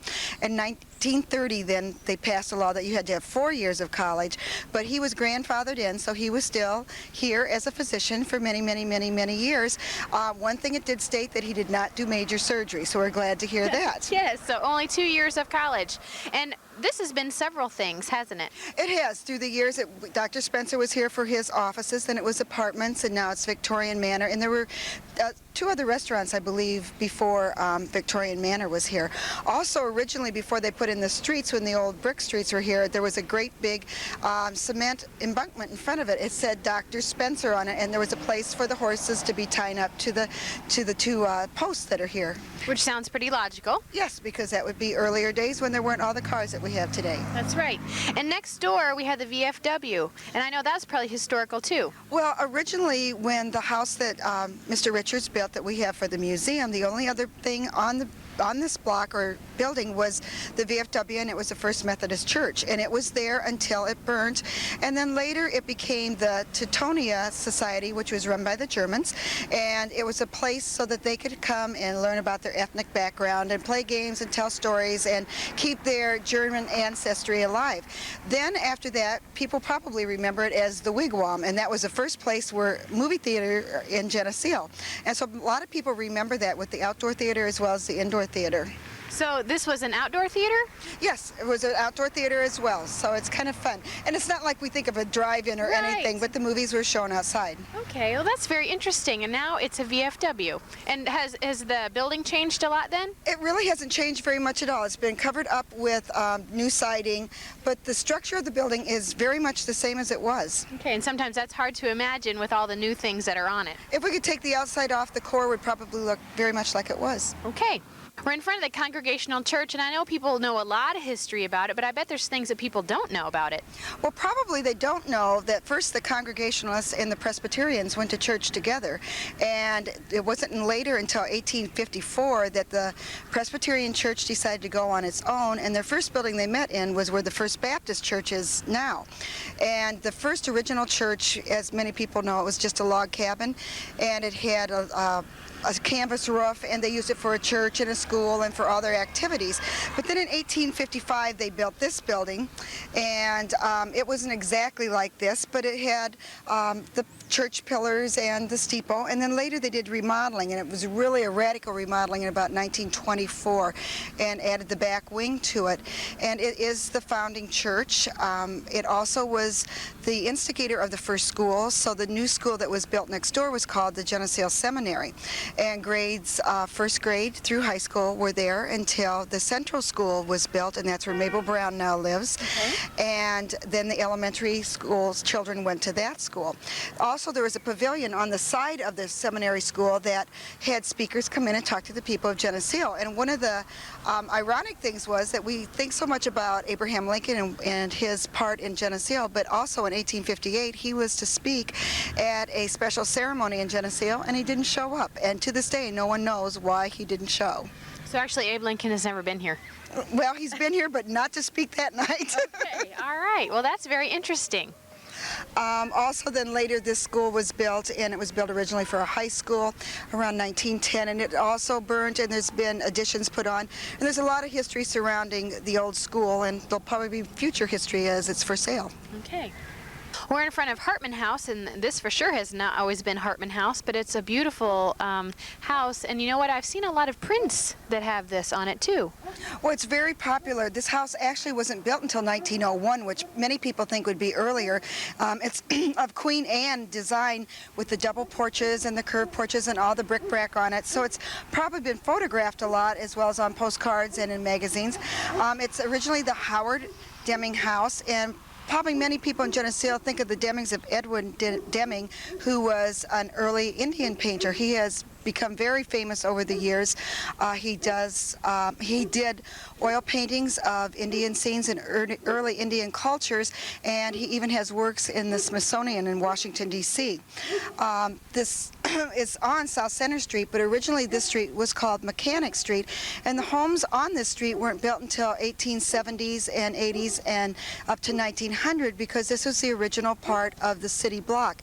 It was called Mechanic Street because all the tradesmen had their buildings here, and mechanics were here, and many of the shops were in the front of the buildings, and then the people lived behind them, and that was very typical at the beginning of the Geneseo history.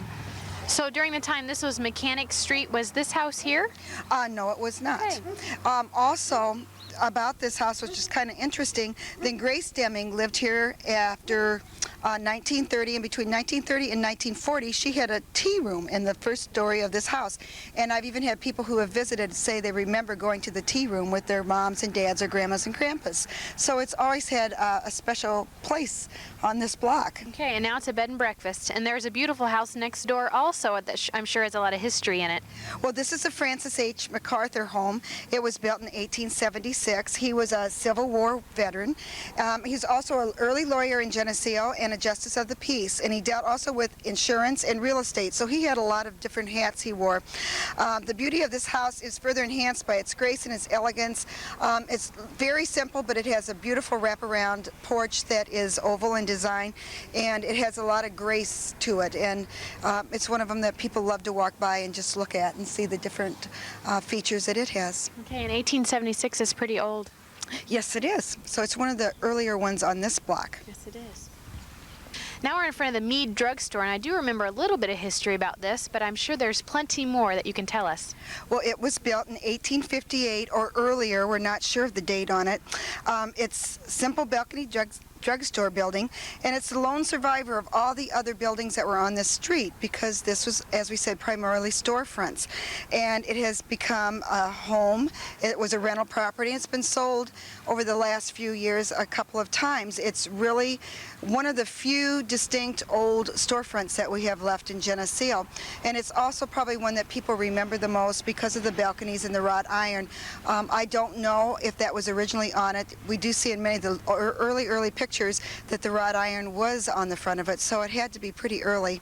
It's a long, narrow building, and it just had a closure from the store to the back by a blanket over the door, and that was their living quarters.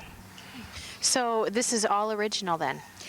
It has been resided, but the siding that was under it was just very much like what's on it now, so it's pretty much just the old clapboard underneath, and its shape is just like it probably was when it was built. And this one I look at, and I always admire all the plants on the porch and just the porch in general. Well, the Betchers live here now. Originally it was built by Milton J. Miller. It was built in 1876, and Reverend Miller was real important to Geneseo. He was the minister of the First Unitarian Church in 1868, and he remained in this house till he died, and he and his wife did many, many things for Geneseo. They loved Geneseo. They loved all the work that they could do. They are always fulfilling some dream or hope of someone, and they cherished their home and lived here until they died. They gave very, very much to the community. One of the ideal things about this house, it's one of the few mansard styles or Second Empire houses, and the third floor is quite unique. When people come by, I'm sure they look at it and think, wow, isn't that really a different characteristic to the Victorian Queen Anne's that we have in so many of the blocks of Geneseo. Yeah, because it looks like the windows are coming right out of the roof. Yes, and probably the third story is nearly as tall as the first and second stories, or close to it. And you would never guess that? No. Also, the beautiful wraparound porch is very pretty here, too, and all the homes that were built in this time period, the porch played a very important role to the home. Now we're standing in front of the house here on the corner of Center and Main, and there's a little bit of history here. Well, this corner of Geneseo was called Pioneer Corner because this site right here and the one across the street, which we'll look at later, were first log cabins that were built in the Geneseo town. Now, we've talked about the early log cabins, so we don't want to get these confused, that were by the Geneseo Creek, but these were the first log cabins that were built in the town of Geneseo. That was not considered part of the city limits. This was the John Goss house. It was built in 1879, and John Goss was a longtime lumber dealer in Geneseo, and the house is real unique because it has the center porch that comes up, and it's very symmetrical. Both sides are very much the same. If you look at the top, also the chimneys are both there, and one small dormer in the middle. Its house is very symmetrical and rectangular.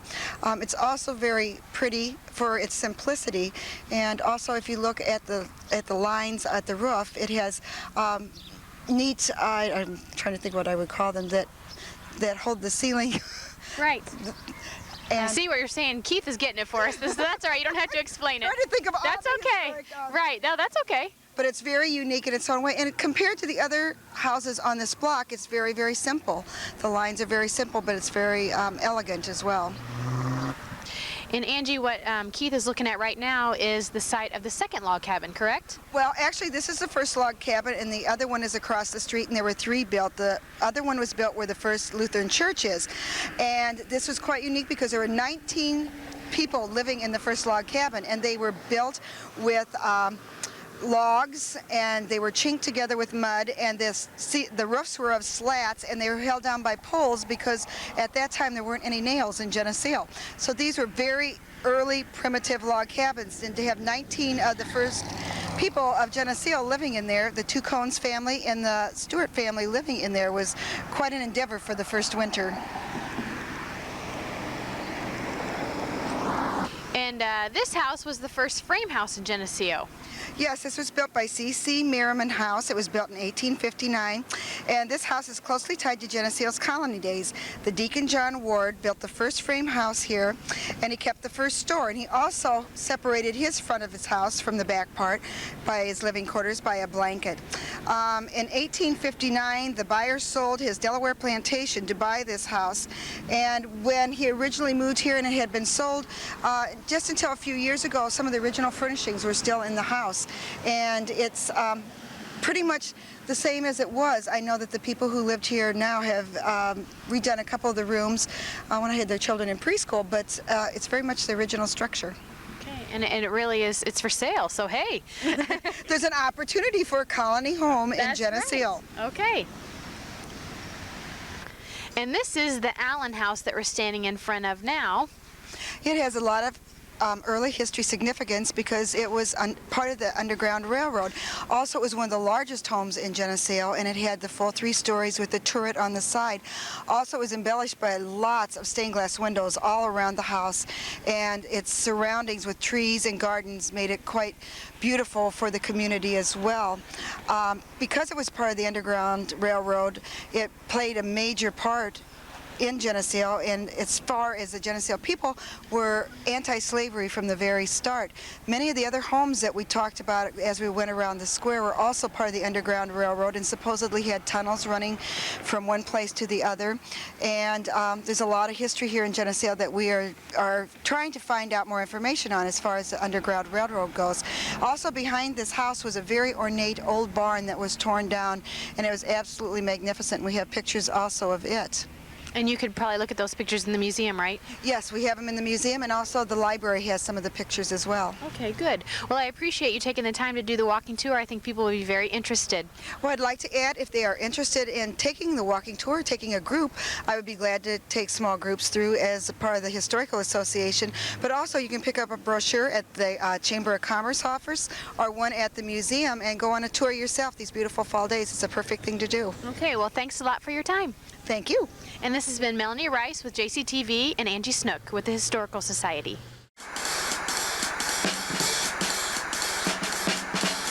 Hello, this is Brett Decker with JCTV, and I'm here with Brenda Fowler, our new library director in town. Brenda, we're pleased to have you in town, and could you introduce yourself and tell us some previous experience you've had? Certainly. I'm Brenda Fowler, as you said, and I am new to Geneseo and new to the Geneseo Public Library District. In the past, I came from Fox River Grove Public Library District in Fox River Grove, Illinois. I was there for 6.5 years, and I was called the administrative librarian there. And I did just what it said. I was in charge of the whole operation of the library, just as I will be here. Can you give us a little idea of exactly what does the library director do, and what services do the people here in the library serve? Oh, good one. I've only been here a month, so I'll try my best. A library director or an administrative librarian, you have to have an MLS, which is a Master of Library and Information Science. I received mine at Rosary College in River Forest, Illinois. And what you do is you more or less run the whole operation of the library, from buying equipment, from buying supplies, buying books. You oversee a staff, you work with the board of trustees, you work with the community, and you oversee the whole operation, from coming in to making sure the bathrooms are clean and that the janitorial staff are doing a good job, which they do, and making sure that the staff is here and that you're going to have coverage and that everybody, knows their job and what they're expected of them. Could you give us an idea of what would you like to see the Geneseo Public Library do, and in the future, what is the direction of our library? Well, I would like to see, one of the things that's very important to me is good customer service. I feel that customer service is the best thing that you can do for your community, because you want people to come back. You want them to have a good impression when they come in. You want them to be helped. You want them to find what they're looking for. And we are in a space crunch. You can see that our shelves are full to at least the 7th level and on the bottom level, and that's against ADA requirements, which is the American Disabilities Act. They request that only the middle shelves be filled for easy accessibility to elderly, handicapped, and young people. Technology has changed virtually every aspect of our lives. How has that affected the library, and really what challenges do you see the library facing in the future? Oh, I see so many different challenges. Not only getting printed material to people who still love their books and which will never fade, no matter what they say. Making sure that children have an open door to learning, and I think that's a real good place to start, is at your library with story times. I would like to see programming increased. I would like to see programming increased not only for the youth, but for the adults in the area. And we do need space. We're going to have to really do some careful study on how we can either expand this building, interlock it with the old building, or even look for a new site if that's what it comes to. Okay. But we will certainly bring the public in on these decisions, because it is their decision too in their library. Well, thank you very much, Brenda. We appreciate that, and welcome to Geneseo. We always welcome new faces. And thank you for taking the time to explain the library to us. And if you haven't visited the library in many years, such as I'm sure many of you out there haven't, please stop by. There's many new features that they have here at the library. And thank you for watching this segment. This has been Brett Decker with JCTV. Hi, Susie Snyder-Bush here for JCTV at the Geneseo Walmart, where the Geneseo Police and Henry County Sheriff's Departments are providing a child ID service. With me is Henry County Sheriff Gib Cady. Sheriff, can you tell me a little bit more about this program? Well, we've had the pleasure of providing this service for some 12 years now through the 22 schools in Henry County. And also, as you can see behind me, we do a lot of preschool age kids.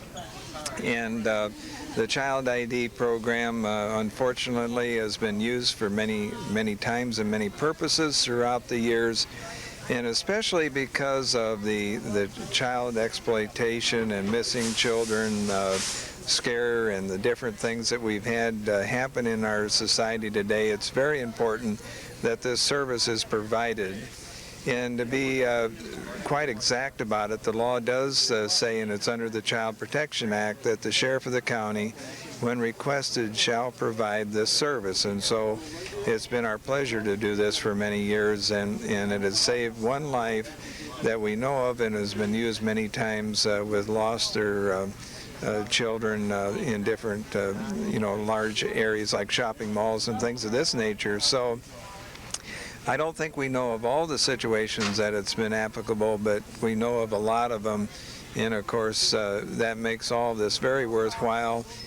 But I must say it would not function if it wasn't for the volunteers such as the JCs and the different organizations that have fundraisers and provide the monies to keep the equipment up and new equipment for our use in this very important program that all of the law enforcement agencies and social service organizations help with.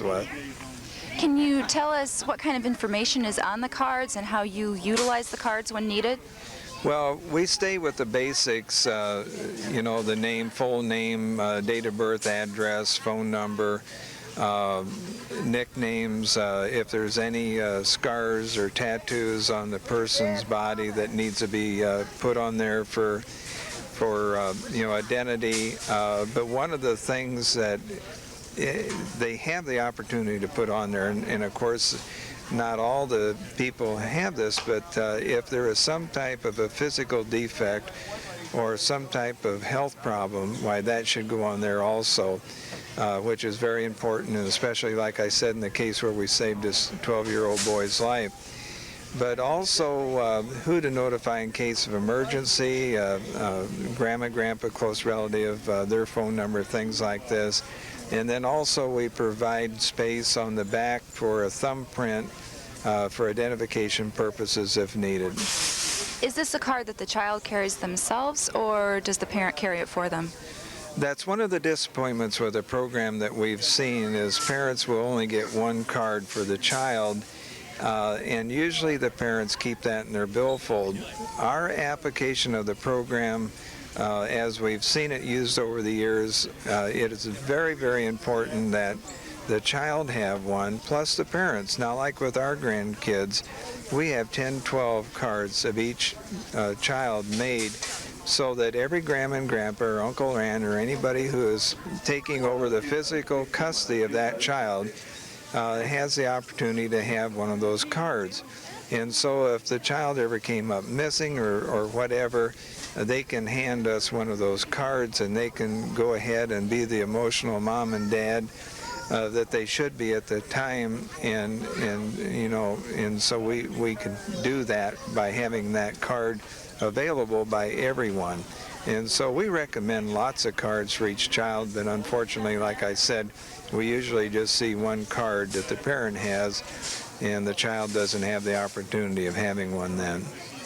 Well, at $1 a card, it certainly is affordable to have several copies. If someone wasn't able to come to Walmart today, where might they be able to get a card? Well, we try and make all the schools every year, 22 schools. We try and hit the Walmarts twice a year. Next Saturday we'll be at the Kewanee Walmart, and we're starting to go through the schools now because it takes a long time. It's a lot of work, a lot of volunteer work. Nora and Bill Powell sit in the living room of their home day and night, you know, typing up these cards as the schools give the forms to us. So we try and get everywhere we can.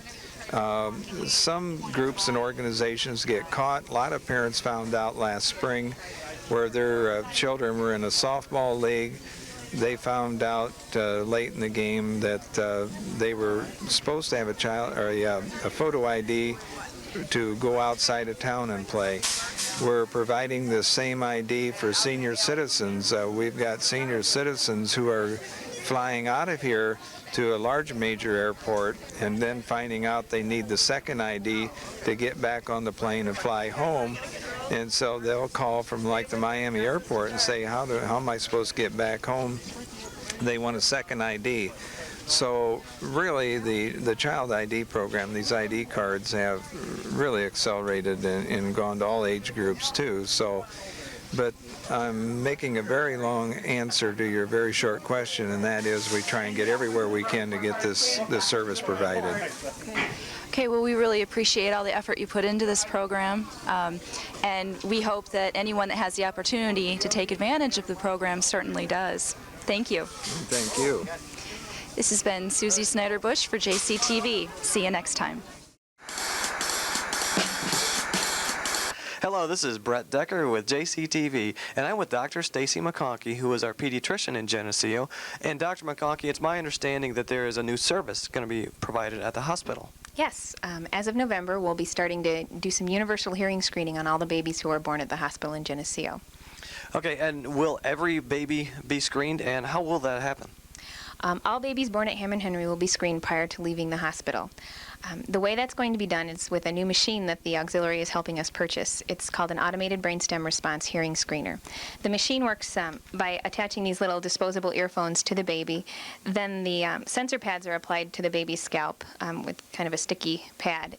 Then a series of clicks are put through the earphones, and the machine will actually measure the baby's brainstem's response to the noise, which helps us evaluate the child's hearing so that we know that the hearing is intact in those infants. And why would we screen all of the babies born at Hammond Henry? It's recommended now by the American Academy of Pediatrics that all babies are universally hearing screened, which means we screen every baby who's born regardless of risk factors. In the past, we've only screened the babies who are at high risk, but now, because the incidence of hearing loss is so high, it's recommended that all babies be screened. The incidence of hearing loss in newborn babies is between 1.5 and 3 per thousand babies born. That comes to be around 400 to 500 babies born in Illinois a year with hearing loss. The main reason this is so important to detect early is that primary language development occurs in the first 36 months of life, and infants aren't often detected to have a hearing loss until they're between 24 and 48 months. So you can see that a child who's detected early and fitting with hearing aids or getting speech therapy is going to have a much better language development than a child who we miss. Okay, now it's also my understanding that some of the Quad City hospitals actually don't offer this. If some of our viewers have their children born in the Quad Cities, is there any way that they can actually have their children screened? Yes, in the future we plan on implementing a program where a baby who hasn't received a hearing screening in the past be brought into the hospital, and our volunteers are going to help us get those babies hearing screened. Okay, but of course it'd be better to have them born in Geneseo, but just in case they go to the cities. And another question we had is how will this, you mentioned the auxiliary is going to pay for this. Can you explain how this will be paid for and who's paying for it? Right. The auxiliary will be funding this machine for us. From what I understand, that they're planning on having a lot of the proceeds from the Love Light tree, which comes around in Christmas time, to help pay for the machinery. So if you can support the Love Light tree, that will help get this machine paid for. And is there any time that we can see this machine? Yes, on November 22nd, between 2 and 4 in the afternoon, there's going to be an open house in the OB department. So the rooms will be available to be seen, the labor and delivery rooms that are relatively new. We're also going to have some other reps there for breast pumps and several door prizes. It'll be a neat time, and you'll also get to see the machine and how it works. Okay, well, thank you, Dr. McConkey, for taking time on your schedule to be with us. We appreciate that. As you have all heard now, all babies born at Hammond Henry will have their hearing screened. Another reason to stay in town and have our children born here. And if you do get a chance this Christmas, please support the Love Light tree. Then this has been Brett Decker with JCTV. Hi, Susie Snyder-Bush here at the Park District Indoor Pool, where we have a very special guest today. We have Brooke Bennett, Olympic champion swimmer. Hello, Brooke. Welcome to Geneseo. Thank you. Thank you. What brings you to Geneseo? I came here this weekend. My boyfriend's grandparents live up here, and they're celebrating their 52nd wedding anniversary actually today. So me being able to train at the indoor pool here, I was able to come up and to meet them for actually the first time. It's really exciting to have you here. I know you spoke with some kids earlier and gave them some tips on how to start their swimming careers. How did you get started in swimming? I started swimming at about 3. I had private lessons, and my grandfather kind of kept pushing my mom, saying, you know, this girl, she can swim, she's going to be really good, you should get her some lessons and see how she likes it and stuff. So that's how I initially got started into the sport. And you've been swimming ever since? Yep, I've been swimming pretty much nonstop my whole life since then. Started at a club, swimming competitively at 5, about 4 or 5, and I've been going at it ever since, really. Who's been your biggest influence throughout your career?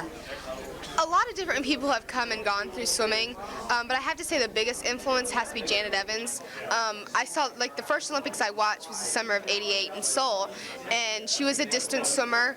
they called her the distance queen of swimming.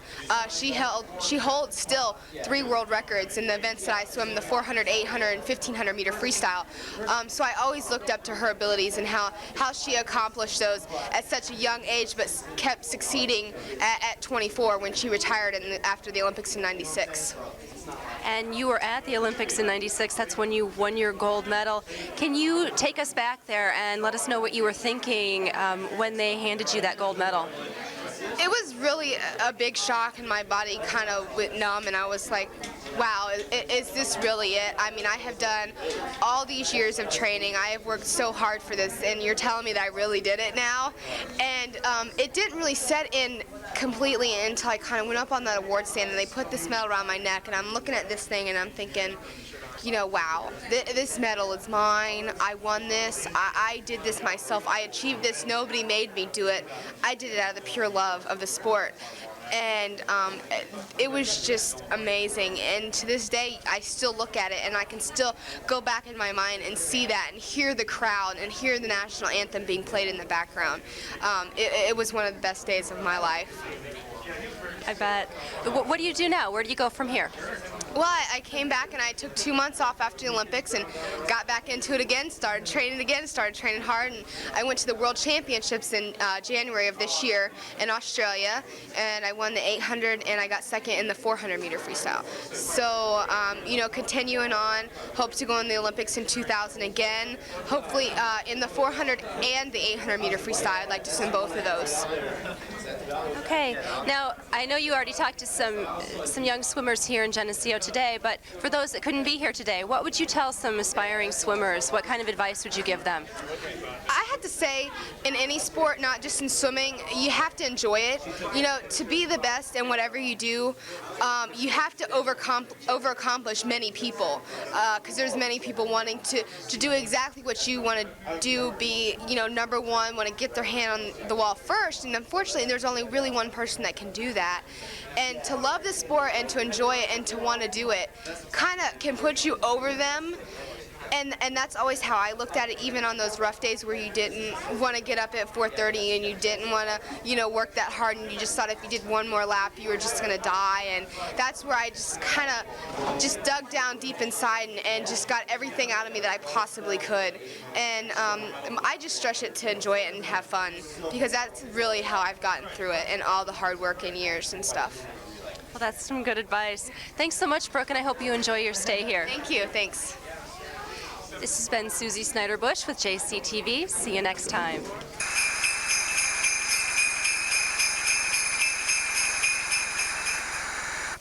Hello, this is Brett Decker with JCTV, and you'll probably see me a couple more times, so don't turn the TV off yet. We have a really good show for you. I'm here with Matt Samoski, and he has been elected first team All-State. And Matt, tell us, how'd you find out about your selection as All-State, and what does it mean to you? Well, we were up in the locker room the Monday before the semifinal game, and Coach Derricks, we watched film, and then Coach Derricks took me aside and goes, "Man, I got a little something for you." And so I read this little paper, and it said, "You've been selected as an All-State." I was like, this is awesome, you know. And the first thing that going through my mind is get to be up there with that elite group of guys with their pictures up there, and just a great honor. That's great. Can you let us know what I know you play some other sports. What do you have plans now that football's over? What are the next couple sports you're gonna play? Well, I'm going out for wrestling this year, and I got to drop about 13 pounds to wrestle 215. You know, I'm really excited about that. That doesn't sound like much fun. You know, Keith is actually he tries to drop weight for wrestling season too. It takes him a while though. Let us know what is. I know you've got some plans for the future. What are you gonna do next year? Are things up in the air? Do you have anything finalized? Well, it's really all up in the air right now. I'm looking at University of Chicago, University of Wisconsin Lacrosse, University of Missouri Rolla, basically for the engineering programs that they have. My parents have made sure that education is the biggest and the most important thing. You know, that's why you play football, is so that you can get an education. And you know, I play it because I love the game, but they think I'm playing it for education reasons. And I'm not sure where I'm going yet. I know that I'm going to try to major in engineering. So. Well, that's an excellent major. That's an excellent reason to play football too. Take us back. Well, how'd you get started playing football? Well, It really, Little League is when you first play organized football. But I think some of my first memories are out in the front yard. Playing out there with some guys and just falling on the ground and, it doesn't matter, no pads, just having fun. But then you go to school and Milliken outside at recess and playing with all the guys out there, and it's just a great time like that. What were you mentioned some of the memories early in your football career? What were some of the memories you have from this season? Was there any really fun games? Were there any comeback games that really stand out in your mind? Well, that Normal game was just unreal. I tell you what, we played the game of our life then, and I mean that's one that will go with us and probably the town forever. It's just like, wow. I mean, you could never imagine being down 20 points and getting to come back and win. I mean, it was just unreal. That's true, and you also, not to rehash it, but down 20 and giving up a field goal at a key time. You guys did a great job coming back. Yeah, our defense played solid all year round. I mean, that was our backbone, I thought, was our defense, and we had to step up when we had to all year, and that's a lot of credit to how we did and how well we did. Well, thanks, Matt. We appreciate you taking the time. Congratulations on being elected All-State, and even more congratulations on being a great athlete, and especially being a great student. And you're a great role model. Like you said, the little kids are watching. They watch Geneseo football more than probably the players even know. So you've done an excellent job being a role model. Thanks for being a great athlete and a great student. I'm now here with Brandy Stoll, who has been selected second-team All-State. Congratulations, Brandy. Can you tell us how did you get started playing volleyball? I started playing my 7th grade year. I tried out, and that was about it. Well, what does it mean to be All-State, and how did you actually find out that you were selected as an All-State volleyball player? Well, actually, I did not even know. Like last year, I was honorable mention, and I didn't know until this year that I had gotten it. So, this is about. It sounds like maybe they need to do a little work on informing their inductees that they've been selected. Well, don't rehash the whole year, but what was some memories that you had of this year, and were there any memories that stand out, any comeback games, anything like that? Well, it's been a really, really great year. I mean, and I couldn't have done it without my team members. They've been excellent through everything and all the support. But my biggest memory would probably be the Rock Island game. It was an excellent game. We came back and we defeated them, and it's always good to beat Rocky. I think that sentiment goes throughout Geneseo sports. Can you tell us, what are your plans for the next season? I know you play a couple sports, but what other sports do you play? Yeah, I play basketball, and I used to play softball, but I didn't play last year. How about your plans for next year? I know everyone asks a senior that question. Can you tell us what you plan to do next year? Well, next year I'm going to Northwestern. I'm playing volleyball there, and that's about it. Well, you certainly picked a great school to go, and I believe that's a full-ride scholarship to Northwestern? Yeah. Well, that's wonderful. Congratulations, Brandy. And congratulations on being an All-State volleyball player, and in addition to being an excellent student and an excellent role model for the children. We really appreciate that. And again, we've been with Matt Samoski and Brandy Stoll today, selected as All-State athletes. And thank you for watching. This has been Brett Decker with JCTV.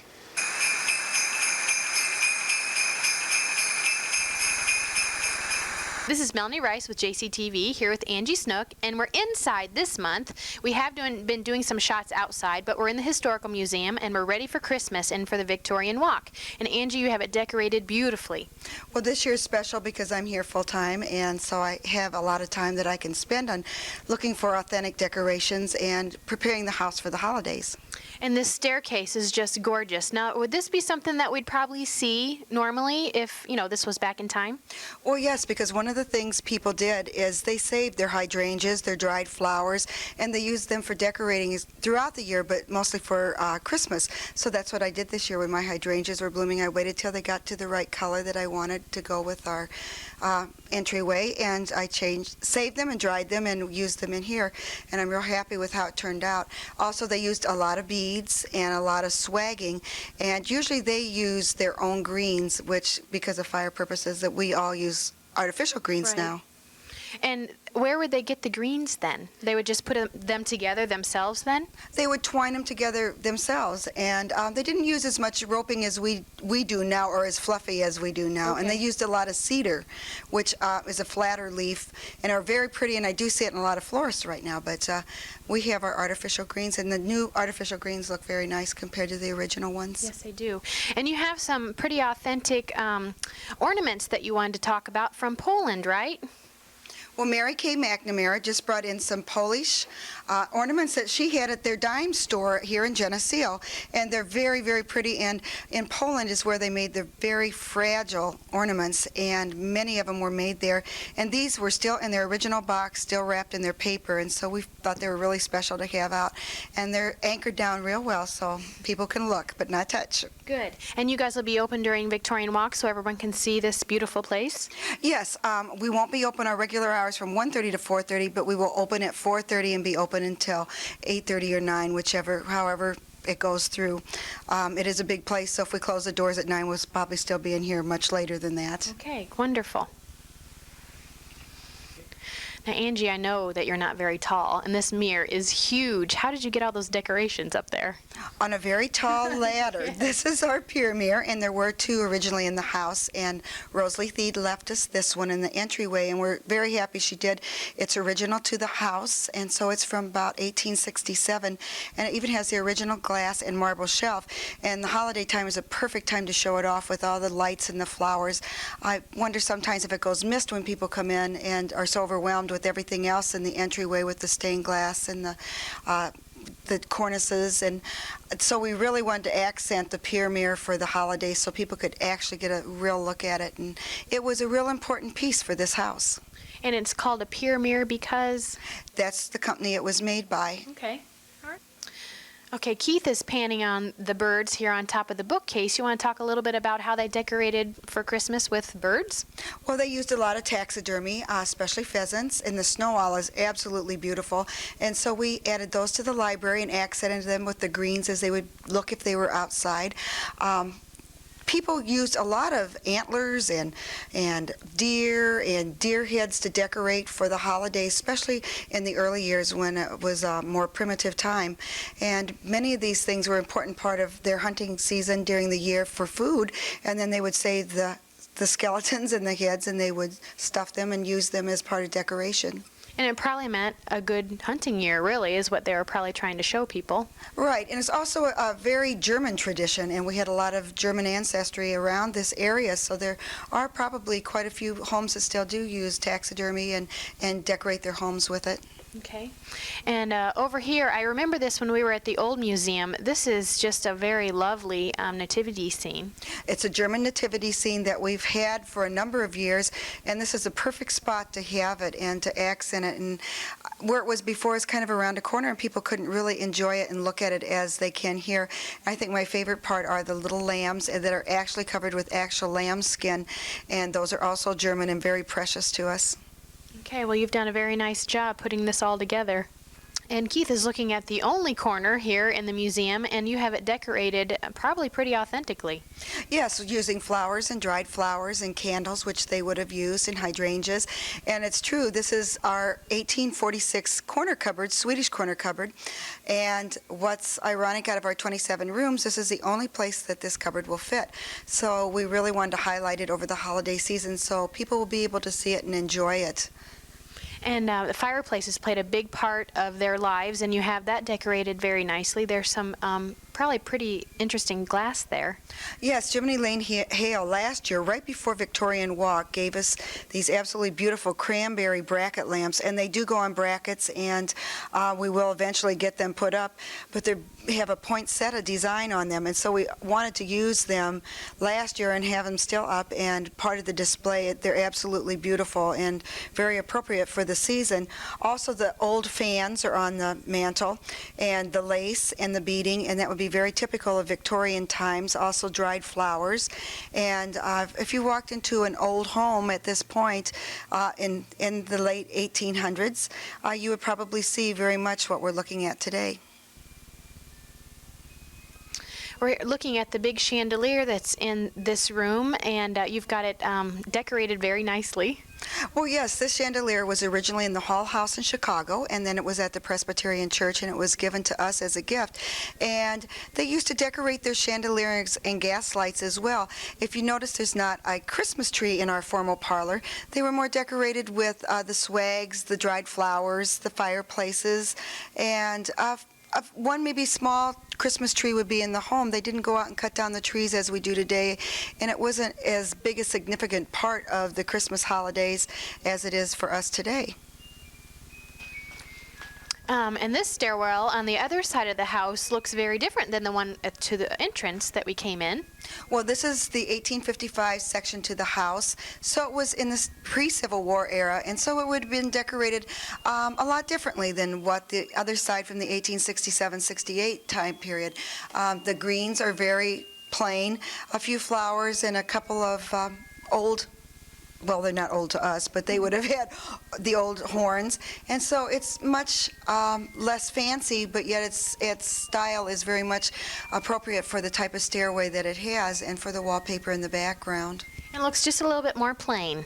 It is, just as this whole side of this house is, and as people come through and visit, they will see the difference from one side to the other. Okay, very much so. And in here, if you're looking from the Geneseo house, you can see the Christmas tree lit up, and I know it's a nice thing to look at in the evening. You've done a very nice job putting things together, and it looks different than our tree today.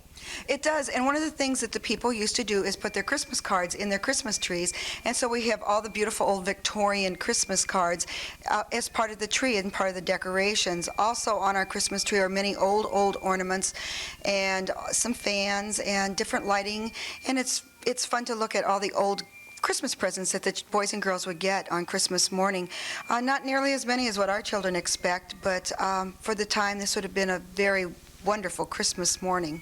And more than likely they weren't wrapped. They didn't wrap them and use wrapping paper. That came much later. I think sometimes we need to go back and save some trees and not wrap all the gifts. Children are just as excited Christmas morning when they do find what they want under the tree. That's right. We're looking at a red dress. It looks like it's fairly old. Yes, it is. It's a new gift to the museum. It's 90 years old. It was given to us by Betty Jones, and she was very happy to be able to give it to us, and she's letting us know the background on the dress, but for the fact that it's a little wool 90-year-old red dress, Christmas dress, and it has some beautiful black embroidery in the front and the back on all the little pleating, and also the little red shoes that are felt with fur lined, almost look like a little boot she also gave us, and that was a Christmas outfit that someone in their family wore, so we'd like to know a little bit more about it. And here we have the feather tree that I know we've touched on in a few years past, but you might want to talk about that a little bit. Well, I've added a couple special things to it that I found. One of them is just a little paper book, but it's a little stocking that a child wrote to their mom and dad for a Christmas present, probably at school. And inside of there, she tells her ABCs and her numbers and what she loves about her mother and dad. And someone saved that for all these years, and it was given to the museum. And to me, it's just priceless because this little girl's whole heart was in this gift that she made that was only made from paper and some paper stars in her writing. And I'm sure it was cherished by her family for years and years and years.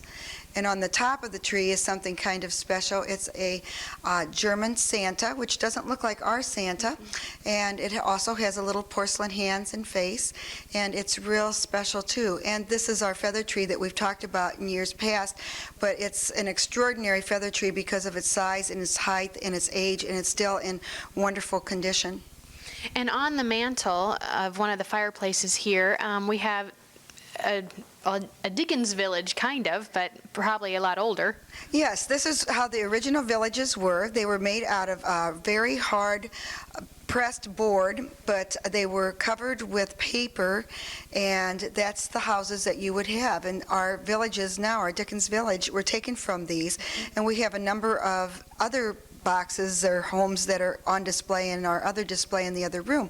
And it's kind of fun to see how they originated and how it's very much the same, except now that ours are made out of glass. Right, and lighted and everything else, but these took a lot more work, I'm sure. Yes, because the families probably had to glue it onto the heavy cardboard and then also had to fold them and put the houses together. So it was a lot of work for them to make these. Here we're looking at a velvet coat with fur trim, and Angie is going to talk a little bit about how we got it. Well, the two velvet coats with the white fur trim were given to us by Richmond Hill Players, and it's really nice that they consider giving them to the museum, and the reason they did was because they are very old and very delicate, and they wanted us to take proper care of them. And if they were worn in a play or whatever and were ruined, it would be almost next to impossible to find a coat of this quality and as old as these are and mint condition that they are. So we wanted to display them and let everybody share and see them, and they're just wonderful. They are beautiful, and there's another fur coat over here that looks a little bit different. Well, this is a monkey fur coat, and it's really wonderful. It's in excellent condition, and the hat we have is one from the collection of Betty Hoyt Johnson had given us, and it's quite detailed too, with the big plumes and feathers, and it goes well with the coat and the muff. And also the dress is a beautiful evening dress that would have been worn for a very special occasion out with all the gold trim, and her shoes are just wonderful. Actually, some of the shoes today look almost like these. It's hard to believe that this was probably 1910 or so. And the black fur coats are also about that time? They were probably about 1890 to 1900. All right, and they're beautiful. And I know in here you have a hat collection, and if you come in here during Victorian Walk or any other time, you're going to see some pretty cool hats. Well, we have a women's vintage hat collection as well as the men's stovetop hats, and I've already had some children ask me if those were Abraham Lincoln's hats. And then we have a couple that were given to us by Roy Joe Clavine that we have been in his family. And so the hats are kind of special because at holiday time, when everybody was all decorated and wearing their fancy clothes, they always wore a hat. It was part of their decor and how they're fashioned, so it was important. Also, they probably were cold, so that works good too. Right. Also, we have displays of children's toys from the 1920s. Also, we have some train sets, some old John Deere. So we have just a variety of what you might see at Christmas from 1900 to 1940. I know when we've been in here before, we've talked about this clock, but it is really neat, and I know a lot of people may have missed it, so tell us about this clock. Well, this is one of our old clocks. It's a calendar clock because it has the time and the date on it, and it's very special, and we decorated it to highlight it for the holidays too. And we tried to do something a little different. We used eggs because we're in the country store, and so the country store is decorated very much like an old store would have been, which was not very fancy. When people come through, as they look at it, it's probably pretty primitive and compared to the rest of the house, but the country store was just that, the country store where Mom came to get her supplies to make Christmas presents, to make her food for the holidays, and buy her Christmas cards. And the cards were actually almost like postcards are today, and that's often what they sent with a little note. And we have some of those also on display. The fabric is also on display from clothes she would make for Christmas or special gifts that she might be giving to someone. And I like how you're saying and repeating that, you know, they made their Christmas gifts. Yes, and Christmas was much more a family affair. It was making things homemade, enjoying each other's company, being together for the holidays was what came first, and presents came second. It sounds like something that we need to go back to. Nice to simplify the holidays. Yes, it would. And again, you're open during Victorian Walk. Correct, from 4:30 until 9 o'clock. And we hope everyone will stop by. We're also open on our weekends now from 1:30 to 4:30 on Saturday and Sunday. And our last day being open in December will be Sunday, December 20th. And after that, we will be closed then for the next couple months until we reopen. We will be open Mondays through Fridays, but not on the weekends. Okay. Thanks a lot. This has been Melanie Rice here at the Historical Museum with Angie Snook for JCTV.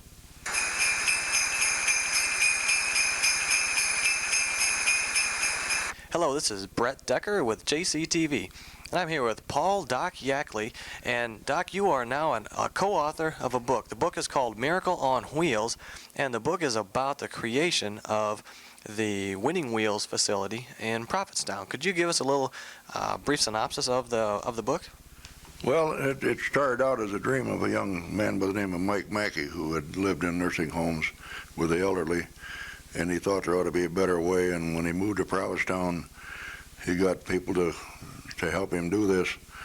And his goal was to build a $900,000 building, And unfortunately, he died about 60 days prior to the time that we started to raise money. And I replaced him on the board, and we ended up with a $1,752,000 building that houses now housed 80 people. And now, didn't you start off with, how much money did you start off with when he began? we started out with $6. That was a membership, and we just grew and grew and grew, and the people helped us so much that we just got it done. That's great. What kind of fundraising did you guys do to fund the building of the Winning Wheels building in Prophetstown? Well, we started out with just anything, bake sales, dinners, dances, raffles, and we finally hired a professional fundraiser, and we raised money in several towns around the area. And we also had a federal grant that we applied for and got that approved after 5 years of struggle with the federal government. And that's where the money all came from. We actually raised $175,000 right here in Geneseo. Well, that's wonderful. Can you tell us, why did you put all your time and effort, you and Jim Hale, why would you write the book Miracle on Wheels? Well, it was a classic thing. I mean, it's really a unusual type of facility and an unusual way to build it. And we've had a lot of people ask how we did it, and why don't you write it on and get it down on paper. And I finally decided to put stuff together, and I knew that Jim Hale had ability to write, and I contacted him, and between the two of us, we spent about 2 years getting the book ready to print. Okay. Well, it's a wonderful book. We've read a bunch of different responses from people who have read it, and glowing responses. Very easy reading book. Can you give us how do we get this book? If someone out there wants this book, how can they obtain it? They just get a hold of Doc Yackley at 944-3270, or write me at 517 South Congress Street, Geneseo. The book sells for $7.50. I'm reducing the price to $7 today. And it costs $1.50 to mail it. So if you order it by mail, it costs $8.50. If you order it or buy it direct, it's $7. And I was hoping that it would be a good Christmas present for people. It is a very inspirational book. That's an excellent idea. That would make a good Christmas gift. I actually have been to the Winning Wheels site, and it's a wonderful facility, and I really appreciate the work that you and all the board did to create that. That's a wonderful thing the city of Prophetstown, this whole area can glean from the work you guys have done. Again, if you'd like to order the book, Miracle on Wheels, get a hold of Doc Yackley, and in addition, I'd like to thank you, Doc, for taking the time today to tell us about this book and to tell us about the story of Winning Wheels. So thank you very much for that. And thank you, Jim, also deserve congratulations for putting your heart and soul into this book. So thank you very much. And again, this has been Brett Decker with JCTV. Hello, this is Brett Decker with JCTV, and we're at the Festival of Trees today, and I am with our very own Susie Schneider-Bush. And Susie, we all know that you are a JCTV star, but you have a real job, so why don't you tell us what your real job is and why you are tied into the Festival of Trees? I work for Case Corporation in East Moline. I'm communications coordinator there. And this year we're involved in Festival of Trees. We chose to sponsor a tree. It's our first time being involved. We could have chosen a number of sponsorships with the festival. We could have decorated a door, a whole room, a smaller tree, or the 7-foot tree like we chose. Tell us what goes into decorating your 7-foot tree. Well, it depends on how much time you want to spend on it. We spent a lot of time, mostly with the lights. It took us about a week to string the lights, a couple nights, every night after work. We have 4,400 lights on this tree. Each branch alone, well, in particular the bottom branches, would have 100 lights on them. So if Keith and I do a tree and we spend 10 minutes on this thing and slap it up, they're probably not going to accept that, or it's not going to look real good? If they keep in mind who did it, they might give you some credit. Oh, I'm sure they will. Well, then it would probably be a big moneymaker, because why don't you let the viewers know how do you get a tree in to the Festival of Trees? Because as I was saying, I'm sure Keith and I probably couldn't just go out and do a tree for this organization. Well, you probably could. There's two divisions. There's the professional and the non-professional. Since we at Case are not really known for our tree decorating, we chose the non-professional category. But basically, we chose the sponsor sponsorship we wanted to be involved with, and we went from there. Well, thank you, Susie. We appreciate you taking the time to show us your tree and to meet with us here at the Festival of Trees. And this has been Brett Decker with JCTV.